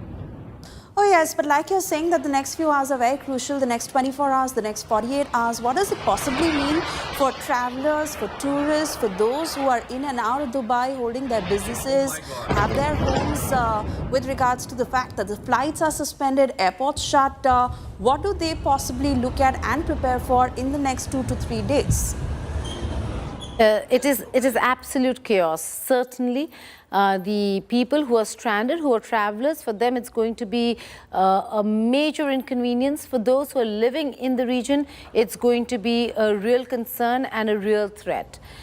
So yes, they will have to, one will have to keep looking at the travel advisories if they're foreign nationals from their respective governments, and the Interior Ministry and the Defense Ministry and the official platforms in the respective countries, whether it's Qatar, the UAE, Saudi Arabia, Bahrain, Oman. All the countries are now monitoring the entire situation and are putting out advisories constantly. A lot of people are thinking, should they start leaving the region? But leaving one country to which other country? It's again West Asia. So leaving certainly is not an option right now when airports have shut in certain countries. They will have to exercise caution and in that be in areas that are considered safe. For now, the guarantees and the statements that have come from Iran are that they're not going to or willfully target civilians or civilian areas. Now, if there's a misfiring of missile, we don't want to sound bombastic, we don't want to sound provocative, but there could be incidents in civilian areas also, but that's not their official line. The official line is that they're only going to hit out at military bases which could be used against Iran in the future. So what they're also doing are preemptive strikes to ensure that this capability of the United States of America is taken out. Like you said, Suesha, it is from what we're seeing, the developments that we're hearing of and learning, and the kind of reports that we're seeing coming in from local media in West Asia, whether it's Dubai, Abu Dhabi, Riyadh, the Muscat, the situation is quite tense, and so they will have to follow advisories of governments. There isn't a major evacuation plan right now for these countries. Right. But I think the Indian government will be looking at evacuation maybe sooner from Iran. Oh yes, Geeta, and I also want to come back to you on that. But before that, Mr. Adrian Calamel is joining us from Washington, D.C. Very good evening, actually, here in India. Good night. Is night time here in India, Mr. Calamel. Thank you for speaking to India today. Really, your sense of how the developments are being looked at, given the fact that we just broke the news, Trump watching every development very, very carefully, really measuring what happens next. Are they prepared for escalation? If yes, how are they planning on it? Especially with regards to the attack that has happened in Dubai, because here we are looking at a city, where tourists have taken a hit, where we see the maximum footfall, and no one would have really expected this. We as journalists knew that, tension is rife, but for those who were leading their lives as normal to now face this and literally have lives stalled for the next 2 to 3 days. Yeah, well, good evening to you, Suesha, and thank you for having me on the show. It's going to be disruptive. UAE was always going to be targeted. That was going to be one of the regime's objectives, is to try and terrorize the region into backing them. But if you look at the statements coming out of places such as Saudi Arabia, they've strongly condemned, even though they didn't, allow us to use their bases there, they've strongly condemned the attacks on Qatar, the attacks on the UAE, and that's so I think they're all putting their fingers up in the air, kind of seeing which way the wind blows. And when we look at this honestly, the Saudi Arabia has been subject to terror attacks from the Islamic Republic going back to Khobar Towers, where one of our bases was targeted by the Islamic Republic. So this should, they're saying it'll be 3 to 4 day operations. I think it's going to be more about several weeks. It all depends on what the conditions on the ground are and what the people are doing. We still don't have any battle damage assessments of any nature inside Iran, and any true reporting that we get is coming from, let's say, from Doha or from Dubai, and journalists saying, okay, well, they've been hit here, they've been hit there. Oh, yes, absolutely. And let me also take this to Lieutenant Colonel J.S. Sodhi, joining us on the broadcast, editor of Global Strategic and Defense News. Colonel Sodhi, with regards to the Indian diaspora, Indian assets in Dubai, at risk at this moment, critical situation, what more are you picking up? Jai Hind, Suesha. It is my honor to be on your esteemed channel and a privilege to be eminent co-panelist.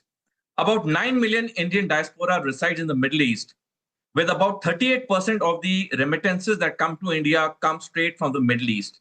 So definitely it is a matter of deep concern for India that many of our kith and kin are stuck up in this volatile situation, which doesn't seem to getting easy at any moment, the way all the sides are retaliating with all force and fury.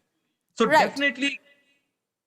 So I'm sorry, I'm having to interrupt you here. We're just getting more breaking news coming in. Let's quickly cut across to that External Affairs Minister S. Jaishankar, who's posted, and I quote, spoke with Israeli FM Guide and SAR this afternoon, reiterate India's call for dialogue and diplomacy to de-escalate the ongoing tensions. That's the word coming in from External Affairs Minister S. Jaishankar, who's put out this latest post, primarily putting out India's position on the ongoing developments, where he writes in this post, and I read, spoke with Israeli Foreign Minister Guide and SAR this afternoon, reiterate India's call for dialogue and diplomacy to de-escalate tensions. Let me also take this to my colleague Geeta, who continues to be with us on the broadcast. Geeta, we have been talking about what India's position will be, how the strategic balance will be struck vis-a-vis Iran, US, Israel, and this post coming out from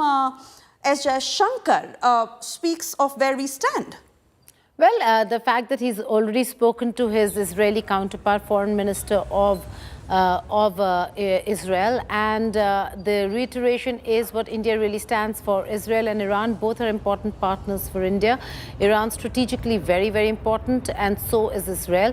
The Indian side has always been advocating peace, diplomacy and dialogue, which is what External Affairs Minister Jaishankar has now reiterated in this post that he's put out.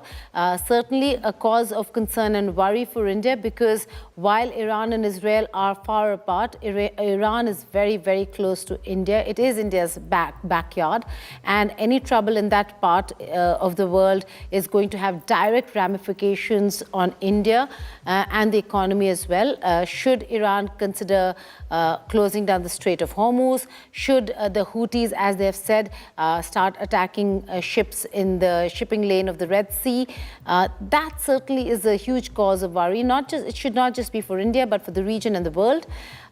For now, India advocating what it has always advocated, which is peace, calling for peace, calling to end this hostility through dialogue and diplomacy. Oh my God. Sodhi, if I could quickly come back to you for this, given the sort of aggressive statements that have been coming in and the back-to-back strikes that we've witnessed, is diplomacy off the table at the moment? Well, Swesha, in 430 BC, Thucydides, the famous Greek philosopher, had stated, "The strong do what they have to do, the weak only keep on looking at the strong actions." Well, this is exactly happening centuries later also. It is clearly the maxim of might is right. America knows it has the economic power, it has the military power. Israel knows it has the military power. For last 47 years, Iran has been subjected to a plethora of economic sanctions, and thus the economic might definitely has denuded. They may not have a strong military as the Americans or the Israelis, but the fact is, even in the last year's 12-day war, the Iranians gave a very strong retaliation to the Israelis. In fact, Iran went on to destroy 1/3 of Tel Aviv, which is the capital of Israel. So one thought that America would not indulge in such a war again. In fact, on 13 January this year, as President Trump was being given the final briefing by Pentagon, because he had told on 8 January that 13th night would be the attack on Iran. On 13th morning, the intelligence chiefs of America's secret agencies told President Trump that attacking Iran would be harakiri for the Americans. So at that moment, President Trump had put off the attack plan, which was originally scheduled for 13 January night. But it is indeed surprising that he still went on to attack Iran, despite his intelligence chiefs clearly stating that such an attack caused immense disaster for Americans. And as we have seen, the Iranians sometime back issued a clear statement. Any attack on Iran would mean attack on the American bases in the Middle East. They have lived up to their word. They have attacked 14 American bases in the Middle East. Definitely the Iranians also are not going on a back foot. They are fighting with all the wherewithal that they have. I don't see the situation calming down at any time soon. All right. And we continue to watch, like we are saying, that the next few hours extremely crucial. I want to go across to Priyanka Mishra, joining us from Dubai, to also understand the impact of the strike. How are people looking at it? Regular day in Dubai, and Palm Jumeirah impacted by that strike. What is the sense among the people?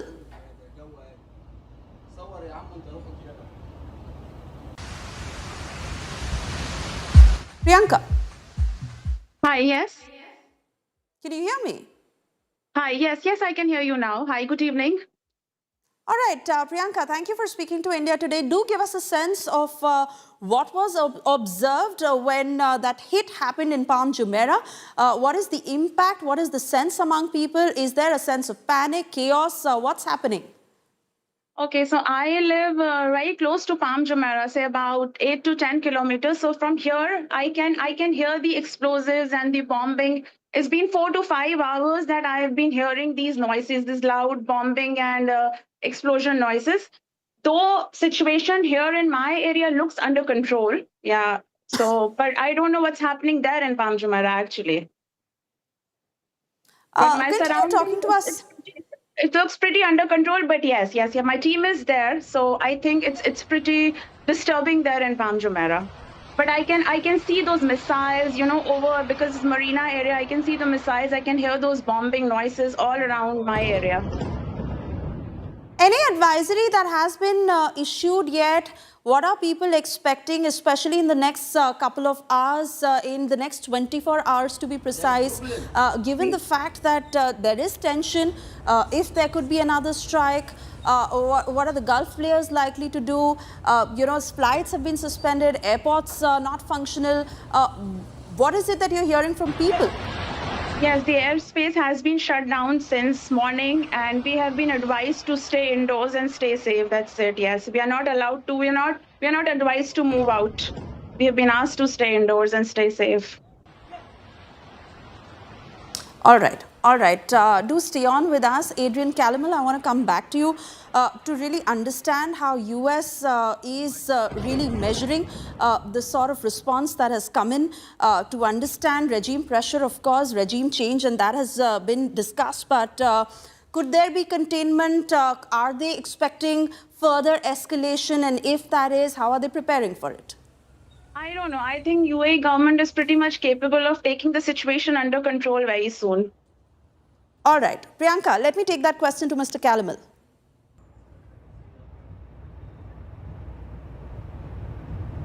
Trying to negotiate with this regime since 2016. As bad as Pakistan is with a nuclear weapon, the regime would have a nuclear weapon, and the region can't afford to have that. Where Pakistan uses it in a case of nuclear blackmail, the real concern is that the regime will come true on their promise of death to Israel and death to America. They would be the first country in the world that both enriches and reprocesses that does not possess a nuclear weapon. And when they kill 40,000 of their own people, clearly they have little regard for humanity. So this no longer, Khamenei had his chance. He had his nuclear program, or he had possible regime collapse. And this is what he's getting, regime collapse. And as far as ballistic missiles go, the regime only has a finite supply of them. And every time they pull out a mobile launcher, we find out where it is. Once there's bows and arrows. Once we figure out where all the bows are, and a lot of them have been taken out, the arrows are useless. And those are the ballistic missiles. All right. Again, continuing to watch, even as we understand that from diplomatic sparring to the brink of nuclear war, where does this conflict stand on the escalation ladder? Sandeep Unintended breaking that down for our viewers. Let's take a look. But the US and Israel carried out a series of airstrikes against Iran, and Iran has retaliated by attacking US bases in the region, in West Asia. Now, the region, the entire West Asia, is a tinderbox of sorts. And today, those attacks, the attacks from Iran, the initial attacks from Israel and the United States have plunged the region into a very, very dangerous ground. No one knows where exactly this is headed. So we've got this escalation ladder to make sense of where this crisis could be heading. If it continues, where would the conflict go? We first have the diplomatic war. We've passed the diplomatic war, the economic sanctions, and of course, the military preparedness. Today, we are at the stage of limited war.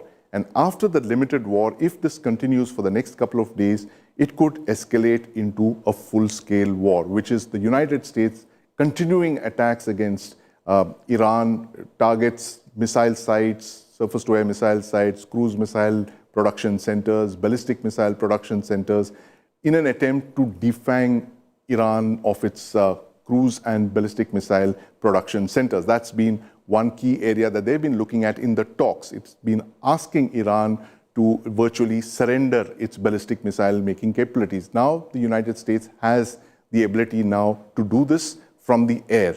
And if the war continues, then you're looking at a full-scale war. A full-scale war possibly covering larger parts of Iran and possibly a ground invasion as well, though the troops for that don't seem to be in place yet. But if this continues, this is exactly the chain of escalation that could follow And this is one reason why the world will be looking at this conflict very closely, because after it crosses the point of a full-scale war, you're entering dangerous territory. You're looking at a limited nuclear war, when the United States could possibly use tactical nuclear weapons to achieve its objectives in Iran, to possibly hit at deeply buried sites. And I'm now being joined by Mr. Navghan Khunti, joining us live from Tel Aviv. Mr. Khunti, do tell us what is happening on the ground. Sirens that can still be heard. Of course, measuring the sort of damage that has happened, the aftermath of the attack, and how protection is now in place in terms of ensuring that the damage is minimal. यहाँ पे छोटा सा damage हुआ है, आप देख सकते हैं इधर गड्ढा हो गया है छोटा सा। इधर जो आयरन ड्रोम की वजह से मिसाइल का मलबा जो उधर ऊपर ब्लास्ट हुआ था, वही इधर छोटा सा खतरा हो गया है। यहाँ पे पब्लिक आ गई है देखने के लिए। बहुत कुछ नुकसान तो नहीं हुआ है वैसे पे गाड़ियों पे धूल चढ़ गई है पूरी लाइन पे, और इस तरफ भी आप देख सकते हो थोड़े से कांच टूट गए हैं। ये छोटा सा गड्ढा हुआ।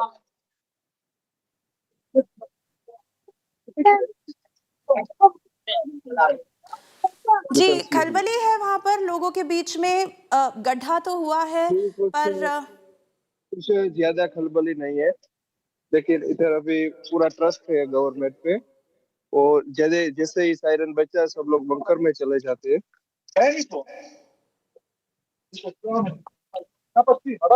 यही कंडीशन है यहाँ पे। अभी थोड़ा सा सीरियस हो गया है मैटर। हमें और जानकारी दीजिए, किस तरह से लोग अब वहाँ पर बंकर्स में हैं या फिर अपने आप को सेफ रख रहे हैं, क्योंकि जो हमें एक्सपर्ट से पता चल रहा है कि ज़्यादातर सेंटिमेंट ये है कि लोगों का कहना है ईरान से जो खतरा था उसके लिए वो इस तरह का खतरा मोल लेने को तैयार हैं, पर वो चाहते हैं कि कुछ डिसाइसिव एक्शन हो। किस तरह से लोग अब फील कर रहे हैं और कैसे बंकर्स में हैं? अभी थोड़ा सा डरे हुए हैं लोग यहाँ पे, लेकिन धीरे धीरे परिस्थिति काबू में आ जाएगी। अभी मॉर्निंग से यही चल रहा है, 10 मिनट 15 मिनट 10 मिनट 15 मिनट में सायरन बज रहे हैं ऊपर। अभी थोड़ी देर के बाद आप देख सकते हैं, दिन में नहीं दिखता था, अभी दिखता है। आयरन डोम में से मिसाइल निकलती है, ऊपर फूटती है, जो ईरान की हेवी बैलिस्टिक मिसाइल है कुछ, जो ये आयरन डोम फेस नहीं कर पा रहे हैं, वो नीचे गिर जाती है। तो इस तरह होता रहता है, तो लोगों में थोड़ी खलबली है। शायद ये बोल रहे कब तक एंडिंग होगा पता नहीं। क्या कुछ ऐसी जानकारी आ रही है, एडवाइजरी आ रही है, कौन से एरिया सबसे वल्नरेबल हैं? जी, ये तेल अवीव का एरिया थोड़ा रेड अलर्ट पे है। ये अभी लोग बाहर निकले, जैसे ही सायरन बजेगा तुरंत बंकर में चले जाएंगे। देख सकते हैं आप इधर, ये तेल अवीव का बेनेब्राक रमजान एरिया है। और कितनी देर में सायरन्स बज रहे हैं? 10 minute 15 minute 20 minute 15 minute 20 minute इतने देर में सायरन बज रहे हैं।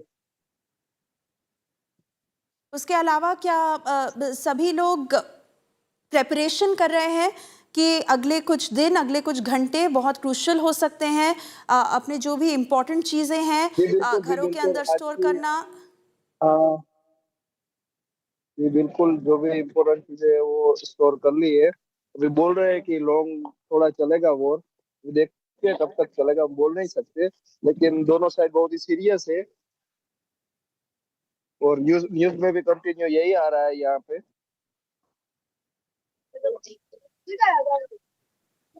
यहाँ ईरान में इजराइल ने पहले स्ट्राइक किया तो जी नवघन, मेरे साथ मेरी कॉलीग गीता है, आपसे एक सवाल पूछना चाहती हैं। नवघन, अगर आप मेरी आवाज सुन सकते हैं, जो एम्बेसी है, एम्बेसी से आप लोगों को क्या कोई मैसेज मिला है, कैसे रहना है? ट्रैवल एडवाइजरी के अलावा कोई वर्ड ऑफ कॉशन, आपको क्या करना चाहिए? Is there something that the embassy has sent you people? हाँ, मेल से आता है, उसमें मैं हूँ रजिस्टर, तो मेल आया है मुझे कि सावधान रहे, सतर्क रहे, इजराइल इन द वॉर, ऐसा आया है मैसेज। और अभी कुछ ऐसा खास नहीं आया है, वरना तो लास्ट टाइम फ्लाइट भी सब बुक करा रहे थे, ऐसा हो गया था, लेकिन अभी ऐसा नहीं है, अभी स्टार्टिंग है ना, इसीलिए। अच्छा, क्या ऐसी भी एम्बेसी की तरफ क्या ऐसी भी जानकारी है, एम्बेसी के साथ सभी टच में है, अगर कोई निकलना चाहता है, कोई फ्लाइट लेना चाहता है, क्या उस हिसाब से एम्बेसी के जी साथ कोई अभी तो कॉन्वर्सेशन? एम्बेसी का ग्रुप है, व्हाट्सएप ग्रुप है, और वो उसके पास सब डेटा होता है, तो वो पर्सनली सबको मेल करते हैं, तो सबके साथ टच में है जी। यहाँ पे बहुत सारे लोग इंडियन। जी, नवघन खुंती, धन्यवाद हमसे बात करने के लिए। And there is the situation on the ground. नवघन telling us what really is the situation like in Tel Aviv, again very vulnerable. Colonel Sodhi, I want to come back to you because Indians in particular at risk, and that is the concern as far as we are trying to get updates even from the MEA. Now, be it Indians in Dubai, Indians in Tel Aviv, really to understand if they can come back home, they have to stay there, they are safe, they are in touch with the embassy, but the MEA is certainly watching out on that. Well, Suesha, definitely. The Minister of External Affairs has always been on a front foot to ensure the safety and security of our diaspora or citizens or people traveling for tourism or business in any part of the world whenever that part of the world has been shaken by these violent conflicts. We have seen how successfully our ministry was able to take out more than 23,000 students as the Russia-Ukraine war erupted. We have seen how the Ministry of External Affairs did a fantastic job in taking out Indians stranded in Sudan. So definitely the Indian Ministry of External Affairs has always been 10 steps forward in ensuring the safety and security of every single Indian diaspora, be it any part of the world. So this time too, the Indian Ministry of External Affairs is doing its utmost best. We have seen how the people on your channel have told of the good job being done by the Indian embassy, whether in Israel or in other parts of the world, which are now besieged with this violent attack that is going on between the three countries. I would also like to state that it is indeed a matter of great irony that as talks were progressing between America and Iran, the two main pillars of the Board of Peace, that is America and Israel, chose to attack Iran. So it is a matter of great irony that the first war has been started by the Board of Peace members who play a pivotal and a major role in this Board of Peace. Notwithstanding that, definitely all global leaders, in fact, even our Ministry of External Affairs has issued a statement that the escalation should not continue. There should be dialogue and diplomacy. And definitely, as all world leaders are trying, in fact, at 10 p.m. French time, the United Nations Security Council meet is going to take place to, seek measures to end this war. But till the time this war doesn't end, the Minister of External Affairs is doing its utmost best. We have seen in the past too, and this time also, every single Indian citizen security and safety will be ensured by our embassies, by our people working in the ministries day and night, where hotlines have been established, communications are being sent through WhatsApp, through email, and any other source of communication. Absolutely. Let me also take this to my colleague Geeta with regards to what you're learning from your sources in terms of the safety of Indians. We've watched those reports from the ground in Tel Aviv, from Palm Jumeirah, and of course our concern also to ensure that Indians remain safe in these vulnerable areas, in particular at this tense time, really watching out for their safety. Geeta, what more are you picking up? Well, it is a very, very serious situation. There are so many Indians living in the UAE, all of UAE and Saudi Arabia, Bahrain, Qatar, Oman, but primarily the UAE, where the vulnerability seems more because this is the only country where there are reports coming in of incidents that they're seeing and witnessing in residential areas. Now, there has been an incident that has been reported in Palm Jumeirah. That's one residential area, civilian area, and really posh. So We do not know the cause. Again, reports saying that this right, is Geeta, I'm sorry, I'm having to interrupt you here. I'm being told that Sanjay is an Indian resident in Dubai. He's joining us on the broadcast at the moment. Let's quickly go across to him to get a sense of what the situation on the ground is. Panic between people. Are you in touch with the other Indians in Dubai? Surely to understand that movement may not be possible. Safety is the utmost concern. Do tell us what's happening there, Sanjay.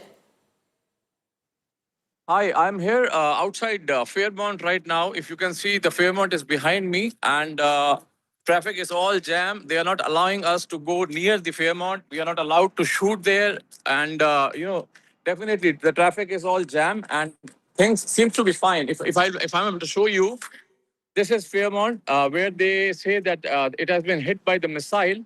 And definitely there is something which is not being disclosed, and the road is blocked, and the emergency vehicles are already there, and something is there, but it is not disclosed. It is not being disclosed yet. Can you give us further details, like you're saying that the enforcement agencies are there? What are the other restrictions that have been imposed? You're saying you're not being allowed to shoot. In terms of any sort of communication, any sort of advisory, are you in touch with the other Indians? Who are you really coordinating with to keep a tap on the situation, whether you should move or not?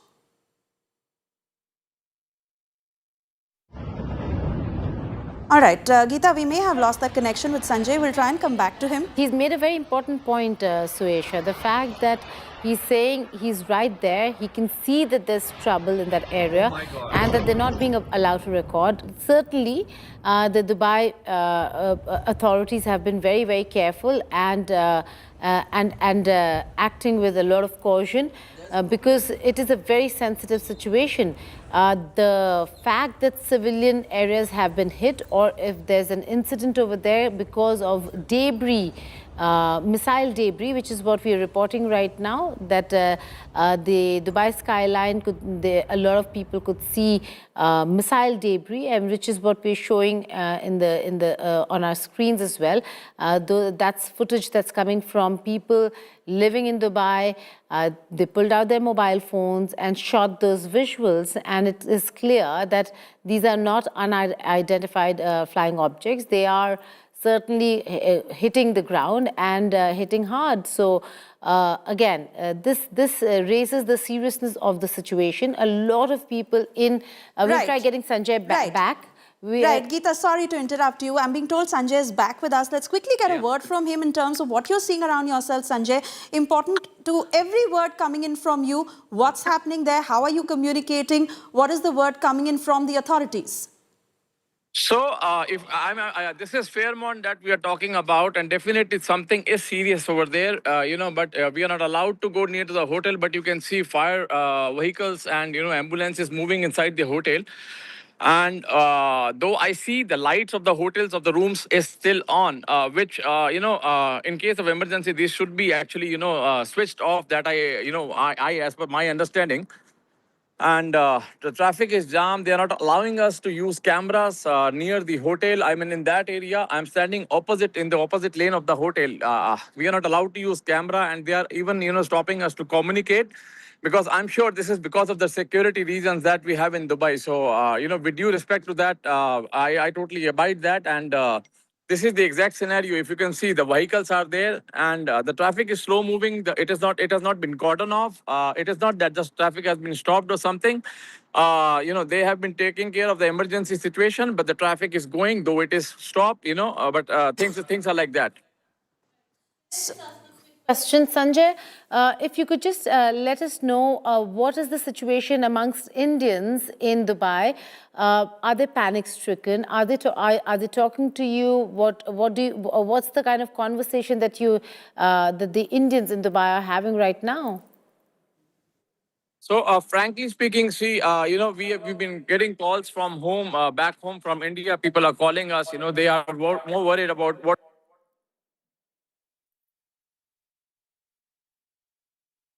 All right, there may be a network issue there. We'll try and reconnect with Sanjay, but really trying to get a sense of what the situation is like on the ground. Geeta, to also understand from you, given the fact that the hotel seems like it is still functional, while security has been heightened in this particular area.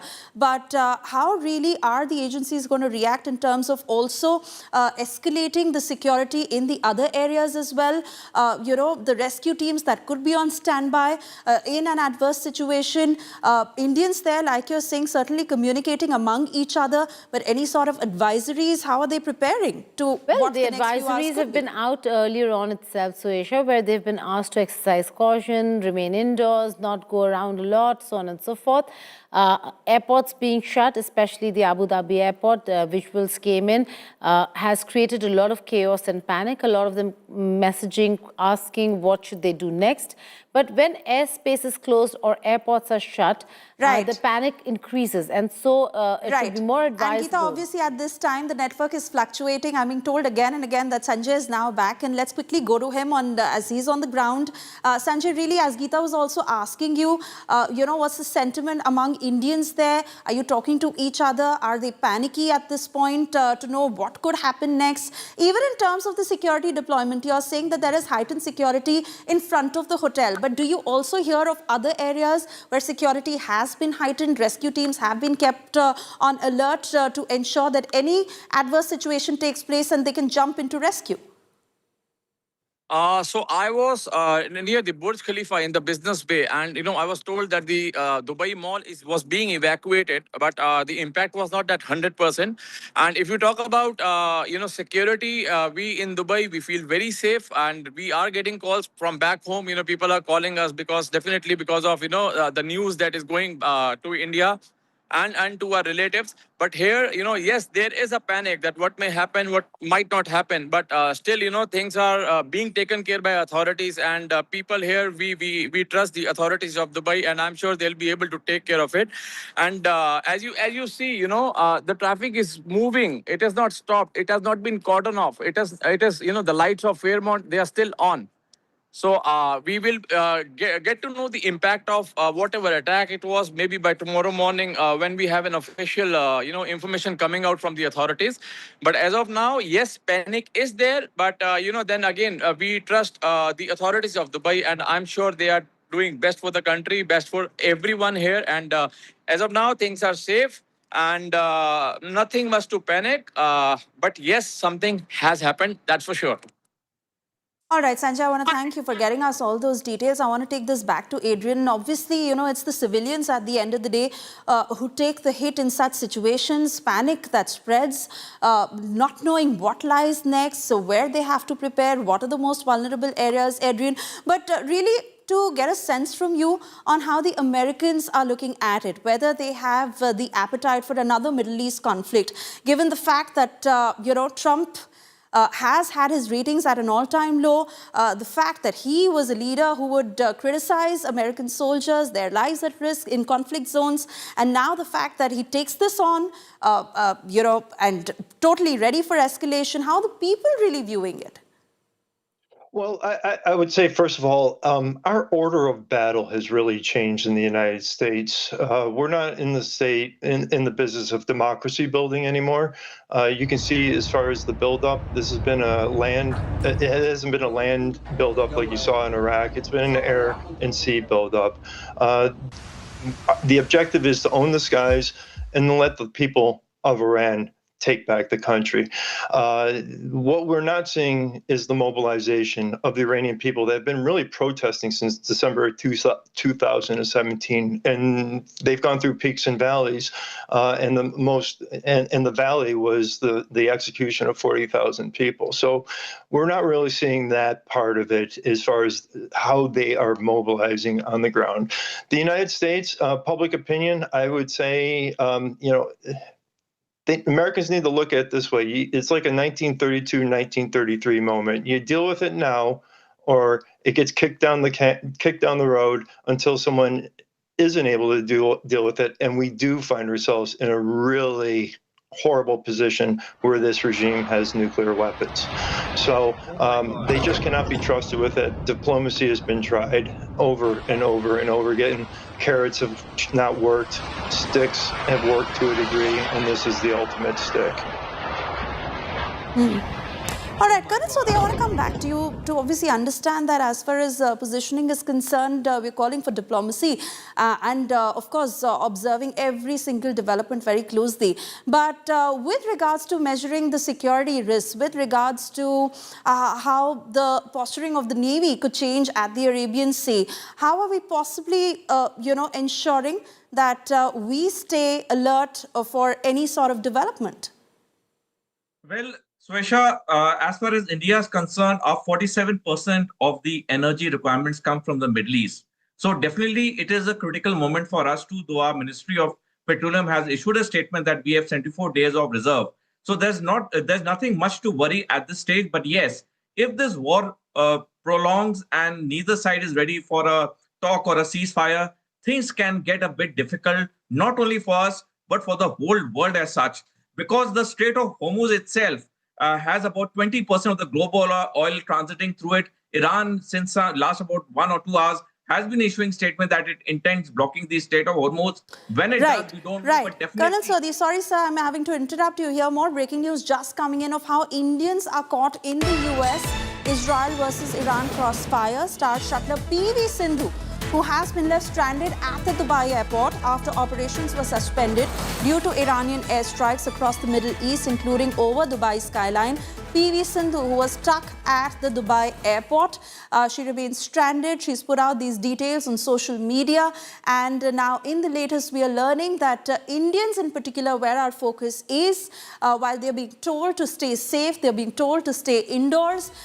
In Tel Aviv, like we just saw, they are in the bunkers. But this is the latest that is just coming in. Star shuttler PV Sindhu, who has been left stranded at the Dubai airport. This after operations were suspended due to Iranian airstrikes across the Middle East. The situation in Dubai also critical at this point after what happened at Palm Jumeirah. And while we saw how security has been heightened within the city, of course, people being told to stay indoors. Most difficult for travelers at this point, tourists in particular, given the fact that there is high footfall from India in Dubai and vice versa, large Indian diaspora in Dubai, several Indian settlements, and given the frequency of flights that happen between Dubai and India, this is the latest that is just coming in. Star shuttler PV Sindhu, who has been left stranded at the Dubai airport after operations were suspended. Geeta, I want to come to you, given the fact that, everybody is looking for answers at this point. Not many, understandably so, because the situation does remain critical. But, Indians, and we are watching out for their safety. PV Sindhu is the latest coming in, who's stuck at the Dubai airport. Well, that's right. This is only the beginning. We will have a lot of other names, a lot of Indians who will start posting videos on social media, and we'll be putting out those videos as well. But yes, it is a situation of chaos and panic, given that there have been incidents in residential areas. But the Indian administration, the ministry and the embassy in the UAE, in Abu Dhabi, have been on a regular basis putting out advisories on their handles, and they are asking Indian citizens to exercise caution, which would mean not to travel out, not to go to open spaces, so on and so forth. So everybody trying to be careful over here to a point that one of the Indians who joined us was making, Sanjay was making, about Fairmont being, the lights still being on, and that if it's a target, then the lights should be shut, is because it doesn't seem like things that reaching residential areas are intentional, because if that would have been the case, then Fairmont, if it was a real target, an intentional target, then yes, the lights would have been out as per protocol, and the hotel would have been cleared out. For now, the authorities are there, and there has been an incident. There could be more in civilian areas if missile debris starts falling in other parts of Dubai and Abu Dhabi. So the situation is scary, and one that Indians will have to monitor very closely. The missions are monitoring it very, very closely and updating their advisories every now and again. So it's a serious situation when it comes to the ramification, not just for the region, but for Indians living in the region. And the UAE has a huge number of Indians. Oh, yes, absolutely. And we continue to keep track of every single development coming in and keep our viewers ahead on India Today. I'd like to thank all our guests joining us on the broadcast. at this time. Even as we tell you what really has happened in the day, most importantly, a place that was meant for learning turned into a scene of devastation in Iran. An elementary girls' school in Minab that was hit amid escalating hostilities in West Asia, leaving dozens of children dead and triggering global outrage as the Israel-Iran conflict continues to intensify. Watch this report.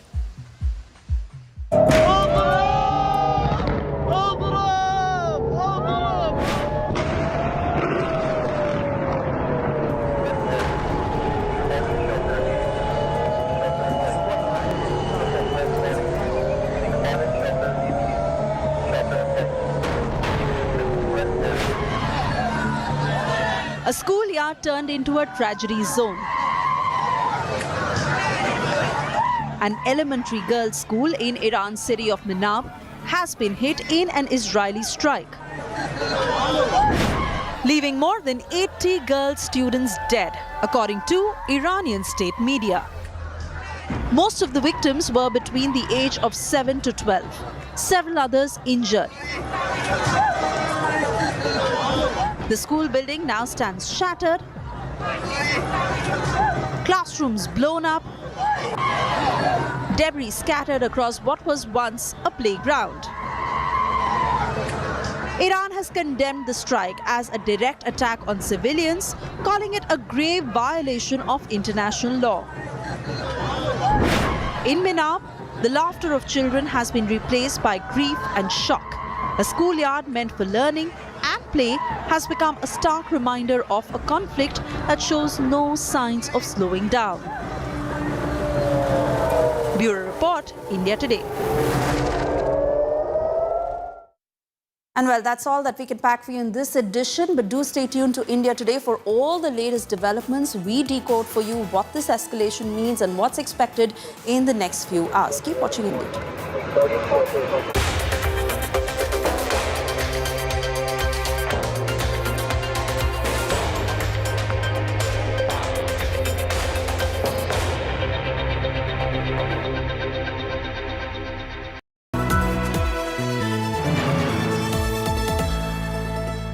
Introducing Motorola Signature. Don't blend in, stand out. Introducing Motorola Signature. Don't blend in, stand out. Hi, here are the top headlines presented by Motorola. Iran launches strikes on US bases in 8 countries, including UAE, Bahrain, and Qatar. Trump says Iran will never be allowed to become a nuclear weapon state. Russia says Donald Trump has revealed his true stance on Iran's strikes.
Introducing Motorola Signature. Don't blend in, stand out.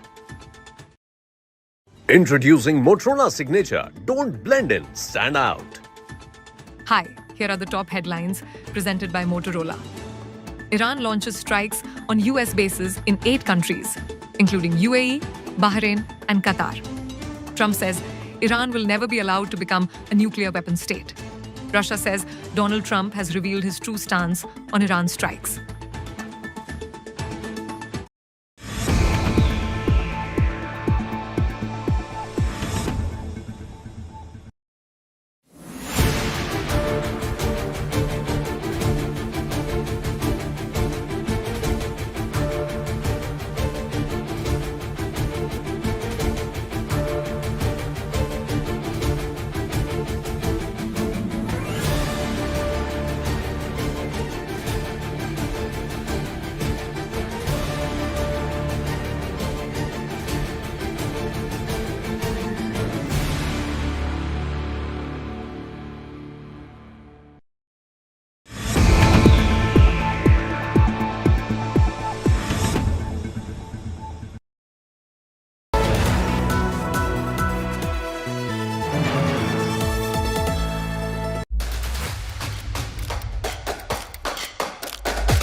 high-octane T20 format.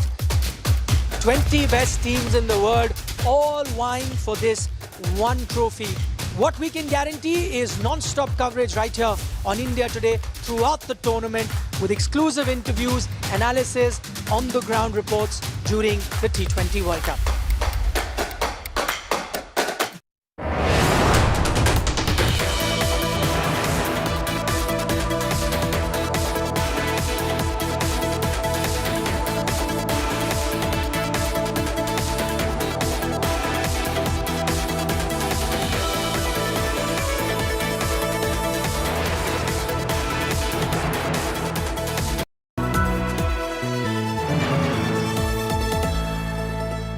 Introducing Motorola Signature. Don't blend in, stand out.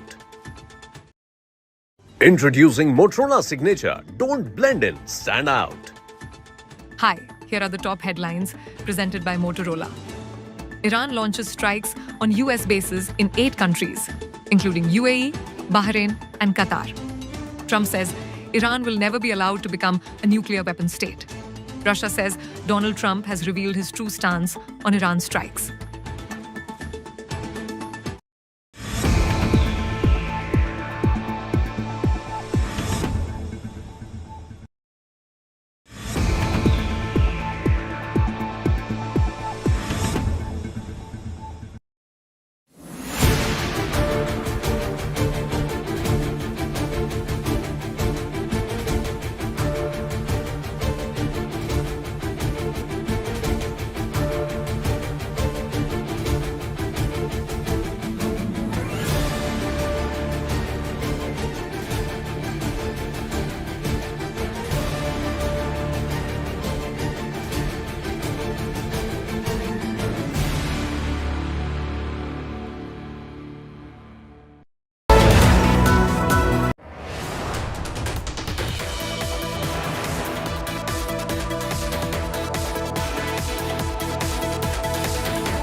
Introducing Motorola Signature. Don't blend in, stand out. Introducing Motorola Signature. Don't blend in, stand out. Hi, here are the top headlines presented by Motorola. Iran launches strikes on US bases in 8 countries, including UAE, Bahrain, and Qatar. Trump says Iran will never be allowed to become a nuclear weapon state. Russia says Donald Trump has revealed his true stance on Iran strikes.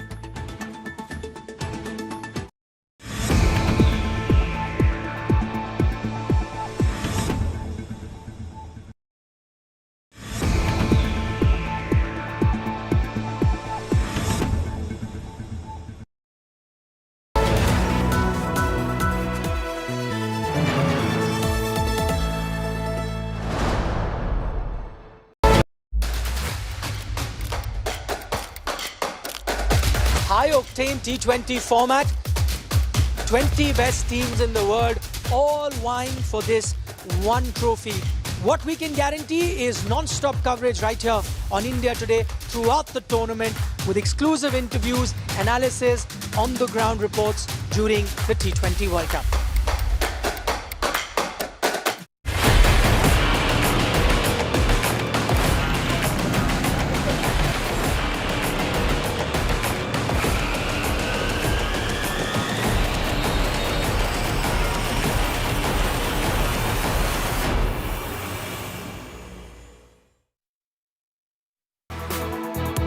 Thank you for staying with India Today. I'm Suesha Sound, and let's get you details of what really has happened through the day. Yes, the Middle East conflict that is now casting a shadow over the Gulf's most glamorous skyline. Dubai, a global hub of luxury and transit, has found itself on the edge of escalating regional hostilities. One of the world's most expensive waterfront developments, Palm Jumeirah, that was rocked by an explosion following Iran's aerial retaliation across West Asia. Visuals show a massive fire near Palm Jumeirah after what authorities say was an Iranian suicide drone crash. Reports suggest at least 4 people were injured in this impact. In dramatic visuals captured across the city, drones were seen in the Dubai skyline with at least 1 missile successfully intercepting an incoming aerial threat mid-air. The escalation also triggered chaos at Dubai International Airport. Flights got delayed, passengers were scrambling for updates amid heightened security alerts. Indian shuttler PV Sindhu was also stranded at the Dubai airport. Passengers were also stranded at Zayed International Airport in Abu Dhabi as authorities imposed precautionary measures and air traffic disruptions followed. Sanjay, really, as Geeta was also asking you, what's the sentiment among Indians there? Are you talking to each other? Are they panicky at this point to know what could happen next? Even in terms of the security deployment, you're saying that there is heightened security in front of the hotel. But do you also hear of other areas where security has been heightened? Rescue teams have been kept on alert to ensure that any adverse situation takes place and they can jump into rescue? So I was near the Burj Khalifa in the Business Bay, and I was told that the Dubai Mall was being evacuated, but the impact was not that 100%. And if you talk about security, we in Dubai, we feel very safe, and we are getting calls from back home. People are calling us because of the news that is going to India and to our relatives. But here, yes, there is a panic that what may happen, what might not happen. But still, things are being taken care by authorities, and people here, we trust the authorities of Dubai, and I'm sure they'll be able to take care of it. And as you see, the traffic is moving. It has not stopped. It has not been cordoned off. It is the lights of Fairmont, they are still on.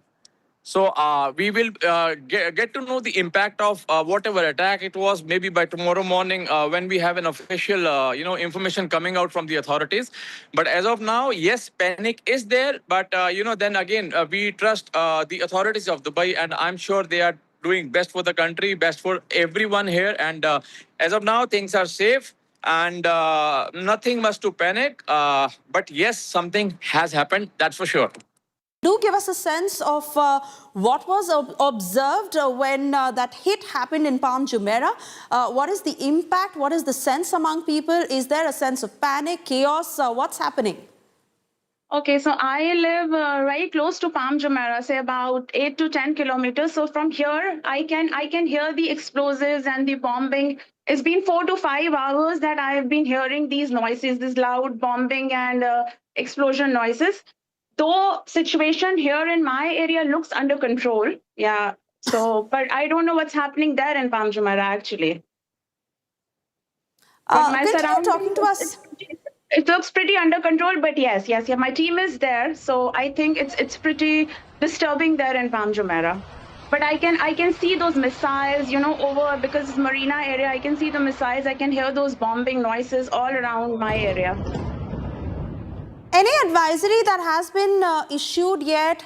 What are people expecting, especially in the next couple of hours, in the next 24 hours to be precise, given the fact that there is tension, if there could be another strike, what are the Gulf players likely to do? Flights have been suspended, airports not functional. What is it that you're hearing from people? Yes, the airspace has been shut down since morning, and we have been advised to stay indoors and stay safe. That's it. Yes, we are not allowed to. We are not advised to move out. We have been asked to stay indoors and stay safe.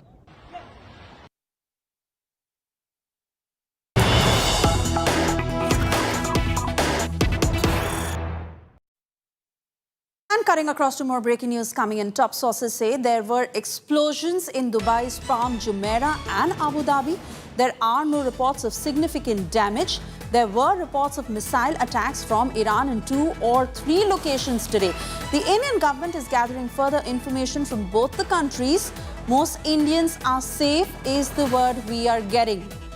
That's coming in from top sources to say that Indians are safe. There has been no hit in that sense, but given the fact that the safety of the Indian diaspora is utmost priority, and many Indian assets and Indians were settled in Dubai, are now gauging the situation following the advisory.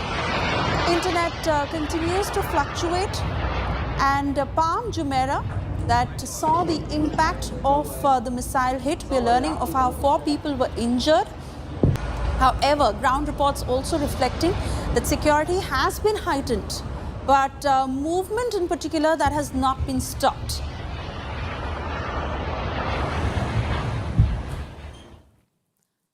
It is a major escalation that has unfolded in West Asia after the United States and Israel carried out coordinated strikes on Iran, an operation Israel called Preemptive, alleging that Tehran was advancing long-range missile capabilities and pursuing nuclear weapons. US President Donald Trump issued a stark warning: lay down your arms or face certain death. Getting you all the details in this report.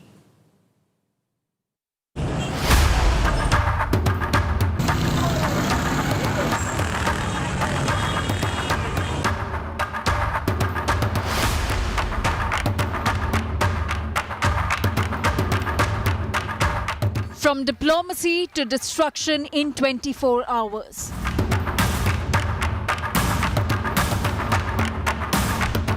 The West Asia is on fire as the United States and Israel launched coordinated strikes on Iran, a move Israel calls preemptive, but one that has pushed the region to the edge of full-scale war. Nearly 30 targets were hit across Iran, including Tehran, Isfahan, Qom, Kermanshah, Karaj, Tabriz, Ilam and Lorestan. Key government installations were targeted, including the Ministry of Defense, Ministry of Intelligence, locations linked to Supreme Leader Ali Khamenei, the Atomic Energy Agency and the Persian military complex.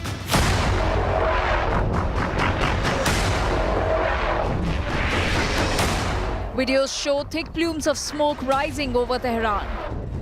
Explosions rocked eastern and northern Tehran near Khamenei's residence. Reports say that he has been moved to a secure location. In the aftermath, Iran shut its airspace. Long queues were seen at petrol pumps as fear spread and cars and houses were damaged. US President Donald Trump declared that major combat operations have begun, asserting that Iran cannot have nuke weapons. Trump warned Tehran, surrender or face certain death. It has always been the policy of the United States, in particular, my administration, that this terrorist regime can never have a nuclear weapon. They've rejected every opportunity to renounce their nuclear ambitions, and we can't take it anymore. We are going to destroy their missiles and raise their missile industry to the ground. It will be totally, again, obliterated. Israel has named the assault Operation Roar of the Lion following last year's 12-day Rising Lion campaign in June. Israeli Prime Minister Benjamin Netanyahu says that the strikes were planned months in advance in coordination with Washington, calling it a mission to remove what he described as an existential threat. רק בגלל שהם ביקשו לעצמם חיים של חירות וכבוד. במלחמת התקומה ובמבצע עם כלבי, חיילינו הגיבורים היכו שוק על ירך את משטר האייתולות ושלוחיו. אבל חיית הטרף הפצועה לא חדלה מניסיונותיה להשתקם למען אותה מטרה, כדי להשמיד אותנו. בחודשים האחרונים הרודנים באיראן זוממים לבנות מחדש את יכולות הגרעין והטילים שלהם. Diplomacy is off the table. Deterrence is being tested. And as both sides dig in, the question now isn't whether tensions will rise, but how far this conflict will go. With Geeta Mohan and Pranay Upadhyay, Bureau Report, India Today.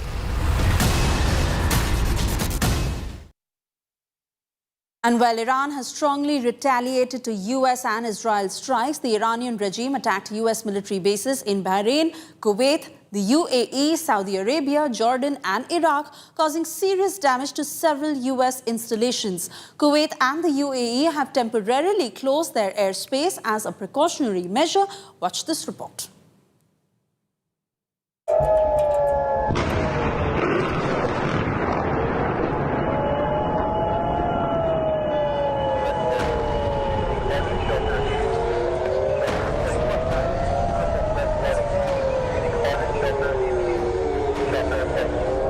US and Israel launching a combined offensive against Iran.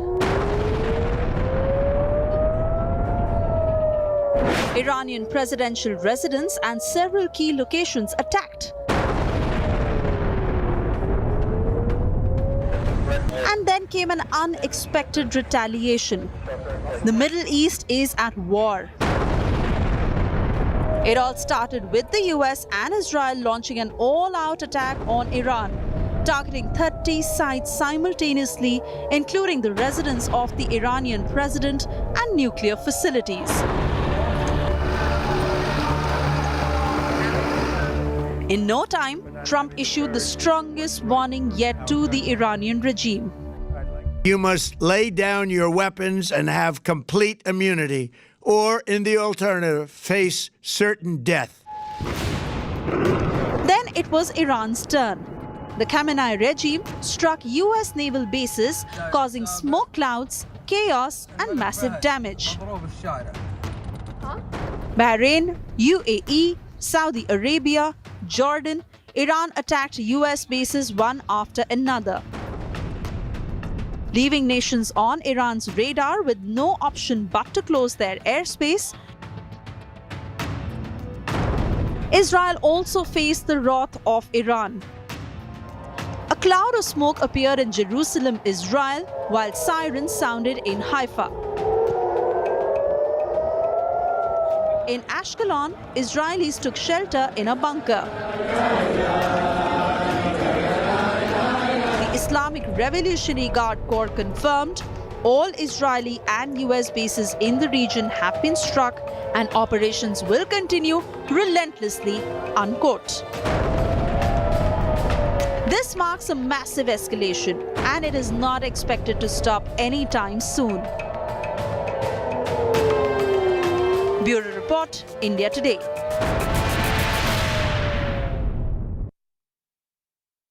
From commanding the corridors of power to vanishing beneath reinforced concrete, Iran's supreme leader is underground once again as Israeli missiles strike deep inside Tehran under Operation Roaring Lion. Ayatollah Ali Khamenei has reportedly been moved out of the capital, even as Israeli officials claim he and President Pezeshkian were targeted in joint US-Israeli strikes. The results remain unclear, but the message is unmistakable. This conflict has reached the very top of Iran's power structure.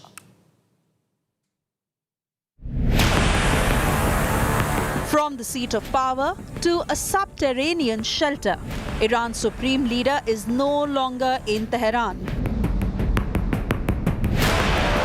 As Israeli missiles pound the capital under Operation Roaring Lion, Ayatollah Ali Khamenei has reportedly been moved to a secure, undisclosed location, as per confirmations from a senior Iranian official confirmed to Reuters. In a dramatic escalation, an Israeli official has now claimed that both Supreme Leader Khamenei and Iranian President Masoud Pezeshkian were targeted in the joint US-Israeli strikes, though the results of those strikes remain unclear. The relocation follows reports that 7 missiles hit areas near the presidential palace and close to Khamenei's own compound in Tehran. Explosions echoed across the city. Iranian state media confirmed the strikes, saying air defense systems were activated nationwide, insisting both leaders are safe. Both opposition outlet Iran International reports that Khamenei has gone underground into a fortified bunker in northeastern Tehran, possibly in Lavizan, a hardened complex believed to be linked by interconnected tunnels designed to withstand sustained assault. This is not unprecedented. Khamenei, who has ruled Iran since 1989 after succeeding Ayatollah Khomeini, wields ultimate authority over the military, judiciary, and foreign policy. And when conflict intensifies, the protocol is clear. He has been relocated multiple times before Operation Roaring Lion, be it earlier this year amid US naval deployments in the region or during Operation Rising Lion, and then ahead of the 2025 strikes. Each time, the supreme leader disappears from the capital into fortified bunkers built for regime survival. Now, with US backing for Israel's campaign and President Donald Trump reaffirming joint strikes aimed at curbing Iran's nuclear ambitions, the stakes are higher than ever. This is no longer shadow warfare. This conflict is now at the doorstep of Iran's supreme authority. Bureau Report, India Today. And while a place meant for learning turned into a scene of devastation in Iran, an elementary girls' school in Menab was hit amid escalating hostilities in West Asia, leaving dozens of children dead and triggering global outrage as the Israel-Iran conflict intensifies.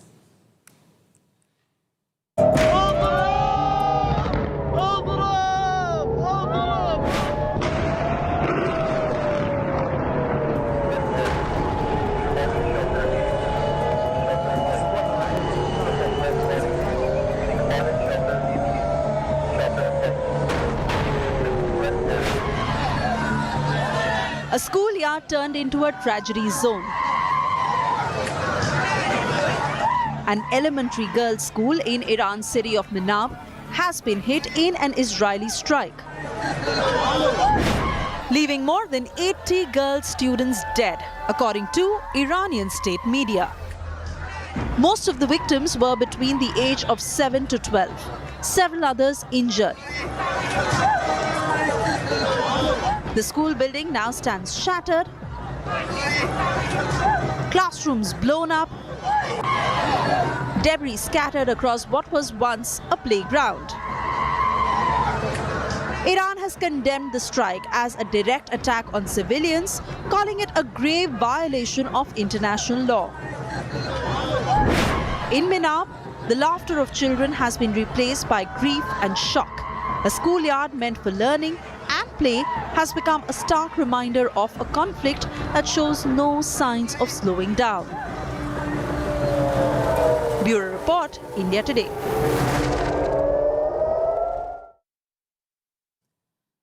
And well, what began with US and Israeli strikes on Iran quickly escalated. Tehran hit back, expanding the conflict across West Asia. My colleague Sandeep Unintended explaining which US bases were targeted and what the retaliation signals were. The United States maintains one of the largest networks of overseas bases held by any country in the world, and that is this network of air and sea bases all across West Asia in countries ranging from Jordan to Iraq to Kuwait, Qatar, Bahrain, Saudi Arabia and UAE. There is barely one Gulf country which does not hold an American base, whether it's an air base or a sea base, a port. Now, these are those installations that Iran has attacked today in response to the US air and missile strikes.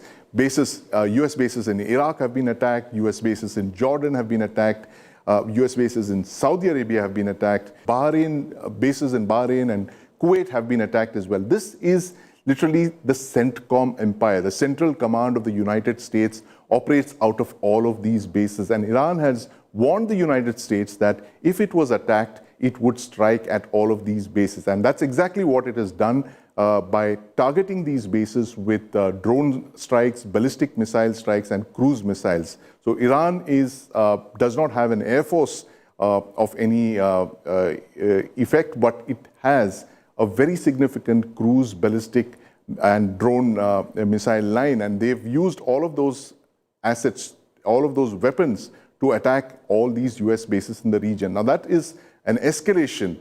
It is Iran responding to US strikes on its homeland, and it has struck back at all of these US bases in an attempt to make this war costly for the United States and to get them to back off. Because if the US continues with this air strikes against the Iranian regime, there are chances that the Iranian regime could collapse. And that's exactly what the US wants. And this is Iran's retaliation, to strike at the US bases in the Middle East.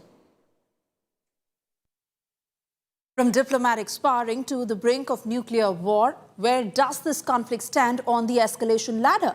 Sandeep Unintended breaking that down. But the US and Israel carried out a series of airstrikes against Iran, and Iran has retaliated by attacking US bases in the region, in West Asia. Now, the region, the entire West Asia, is a tinderbox of sorts. And today, those attacks, the attacks from Iran, the initial attacks from Israel and the United States have plunged the region into a very, very dangerous ground. No one knows where exactly this is headed.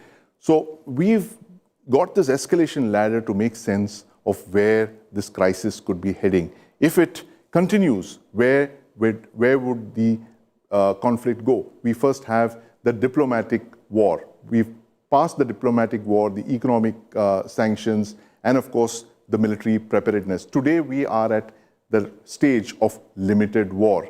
And after the limited war, if this continues for the next couple of days, it could escalate into a full-scale war, which is the United States continuing attacks against Iran, targets, missile sites, surface-to-air missile sites, cruise missile production centers, ballistic missile production centers, in an attempt to defang Iran of its cruise and ballistic missile production centers. That's been one key area that they've been looking at in the talks. It's been asking Iran to virtually surrender its ballistic missile making capabilities. Now, the United States has the ability now to do this from the air.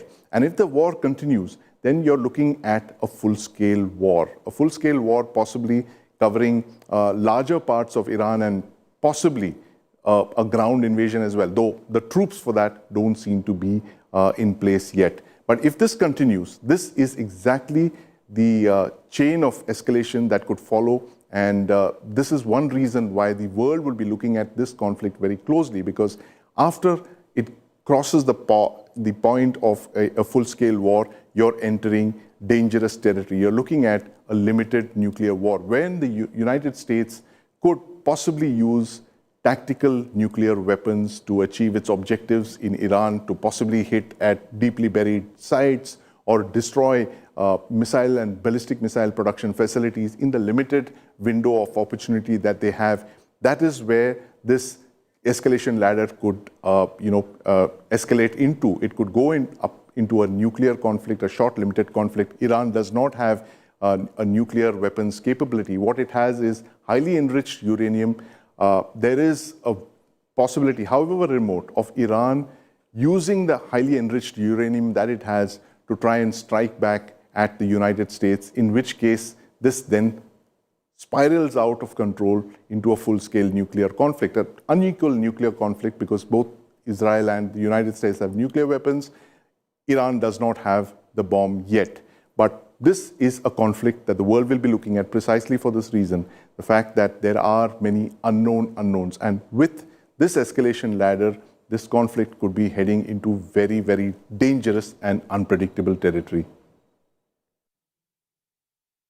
8 key Iranian locations were targeted in today's joint US-Israel strike. My colleague Sandeep Unintended breaking that down, that the sites were reportedly hit and why each one holds strategic significance. Operation Epic Fury and Operation Roar of the Lion. These are the names of the two operations launched jointly by the United States and Israel. Waves of air and sea-launched missile strikes, air strikes targeting Iran. The length and breadth of Iran bases have been hit. Iranian Revolutionary Guard Council headquarters have been hit, and most importantly, leadership targets inside Iran have been hit. This is one of the largest waves of air and missile strikes launched by the Israel and the United States against Iran, and comes several months after Operation Midnight Hammer in June 2025, when the United States attacked 3 Iranian nuclear sites with B-2 stealth bombers in an attempt to destroy Iran's nuclear enrichment capability. But in February 28, 2026, these two operations mark the pinnacle of the air and sea-based strikes that these two countries have launched against Iran. We'll now show you the location of all of these bases across Iran that have been targeted. Tabriz, Tehran, Qom, Loristan, Kermanshah, Ilam, and all of these across Iran, these bases are not just leadership targets, but they're also places where Iran has missile sites, they have surface-to-air missile batteries. A majority of these bases are those used by the Iranian Revolutionary Guard Council, the Islamic Revolution. Majority of these bases are the ones used by the Islamic Revolutionary Guards Council, the IRGC, which protects the Iranian regime. And all of these strikes today, this wave of strikes, have one clear objective, which is regime change. They either want to decapitate the Islamic regime that rules Iran, kill Ayatollah Khomeini and his leadership council, and force a regime change, which is what we've been seeing in the last couple of hours. It is a unique operation in that sense because this is the first time in 23 years that the United States has moved into West Asia to try and attempt a regime change. The last such operation was launched in 2003 when Saddam Hussein was attacked by a coalition of forces led by the United States when they launched a ground, air, and sea-based invasion of Iraq, routing Saddam Hussein's regime and prolonging a crisis there. And now, 23 years later, it is the turn of Iran to face the brunt of the United States and its ally Israel. This is one of the most comprehensive such air strikes that have been launched by the United States possibly since the Iraq War of 2003. Now, it remains to be seen whether the US and its ally Israel can effect a regime change from the air by striking across the length and breadth of Iran. And well, that's all that we can pack for you in this edition of the news. Now, whether there will be further escalation, we are watching out for every detail and promise to keep you ahead on the coverage. Do stay tuned to India Today for the very latest. This is Suesha Sawant signing off. Thank you for watching.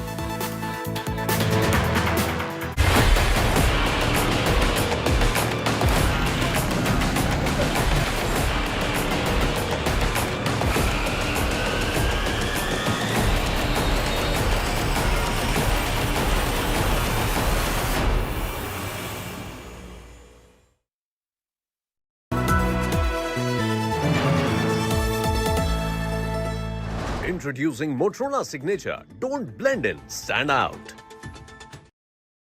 Introducing Motorola Signature. Don't blend in, stand out.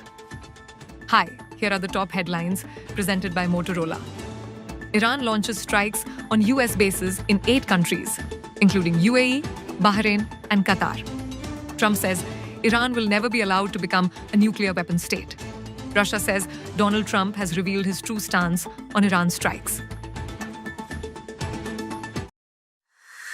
Get ready for the benchmark of recognition in the year of the Great Reset. It is time for the 30th edition of the Business Today Best Bank Awards, honoring India's finest banks and NBFCs, chosen by a distinguished jury. In the presence of our chief guest, guest of honor, and other visionary leaders, bigger, bolder, boundless. At the BT Banking and Economy Summit, Saturday, February 28th, 2026.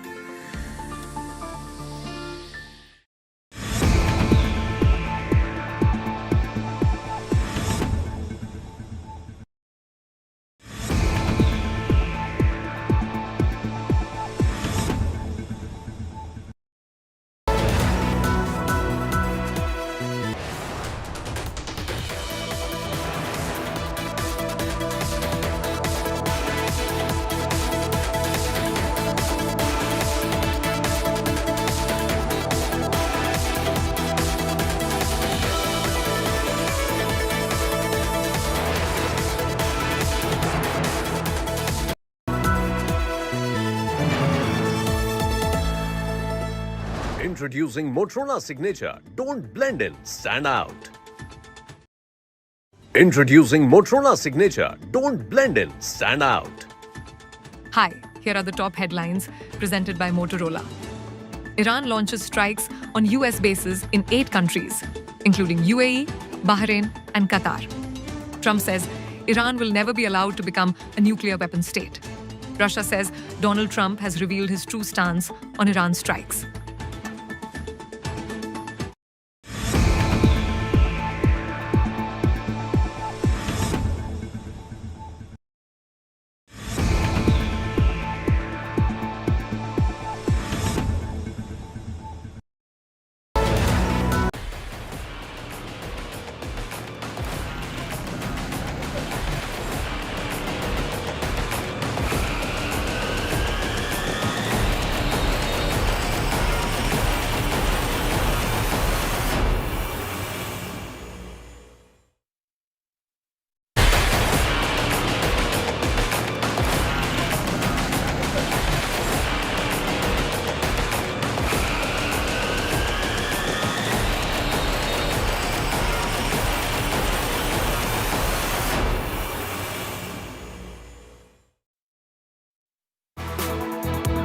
Thank you for staying with India Today. I'm Suesha Sound, and let's get you details of what really has happened through the day. Yes, the Middle East conflict that is now casting a shadow over the Gulf's most glamorous skyline. Dubai, a global hub of luxury and transit, has found itself on the edge of escalating regional hostilities. One of the world's most expensive waterfront developments, Palm Jumeirah, that was rocked by an explosion following Iran's aerial retaliation across West Asia. Visuals show a massive fire near Palm Jumeirah after what authorities say was an Iranian suicide drone crash. Reports suggest at least 4 people were injured in this impact. In dramatic visuals captured across the city, drones were seen in the Dubai skyline with at least 1 missile successfully intercepting an incoming aerial threat mid-air. The escalation also triggered chaos at Dubai International Airport. Flights got delayed, passengers were scrambling for updates amid heightened security alerts. Indian shuttler PV Sindhu was also stranded at the Dubai airport. Passengers were also stranded at Zayed International Airport in Abu Dhabi as authorities imposed precautionary measures and air traffic disruptions followed. Sanjay, really, as Geeta was also asking you, what's the sentiment among Indians there? Are you talking to each other? Are they panicky at this point to know what could happen next? Even in terms of the security deployment, you're saying that there is heightened security in front of the hotel. But do you also hear of other areas where security has been heightened? Rescue teams have been kept on alert to ensure that any adverse situation takes place and they can jump into rescue? So I was near the Burj Khalifa in the Business Bay, and I was told that the Dubai Mall was being evacuated, but the impact was not that 100%. And if you talk about security, we in Dubai we feel very safe, and we are getting calls from back home. People are calling us because of the news that is going to India. And to our relatives. But here, yes, there is a panic that what may happen, what might not happen. But still, things are being taken care by authorities, and people here, we trust the authorities of Dubai, and I'm sure they'll be able to take care of it. And as you see, the traffic is moving. It has not stopped. It has not been cordoned off. It is the lights of Fairmont, they are still on. So we will get to know the impact of whatever attack it was, maybe by tomorrow morning when we have an official, information coming out from the authorities. But as of now, yes, panic is there. But, then again, we trust the authorities of Dubai, and I'm sure they are doing best for the country, best for everyone here. And as of now, things are safe. And nothing much to panic. But yes, something has happened, that's for sure. Do give us a sense of what was observed when that hit happened in Palm Jumeirah. What is the impact? What is the sense among people? Is there a sense of panic, chaos? What's happening? Okay, so I live very close to Palm Jumeirah, say about 8 to 10 kilometers. So from here, I can hear the explosives and the bombing. It's been 4 to 5 hours that I have been hearing these noises, this loud bombing and explosion noises. Though situation here in my area looks under control, yeah. So, but I don't know what's happening there in Palm Jumeirah actually. But my Continue surroundings, talking to us. It looks pretty under control, but yes, my team is there, so I think it's pretty disturbing there in Palm Jumeirah. But I can see those missiles, over, because it's marina area. I can see the missiles. I can hear those bombing noises all around my area. Any advisory that has been issued yet? What are people expecting, especially in the next couple of hours, in the next 24 hours to be precise, given the fact that there is tension, if there could be another strike, what are the Gulf players likely to do? Flights have been suspended, airports not functional. What is it that you're hearing from people? Yes, the airspace has been shut down since morning, and we have been advised to stay indoors and stay safe. That's it. Yes, we are not allowed to. We are not advised to move out. We have been asked to stay indoors and stay safe.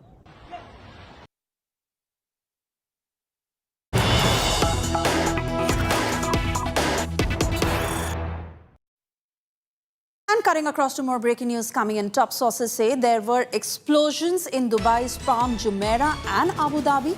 There are no reports of significant damage. There were reports of missile attacks from Iran in 2 or 3 locations today. The Indian government is gathering further information from both the countries. Most Indians are safe is the word we are getting. That's coming in from top sources to say that Indians are safe. There has been no hit in that sense, but given the fact that the safety of the Indian diaspora is utmost priority, and many Indian assets and Indians who are settled in Dubai are now gauging the situation following the advisory. Internet continues to fluctuate, and Palm Jumeirah that saw the impact of the